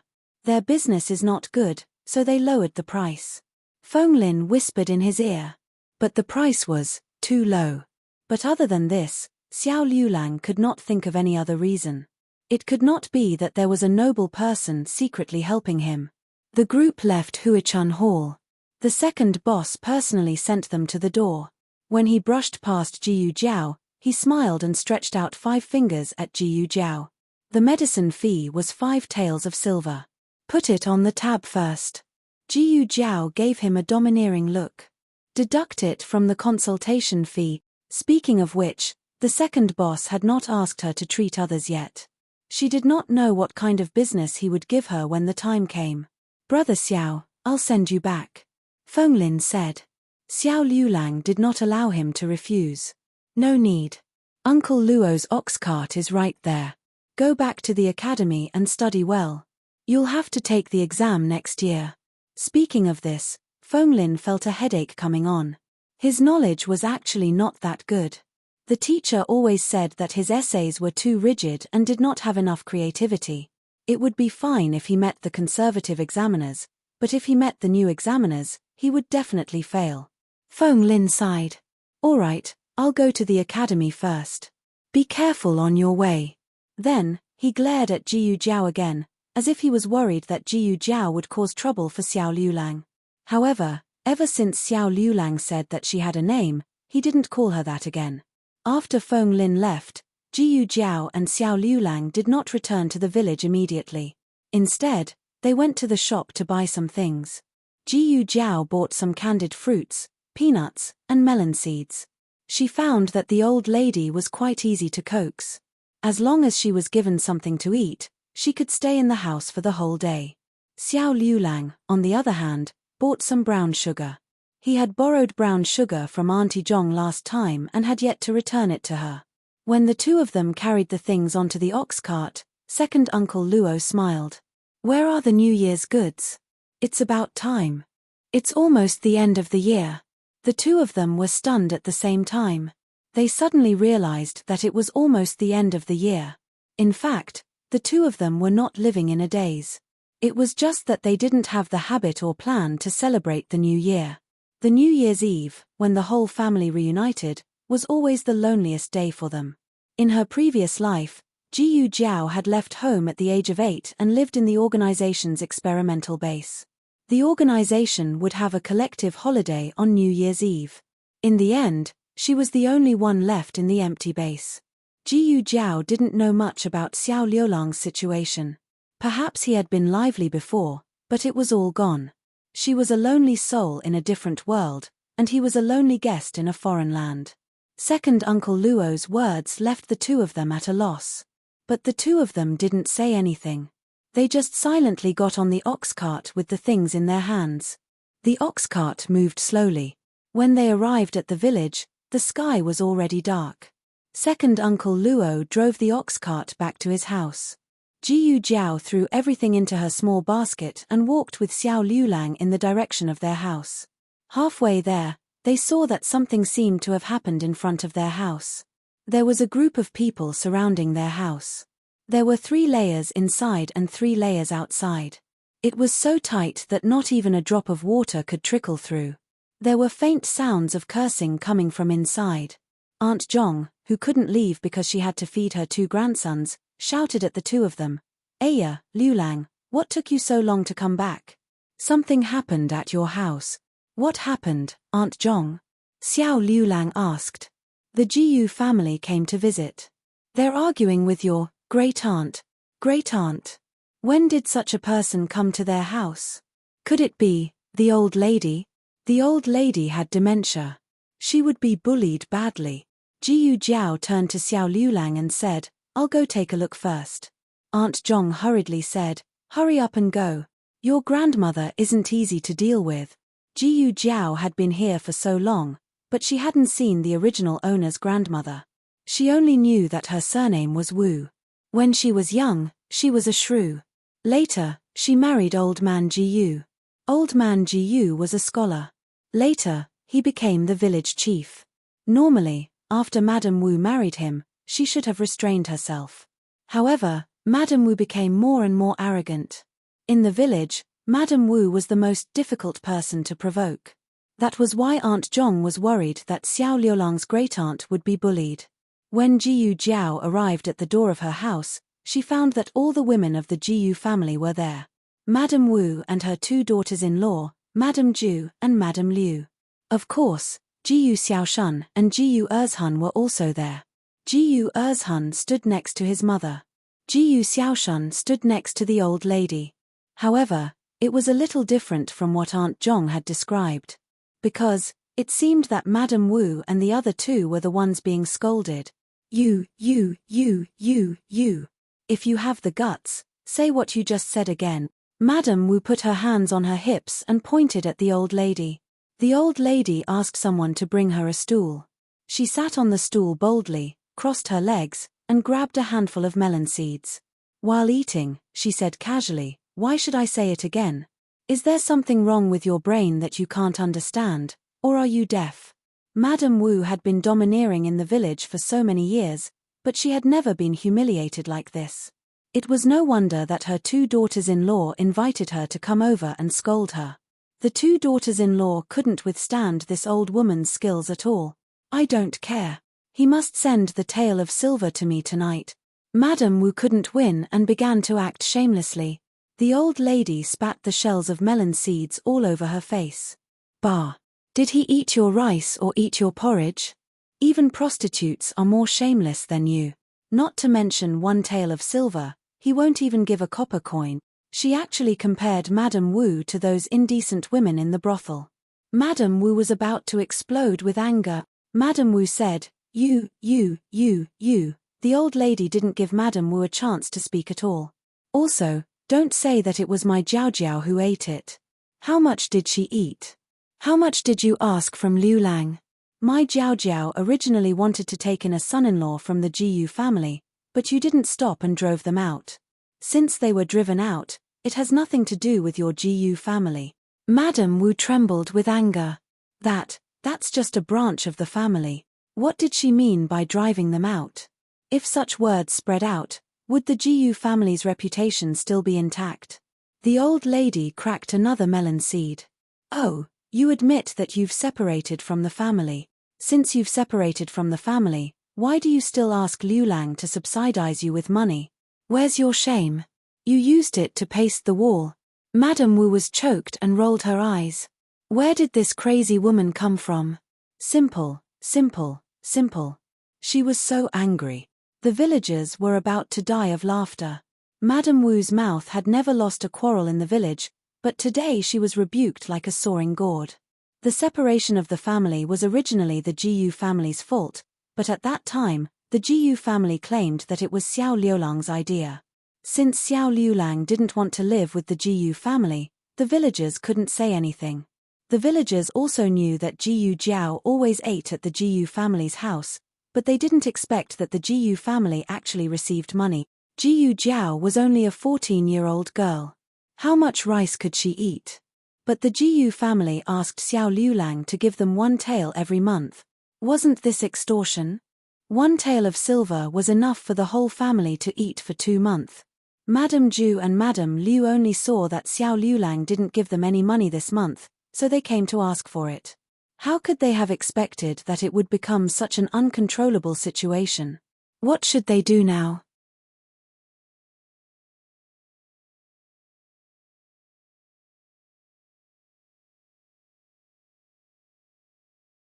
Chapter 26. Her mother-in-law had a loose tongue. After quarreling for a long time, she had been coaxed for a long time. Everything that should be said and should not be said came out in one go. If this went on, the Jiyu family's background would be exposed by her mother-in-law. The two sisters-in-law exchanged a look and made a decision in their hearts. They couldn't let them argue anymore and had to quickly pull their mother-in-law back. "Mother, let's not lower ourselves to her level. Let's go back first." Madame Ju stepped forward and grabbed Madame Wu's arm.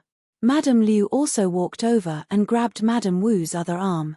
"Yes, mother, let's not argue with this crazy woman." If they had said so at the beginning, the villagers might have believed them. But after the fight, Madame Wu and her two daughters-in-law had become angry, but the old lady was calm and composed. If someone were to say that she was a crazy woman, it would be Madame Wu. The villagers' expressions of watching a good show completely angered Madame Wu. Madame Wu rolled up her sleeves and spat, "You old bastard. Do you know who I am? I'm Li Zheng's wife." "Ha!" The old lady rolled her eyes. "And I'm the emperor's mother." The people around all laughed.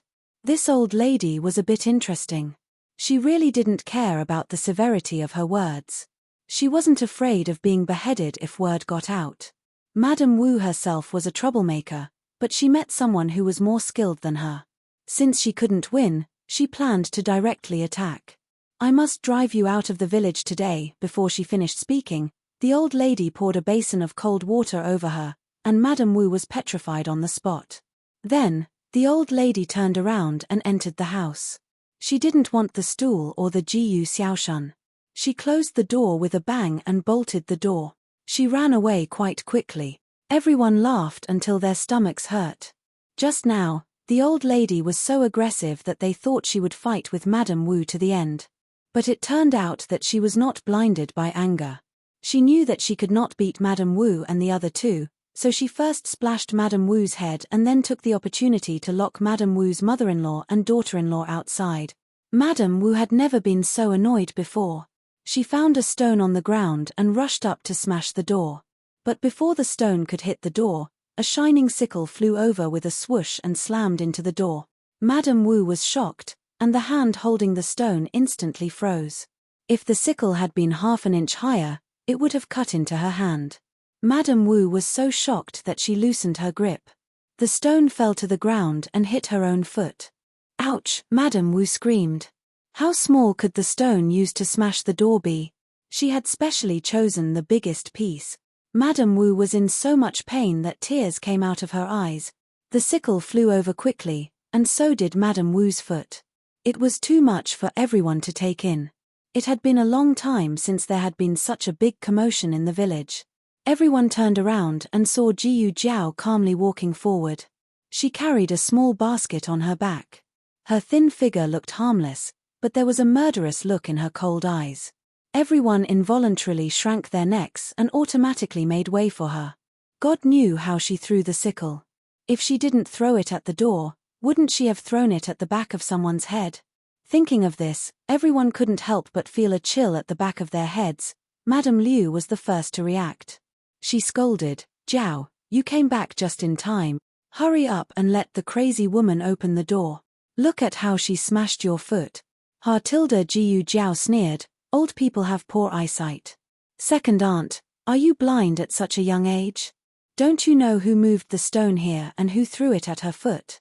Madame Liu was dumbfounded when she heard this. This girl, how could she be so good at insulting people? If she had pulled Jiyu Dashun and kicked Jiyu Xiaoshan in the past, she was just being stupid. But scolding her and Madame Wu for being blind in front of everyone was a clear sign of falling out with the Jiyu family. "You stinky girl. How dare you scold your grandmother?" Madame Wu rolled up her sleeves and was about to walk forward, but she almost fell to the ground because of the pain. Madame Ju hurriedly supported her mother-in-law. "Mother, be careful." Madame Wu was in pain and anger. She pointed at Jiyu Jiao's nose and scolded, "Little beast. Why didn't I drown you in the past?" At this time, Xiao Liulang came over. Xiao Liulang and Jiyu Jiao had been going out together frequently recently. The village had long heard that they were back together, but he had never responded directly. So many people still guessed that everything was just wishful thinking of the Jiyu family's fool. "Liulang, look at what your great-aunt and Jiaonyang have done. Your grandmother is so old." Madame Ju scolded Xiao Liulang. Unexpectedly, before she finished her words, Xiao Liulang said indifferently, "Since you are old, don't wander around." Madame Ju doubted that she had heard it wrong. "Are you all right?" Xiao Liulang went to Jiyu Jiao and asked. "No." Jiyu Jiao shook her head and took the sickle from the door. Xiao Liulang said to the door, "Great-aunt, we are back." The door creaked open. Xiao Liulang and Jiyu Jiao went in. Everyone looked at each other. Were they hallucinating just now? Xiao Liulang really talked to fool Jiyu? And asked if she was all right? Did they really get back together? Xiao Liulang closed the door after entering the room, but he didn't close it tightly. They could hear his unhurried voice, "If you encounter this kind of thing in the future, report it to the government. I will go to the government office personally to write a complaint." As soon as these words came out, Madame Wu and the other two who wanted to rush in were directly stunned. Could this kind of thing be reported to the government office? Xiao Liulang said it so confidently. He should be able to take revenge, right? The little cripple's heart was so black. "Mother, the things of the third branch." Madame Ju reminded her in a low voice. There was indeed something fishy about the separation of the family. The fields of the third branch and the dowry of the third daughter-in-law were all taken by them. If they really went to the government office, they were afraid that they would be found out. Madame Wu gritted her teeth and left with her 2 daughters-in-law. The parties involved had left, and the onlookers also went back to their own homes. Jiyu Erzhun also left. Only Jiyu Xiaoshun went around the village and then went to his sister and brother-in-law's house. Jiyu Jiao and Xiao Liulang sat on the chairs in the central room, while the old lady sat on the bench opposite them. She was still sitting with her legs crossed and eating melon seeds. She didn't seem to realize that she should explain herself for stirring up trouble. In fact, it was not only the people in the village who felt that Jiyu Jiao and Xiao Liulang were different from what they had imagined. Even the 2 of them felt that they had misjudged the old lady. She didn't know what to do, didn't know what to ask, and reacted in a dull way. Jiyu Jiao really thought that she had Alzheimer's. But just now, when she was arguing with Madame Wu, she was like a master who suddenly appeared in the novice village. "Have you been pretending these days?" Jiyu Jiao asked. The old lady said angrily, "Is this how you talk to your grandaunt? Are you addicted to acting?" No, it didn't seem like she was acting. Jiyu Jiao said to Jiyu Xiaoshun seriously, "Come with me."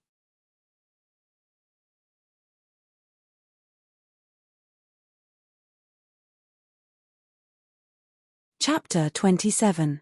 The novel is updated faster. There are all kinds of novels that can't be found on the internet. Jiyu Jiao closed the door. "Tell me, what happened today?"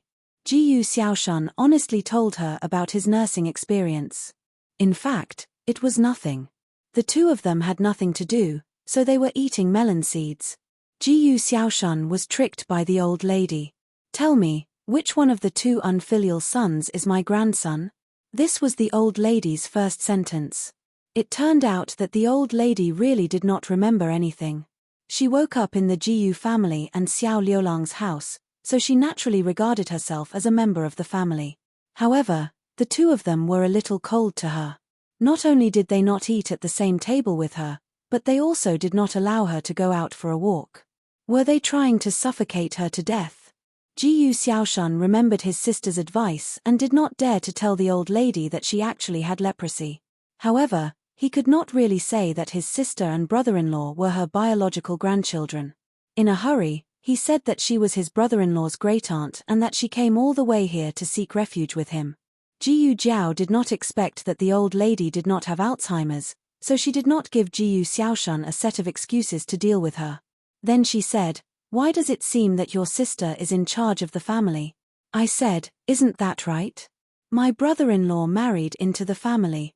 She asked again, "Why didn't I see anyone else?" I said that you guys split up. Hearing this, Jiyu Jiao held her forehead. How was she in charge of the family? She and Xiao Liulang had been busy with their own things, and occasionally had a meal together. Xiao Shun, this fool, had been tricked by the old lady. No wonder the old lady did not stop scolding the Jiyu family. She had understood the enemy's situation thoroughly from Jiyu Xiaoshun. Then why did she always ignore me when I asked her before? She thought that she was slow to respond. Jiyu Xiaoshun said, "She said you're unfilial and doesn't want to talk to you." Jiyu Jiao. Wasn't it just a few fewer candied plums? Jiyu Jiao came to the central room. Obviously, Xiao Liulang had talked with the old lady. I don't know how Xiao Liulang threatened her. The old lady didn't have the arrogance just now. She was a little listless. "I'm so sleepy after the fight. I'm going to sleep first. Wake me up when the meal is ready." The old lady snorted and went back to her room to sleep. Jiyu Jiao looked at Xiao Liulang. Xiao Liulang paused and said, "Back then, the doctor said that the medicine has to be taken according to the prescription for a year, but if the recovery is fast, it will lose its infectivity in a month." He did not forcefully persuade Jiyu Jiao to keep the old lady. He only told Jiyu Jiao that she would not pass on the medicine soon. He hoped that Jiyu Jiao would agree to keep the old lady. Jiyu Jiao didn't know that this little black sesame rice ball would show pity to strangers. Perhaps the old lady reminded him of his older brother who passed away early. His older brother's death had always been a regret in his heart. He might have thought more than once that if his older brother had not been captured and taken to Leprosy Mountain and had continued to take that prescription, would he have been able to recover in the end? All right, then we'll let Grandaunt stay for now, Jiyu Jiao said with a sigh. She didn't plan on chasing her away. But it would be good if she could do him a favor. They would accept her as their grandaunt for now. This was the safest way. Reality proved that their decision was correct because that night, a group of soldiers broke into Clear Spring Village and went door to door to search for the patient who had escaped from Leprosy Mountain. The only guest in the village was the old lady. When they found out that she had only recently come to the village, the soldiers rushed into Jiyu Jiao and Xiao Liulang's home without another word.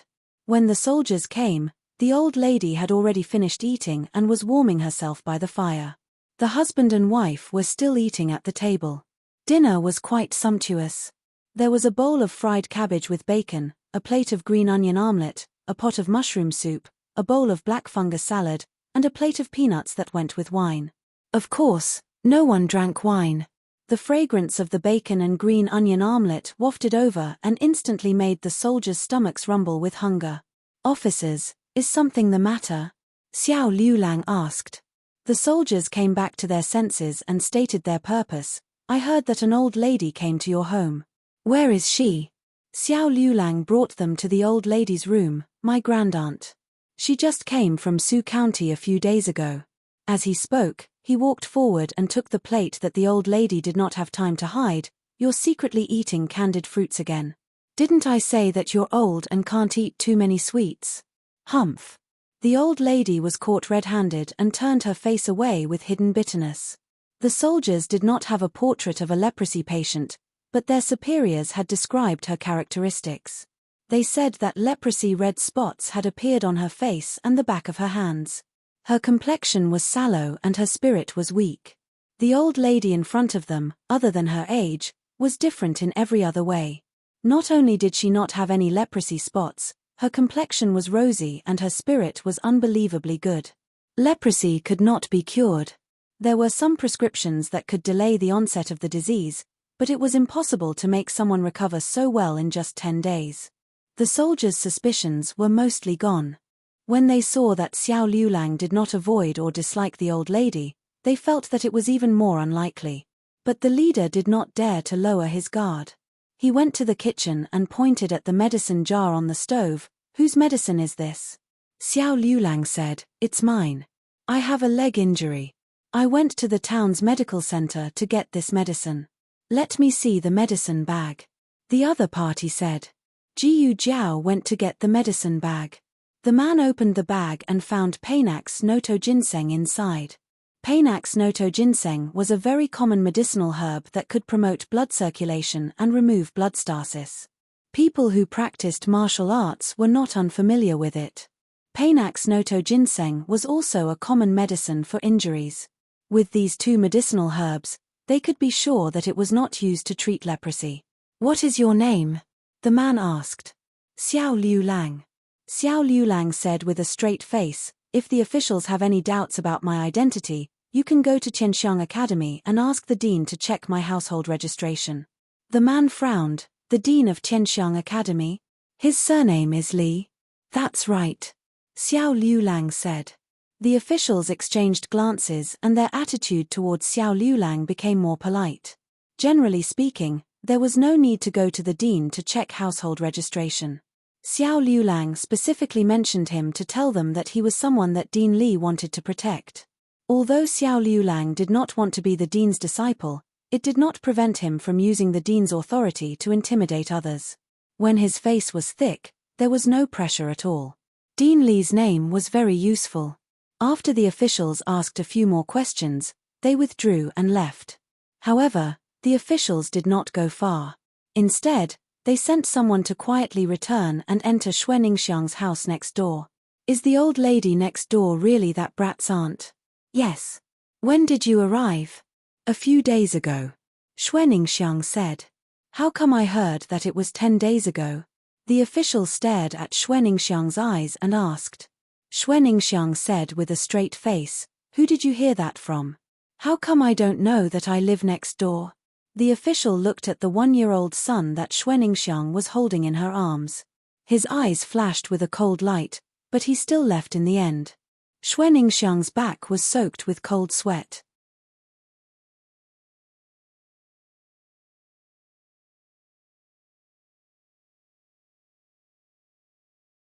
Chapter 28. The old lady did come 10 days ago, but she wasn't in a clear state of mind during the first few days.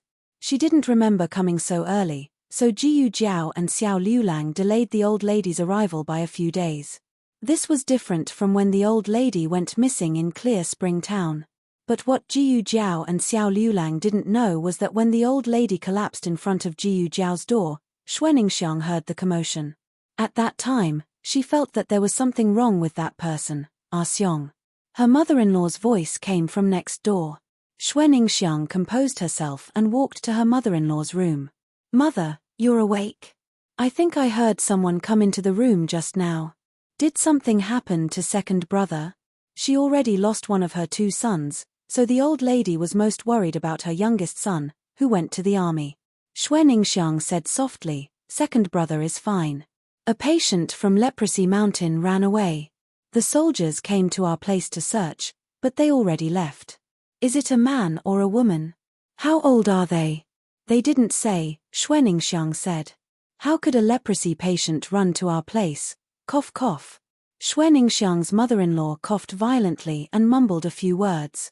Then, she fell asleep in a daze. Xuaningxiang closed her eyes. Although she wasn't a good person, Jiyu Jiao saved her life before.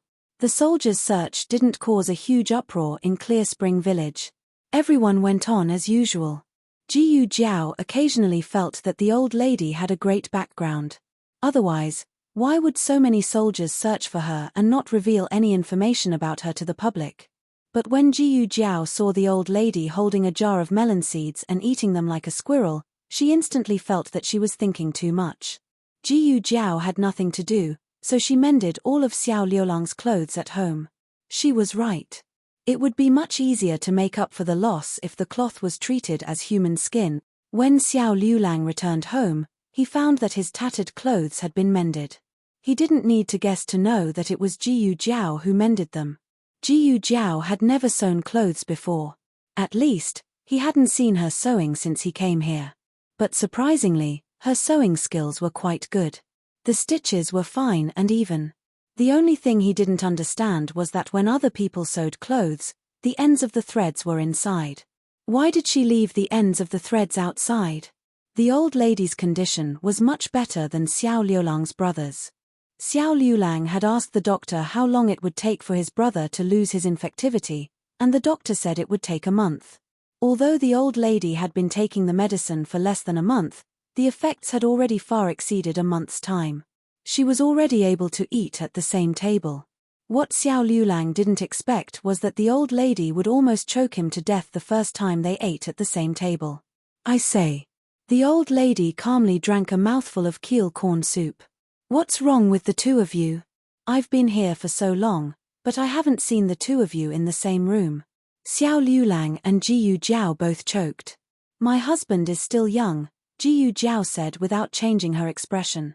The old lady looked at Xiao Liulang from head to toe and nodded. "That's true. He's too young. His body is exhausted." Xiao Liulang was speechless. After Madame Wu and her daughter-in-law suffered at the hands of the old lady, the villagers all wondered if they would find a chance to get back at her. Who would have thought that they wouldn't go out for a few days? In reality, it wasn't that they didn't want to go out. It was that old man Jiyu didn't allow them to. The matter from last time was very big. Following that, news of it reached Old Man Gu's ears. Old Man Jiyu was someone who cared a lot about face. He didn't know that Madame Wu and her 2 daughters-in-law had gone to find Xiao Liulang to ask for money. Before Old Third died, he had promised to take good care of Jiyu Jiao. Although he didn't say it verbally, the meaning was that he would take care of Jiyu Jiao for the rest of her life. In the future, he would find her a son-in-law. The reason why he went back on his promise was because he believed that Jiyu Jiao was a jinx. She had already caused Old Third and his daughter-in-law to die. He couldn't let her jinx Da Shun and the others. But old man Jiyu never allowed Madame Wu to ask Jiyu Jiao and her husband for money. Madame Wu told old man Jiyu that Xiao Liulang wanted to show filial piety to old man Jiyu and provide for Da Shun's education. Old man Jiyu believed her. Only now did he know the truth. Old man Jiyu felt that he had lost all his face. In the future, Liulang also needs to study. Don't ask him for money anymore. Madame Wu vomited blood. Madame Wu said, "What can a cripple do? It's just a waste of money. I heard that he failed the exam this time. Why don't you give the money to Da Shun? In the future, when Da Shun becomes rich, we will definitely take care of him." Her Da Shun was going to be a high official in the future. A high official could casually give a meal, and it would be enough for the little cripple's family to live. Old man Jiyu still wanted to save face. The villagers had almost broken his spine. He couldn't bring himself to ask his grandson-in-law for money again. Old man Jiyu warned Madame Wu not to bring her daughter-in-law to the Jiyu family to cause trouble. Madame Wu and her daughter-in-law weren't the only ones who didn't have a good time these few days. Jiyu Dashun also suffered the first blow in his life. He finally knew who the dean's preferred candidate was. It was actually Xiao Liulang, whom he would never have expected even if he was beaten to death. Not only was Xiao Liulang disabled, he was also uneducated. Other than his face, there was almost nothing good about him. He just couldn't understand. How did this kind of bad student catch the director's eye? Jiyu Dashun began to recall the change in the director's attitude towards him. At first, the director praised him more than once and even met him alone. But ever since Xiao Liulang went to look for the director no longer paid attention to him.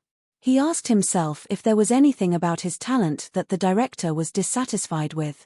Could it be that Xiao Liulang made up something in front of the director to make the director think that he was unethical and develop a dislike for him?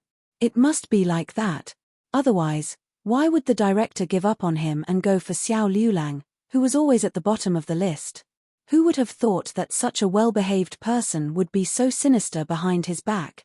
Thinking about how Xiao Liulang snatched away what originally belonged to him, Jiyu Dashun felt that Xiao Liulang was too despicable. Xiao Liulang, just you wait. That night, Jiyu Jiao dreamed again. Unsurprisingly, she dreamed of Xiao Liulang again. Xiao Liulang just happened to finish copying the books in his hands and took advantage of noon to send the books to the study room. Unexpectedly, there was a theft in the study room and Xiao Liulang was suspected. Actually, there was an eyewitness at the time, and it was Jiyu Dashun. Jiyu Dashun saw with his own eyes that Xiao Liulang left before the owner entered the study room. He also knew that Xiao Liulang had never entered the owner's room. However, Jiyu Dashun refused to tell the truth and insisted that only Xiao Liulang went up to the second floor. Although this didn't directly prove that Xiao Liulang was the thief, it eliminated the other suspects. However, Xiao Liulang wasn't someone to be trifled with. He directly solved the case based on the footprints in the backyard. The incident should have ended there, but because of the investigation, a lot of effort was delayed.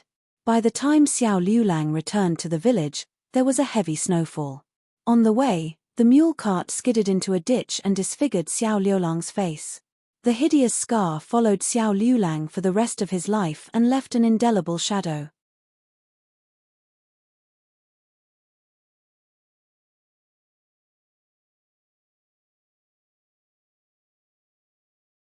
Chapter 29. When Jiyu Jiao woke up the next day, she sat on the bed in a daze for a long time. This time, she wasn't in a daze about her dream, but about her husband's luck. What kind of rebellious young man was this? Was he so unlucky? And this time, it was his handsome face that was ruined. No, absolutely not. The whole thing was because of Jiyu Dashian's interference. If he didn't give false testimony, Xiao Liulang wouldn't have delayed his return to the village in order to prove his innocence. In the end, he was caught in the heavy snow and had an accident, ruining his handsome face. When Jiyu Jiao and Xiao Liulang finished their breakfast, the sky was still dark. The old lady was still sleeping soundly in her room. Jiyu Jiao gently sent Xiao Liulang out. "It will snow today, wear more." Jiyu Jiao gave him a robe. Xiao Liulang looked at the night sky full of stars. It didn't look like it would snow, but he still took the robe from her. Thank you. Jiyu Jiao sent him to the village entrance as usual. Xiao Liulang got on the ox cart, and Jiyu Jiao waited by the side with him. Only when Jiyu Xiaoshun came over in a daze with a bag of books did she turn around and leave. Jiyu Jiao knew that Xiao Liulang would go to the study room this afternoon, and she also knew that he would be framed, but she didn't remind him not to go.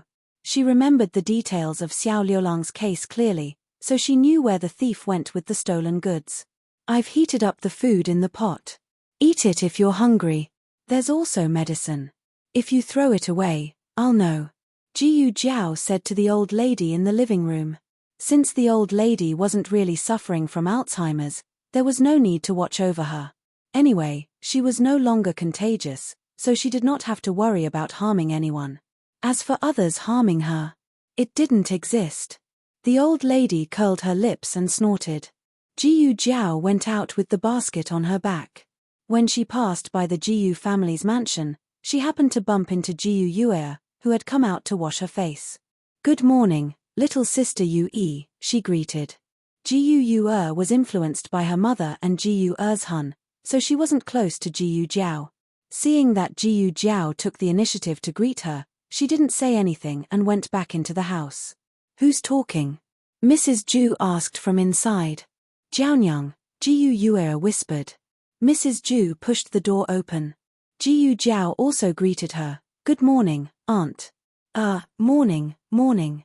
Mrs. Zhu boasted that she was the mother of a scholar, so she was more polite than Mrs. Liu. She looked at Jiyu Jiao, who was carrying the basket on her back, and smiled. Jiaonyang, where are you going so early? Jiyu Jiao said with a smile, I'm going to the mountains to pick some mountain products and sell them in town. Mrs. Zhu rolled her eyes and said with a smile, Are you selling mountain products for money? I heard that mountain products are poisonous. I know which ones aren't poisonous. My husband taught me. If she said that she knew the mountain products, no one would believe her. A few days ago, Mrs. Zhu and the other two came to Jiyu Jiao's house and made a scene. At that time, she saw the things in Jiyu Jiao's basket. There were melon seeds, candied fruits, brown sugar, and peanuts. How much money was that? This girl must have made a lot of money selling mountain products. Mrs. Zhu's eyes flashed and she said with a smile, Jiaonyang, can you bring aunt with you? You can't pick so much by yourself, right? Aunt will help you. Okay. Jiyu Jiao generously agreed. Mrs. Zhu secretly laughed. A fool will always be a fool. It's easy to coax her. When I recognize all the mountain products, will she still have a chance to pick them? This kind of good thing, Mrs. Zhu won't ask Mrs. Liu to come with her. But, Mrs. Liu heard it herself, so she came out with a basket. Second aunt, you also go. Okay. Jiyu Jiao smiled. Jiyu Jiao and her two aunts went to the mountains to pick mushrooms. In fact, she could pick some fungus and poisonous mushrooms and cheat them to sell them. But, it will hurt innocent people. She was not that wicked. She took them to pick some common winter mushrooms, and filled their baskets and baskets with them before she went away, satisfied. Can this really be sold for money? Mrs. Liu asked skeptically. Second aunt, just come with me. It's easy to sell. Jiyu Jiao said. Madame Zhu wanted to go alone. That way, she would be in charge of how much she sold. She could deduct a lot. Unfortunately, Madame Liu also had the same idea. In the end, both of them went with Jiyu Jiao. Jiao Niang, this is not the way to the market. On the way, Mrs. Liu strangely asked Jiyu Jiao. Jiyu Jiao said, at this time, the market is about to close. Let's go to the market in the east of town. The price there is higher. When they heard that they can sell it for more money, the two of them stopped talking. When they passed by an alley, Jiyu Jiao suddenly said, I want to go to the toilet.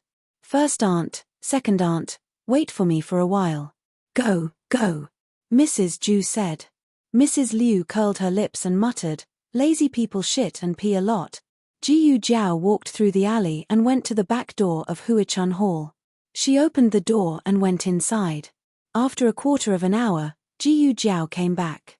What took you so long? Mrs. Liu was dissatisfied. Jiyu Jiao faintly smiled. I ate something bad.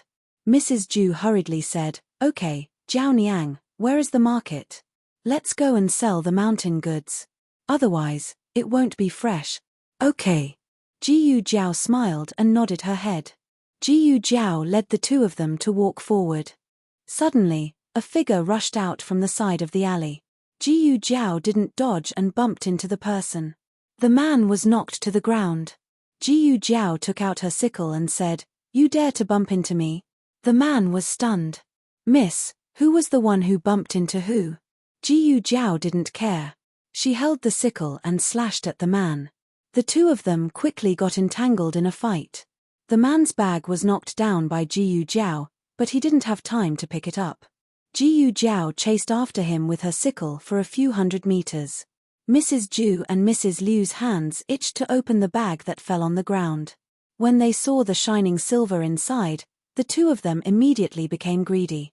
They didn't steal the silver, nor did they rob it. They picked it up on the streets. Since they picked it up, it was theirs. The two of them had a tacit understanding and decided to pick it up and leave. They didn't want to leave a single one for the little fool. The two of them scrambled to snatch the treasures, and in order to see who could snatch more treasures, they even had a solid fight. At the academy, Xiao Liulang took the copied books to first-grade restaurant after eating. There were many study rooms in Qingchuan town, but this was the biggest one. Therefore, business was still very good even in the afternoon. Xiao Liulang's copied books were the best to sell. Everyone in the study room recognized him. An attendant greeted him politely. "The shopkeeper isn't here. Can you go to the accounting room on the second floor and wait for a moment?" Xiao Liulang was about to enter when a shop assistant suddenly walked in from outside. "Is it young Master Xiao?" Xiao Liulang turned around. "Does young Master Xiao still remember me?" the shop assistant asked with a smile. "I remember." Xiao Liulang nodded. "You're from Huichun Hall. What's the matter?"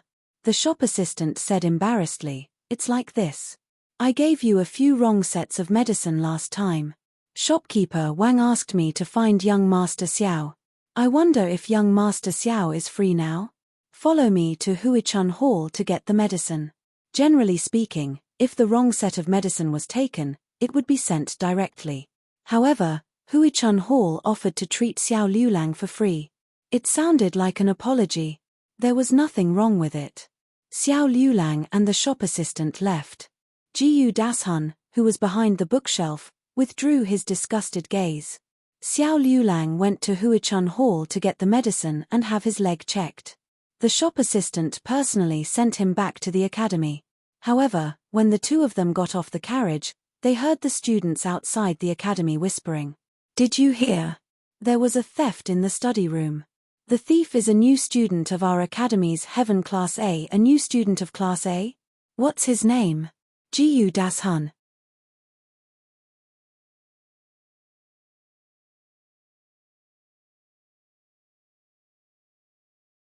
Chapter 30. This time, Xiao Liulang did not even enter the study room before he was taken away by a waiter from Huichun Hall.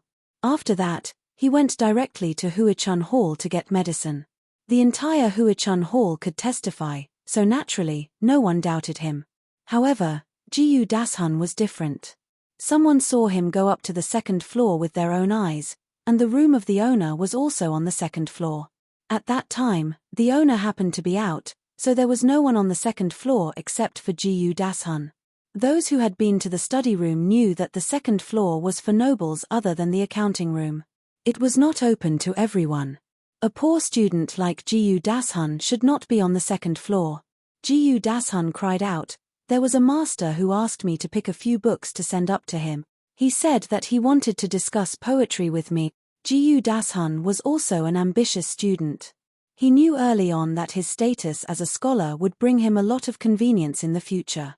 There would even be people who would come to befriend him, so he did not suspect anything at that time. "Who is this master you are talking about? Call him out," the person in the study room said. Jiyu Dashun said anxiously, "When I went upstairs, he was already gone. Who among you has seen this master?"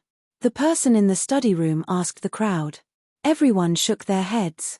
They only noticed Jiyu Dashun because Jiyu Dashun was wearing Tianxiang Academy's uniform. Students of Tianxiang Academy were very eye-catching no matter where they went. However, Jiyu Daxian's conversation with that master happened on his way to the toilet. There were no witnesses on that part of the road.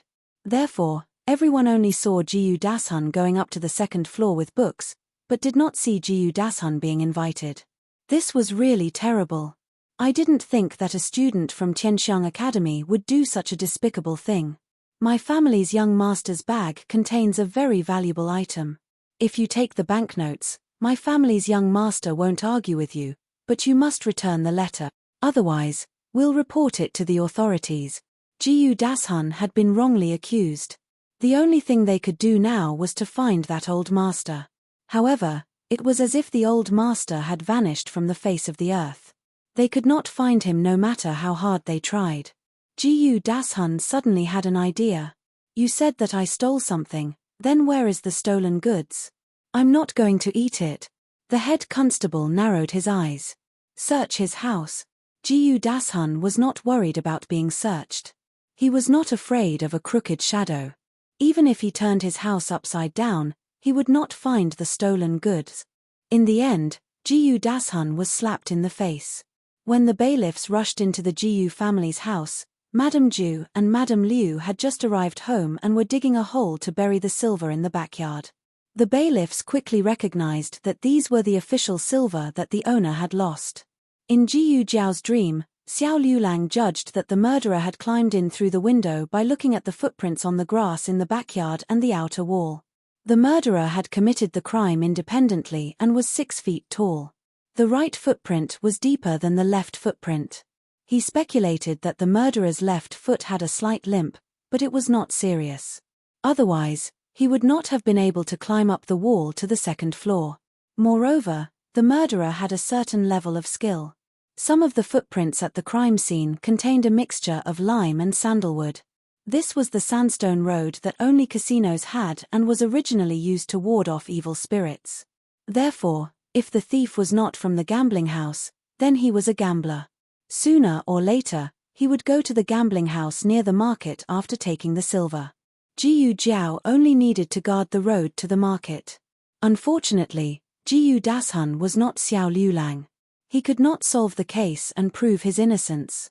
He could only watch as himself, Madame Ju, and Madame Liu were arrested and sent to prison. Aya. Inside the Huichun Hall's accounting room, the second master was leisurely drinking tea. He seemed to be in a very good mood. Shopkeeper Wang glared at him and said, "You're so happy after harming someone?" That's right, the second master was the mysterious master who had tricked Jiyu Dashun into entering the second floor. The second master smiled and stretched out 3 fingers, not 1, but 3. Shopkeeper Wang shuddered. That girl's heart is really ruthless. She doesn't even blink when scheming against her own family. Shouldn't we be more careful when cooperating with this kind of person? The second master looked at the endless stream of people on the street. What do you know? If you haven't experienced other people's pain, don't easily persuade others to be kind. Shopkeeper Wang did not understand these words. Although he was the second master's subordinate, he did not know much about him. He only knew that he was the legitimate son of the Hu family, but he did not seem to be highly regarded by the old master. The second master smiled faintly and drank a mouthful of tea. I really like this girl more and more. Because this matter had nothing to do with Xiao Liulang did not inquire too much about it. He only knew that Jiyu Dashun had stolen from someone. As for who he had stolen from and what he had stolen, he did not know. However, he did go to the study room, so the dean still called him to the Zhongjing Hall to understand Jiyu Daxian's situation. When you went to the study room, did you see Jiyu Dashun? The dean asked. Xiao Liulang said, I saw him, but I left for the Huichun Hall at 4 in the afternoon. I don't know anything about what happened after that. This was the truth. The dean paused, then said, Then did you see Jiyu Dashun talking with anyone in the back courtyard? Xiao Liulang shook his head. I didn't go to the back courtyard. The dean had a headache and pressed the space between his eyebrows. Okay, I know. You can go back to the classroom first. Xiao Liulang turned to leave. Just as he reached the door, the dean spoke again. Do you think Jiyu Dashun would really steal? Xiao Liulang said faintly, it doesn't seem to be up to me to decide. Yes, the owner had reported it to the authorities and the Yamen had already filed a case. Whether it was a theft or not, it depended on evidence. However, all the evidence pointed to Jiyu Dashun. After Xiao Liulang left the Zhongzheng Hall, he was called over by Teacher Chen of Sky Class A for questioning. After Teacher Chen finished his questioning, Teacher Zhong from his own class also asked him about Jiyu Dashian's situation. After all this trouble, it was already late. Heavy snow began to fall. It really was snowing. Xiao Liulang looked at the snowy sky and walked towards the entrance of the academy. As soon as he came out, he saw a small, thin figure. She wore an apricot-colored floral jacket and carried a small basket on her back. Her head was lowered and she was playing with the pebbles on the ground with her feet. She looked quite cute. Xiao Liulang's eyes moved slightly and he walked over with his walking stick. Jiyu Jiao saw him and smiled. School is over. Yes. Thinking of something, Jiyu Jiao said, I couldn't wait for you just now, so I asked Uncle Luo and Xiaoshan to go back first. It's okay, I'll go hire a car, Xiao Liulang said. Jiyu Jiao used her soft fingertips to gently pull on his sleeve. The snow is heavy, it's not safe to go by car. Let's find an inn to stay for the night. Xiao Liulang looked at the white fingertips on his sleeve. Okay. Perhaps because it was almost the end of the year, the inns were all full. The two of them asked a few before they finally found an inn that they could stay in.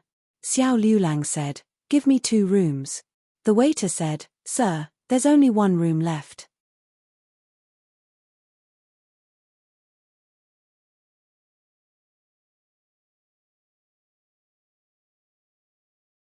Chapter 31.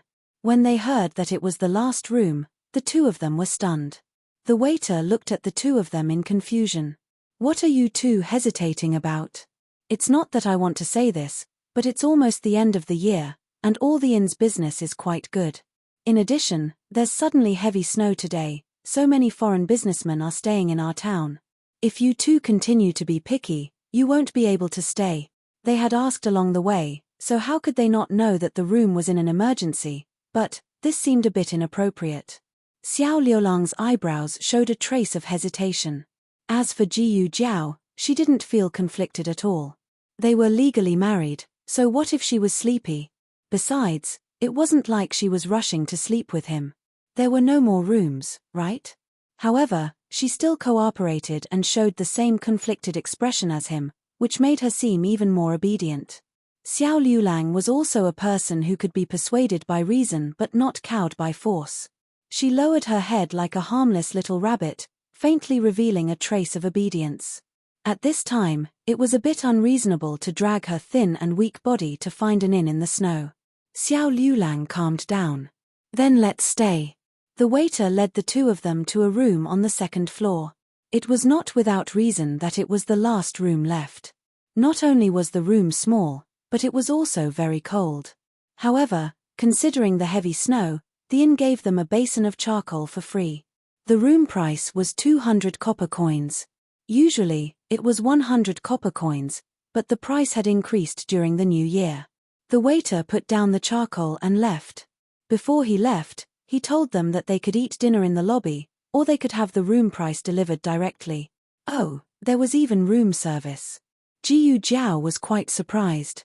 However, Jiyu Jiao didn't eat at the inn. She opened the window and leaned on the windowsill, drooling at a small stall selling Osmanthus cakes at the entrance of the small alley across the street. She realized that she had more or less changed from her previous life.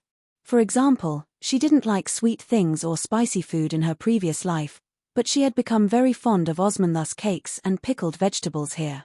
Want to eat Osmanthus cake? Xiao Liulang was beside her and saw her drooling. Jiyu Jiao nodded. Yes. Actually, Jiyu Jiao was not that greedy. At least, she was not as greedy as Xiao Liulang thought. However, after spending some time with him, Jiyu Jiao realized that it was hard for him to refuse to be obedient. Xiao Liulang led Jiyu Jiao out of the inn. The snow outside was getting heavier and heavier, but the wind had stopped. The snowflakes fell quietly, giving off a sense of tranquil beauty. Xiao Liulang looked even more handsome in the snow. The passers-by simply couldn't take their eyes off him. In the morning, Jiyu Jiao had reminded Xiao Liulang to bring an extra robe, but she had forgotten to bring it when she went out. In addition, this small body was more sensitive to the cold than in her previous life. Thus, her shivering was not an act. Xiao Liulang walked in front. He turned around to look at her. He paused for a moment, then took off his robe and handed it to her. She opened her eyes wide and looked at him innocently, as if she didn't understand what he meant. Ah! Xiao Liulang opened his mouth and frowned. However, he seemed to have no choice but to put the robe on her. His body temperature and faint fragrance lingered on the robe. It was warm and pleasant. Jiyu Jiao's watery eyes blinked. "Thank you." Her voice was also soft and sweet. Even he quivered a little. Xiao Liulang didn't say anything, but Jiyu Jiao noticed that his footsteps had slowed down. Oh, he even knew to wait for her. The two of them crossed the street and arrived at the stall. Only then did they realize that not only did they sell Osmanthus cakes, but they also sold steaming hot glutinous rice balls. Jiyu Jiao's eyes couldn't lie. They were practically glowing. Xiao Liulang ordered 2 bowls of rice wine glutinous rice balls and sat down with Jiyu Jiao. Jiyu Jiao asked the boss to give her a poached egg.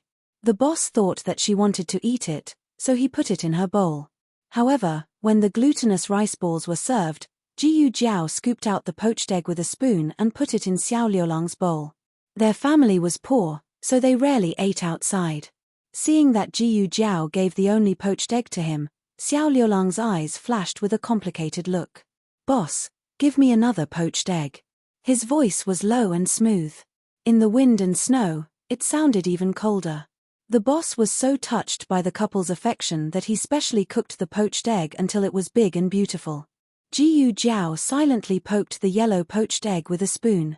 Well, she really just hated poached eggs. After eating the glutinous rice balls and the poached egg, the two of them returned to the inn. Jiyu Jiao was holding the box of Osmanthus cakes in her arms. She had originally gone for the Osmanthus cakes, but after a bowl of glutinous rice balls and a poached egg, she couldn't be more full. There was a charcoal brazier in the room, so it wasn't too cold. Jiyu Jiao took off her outer robe and called the waiter to bring a pot of hot tea.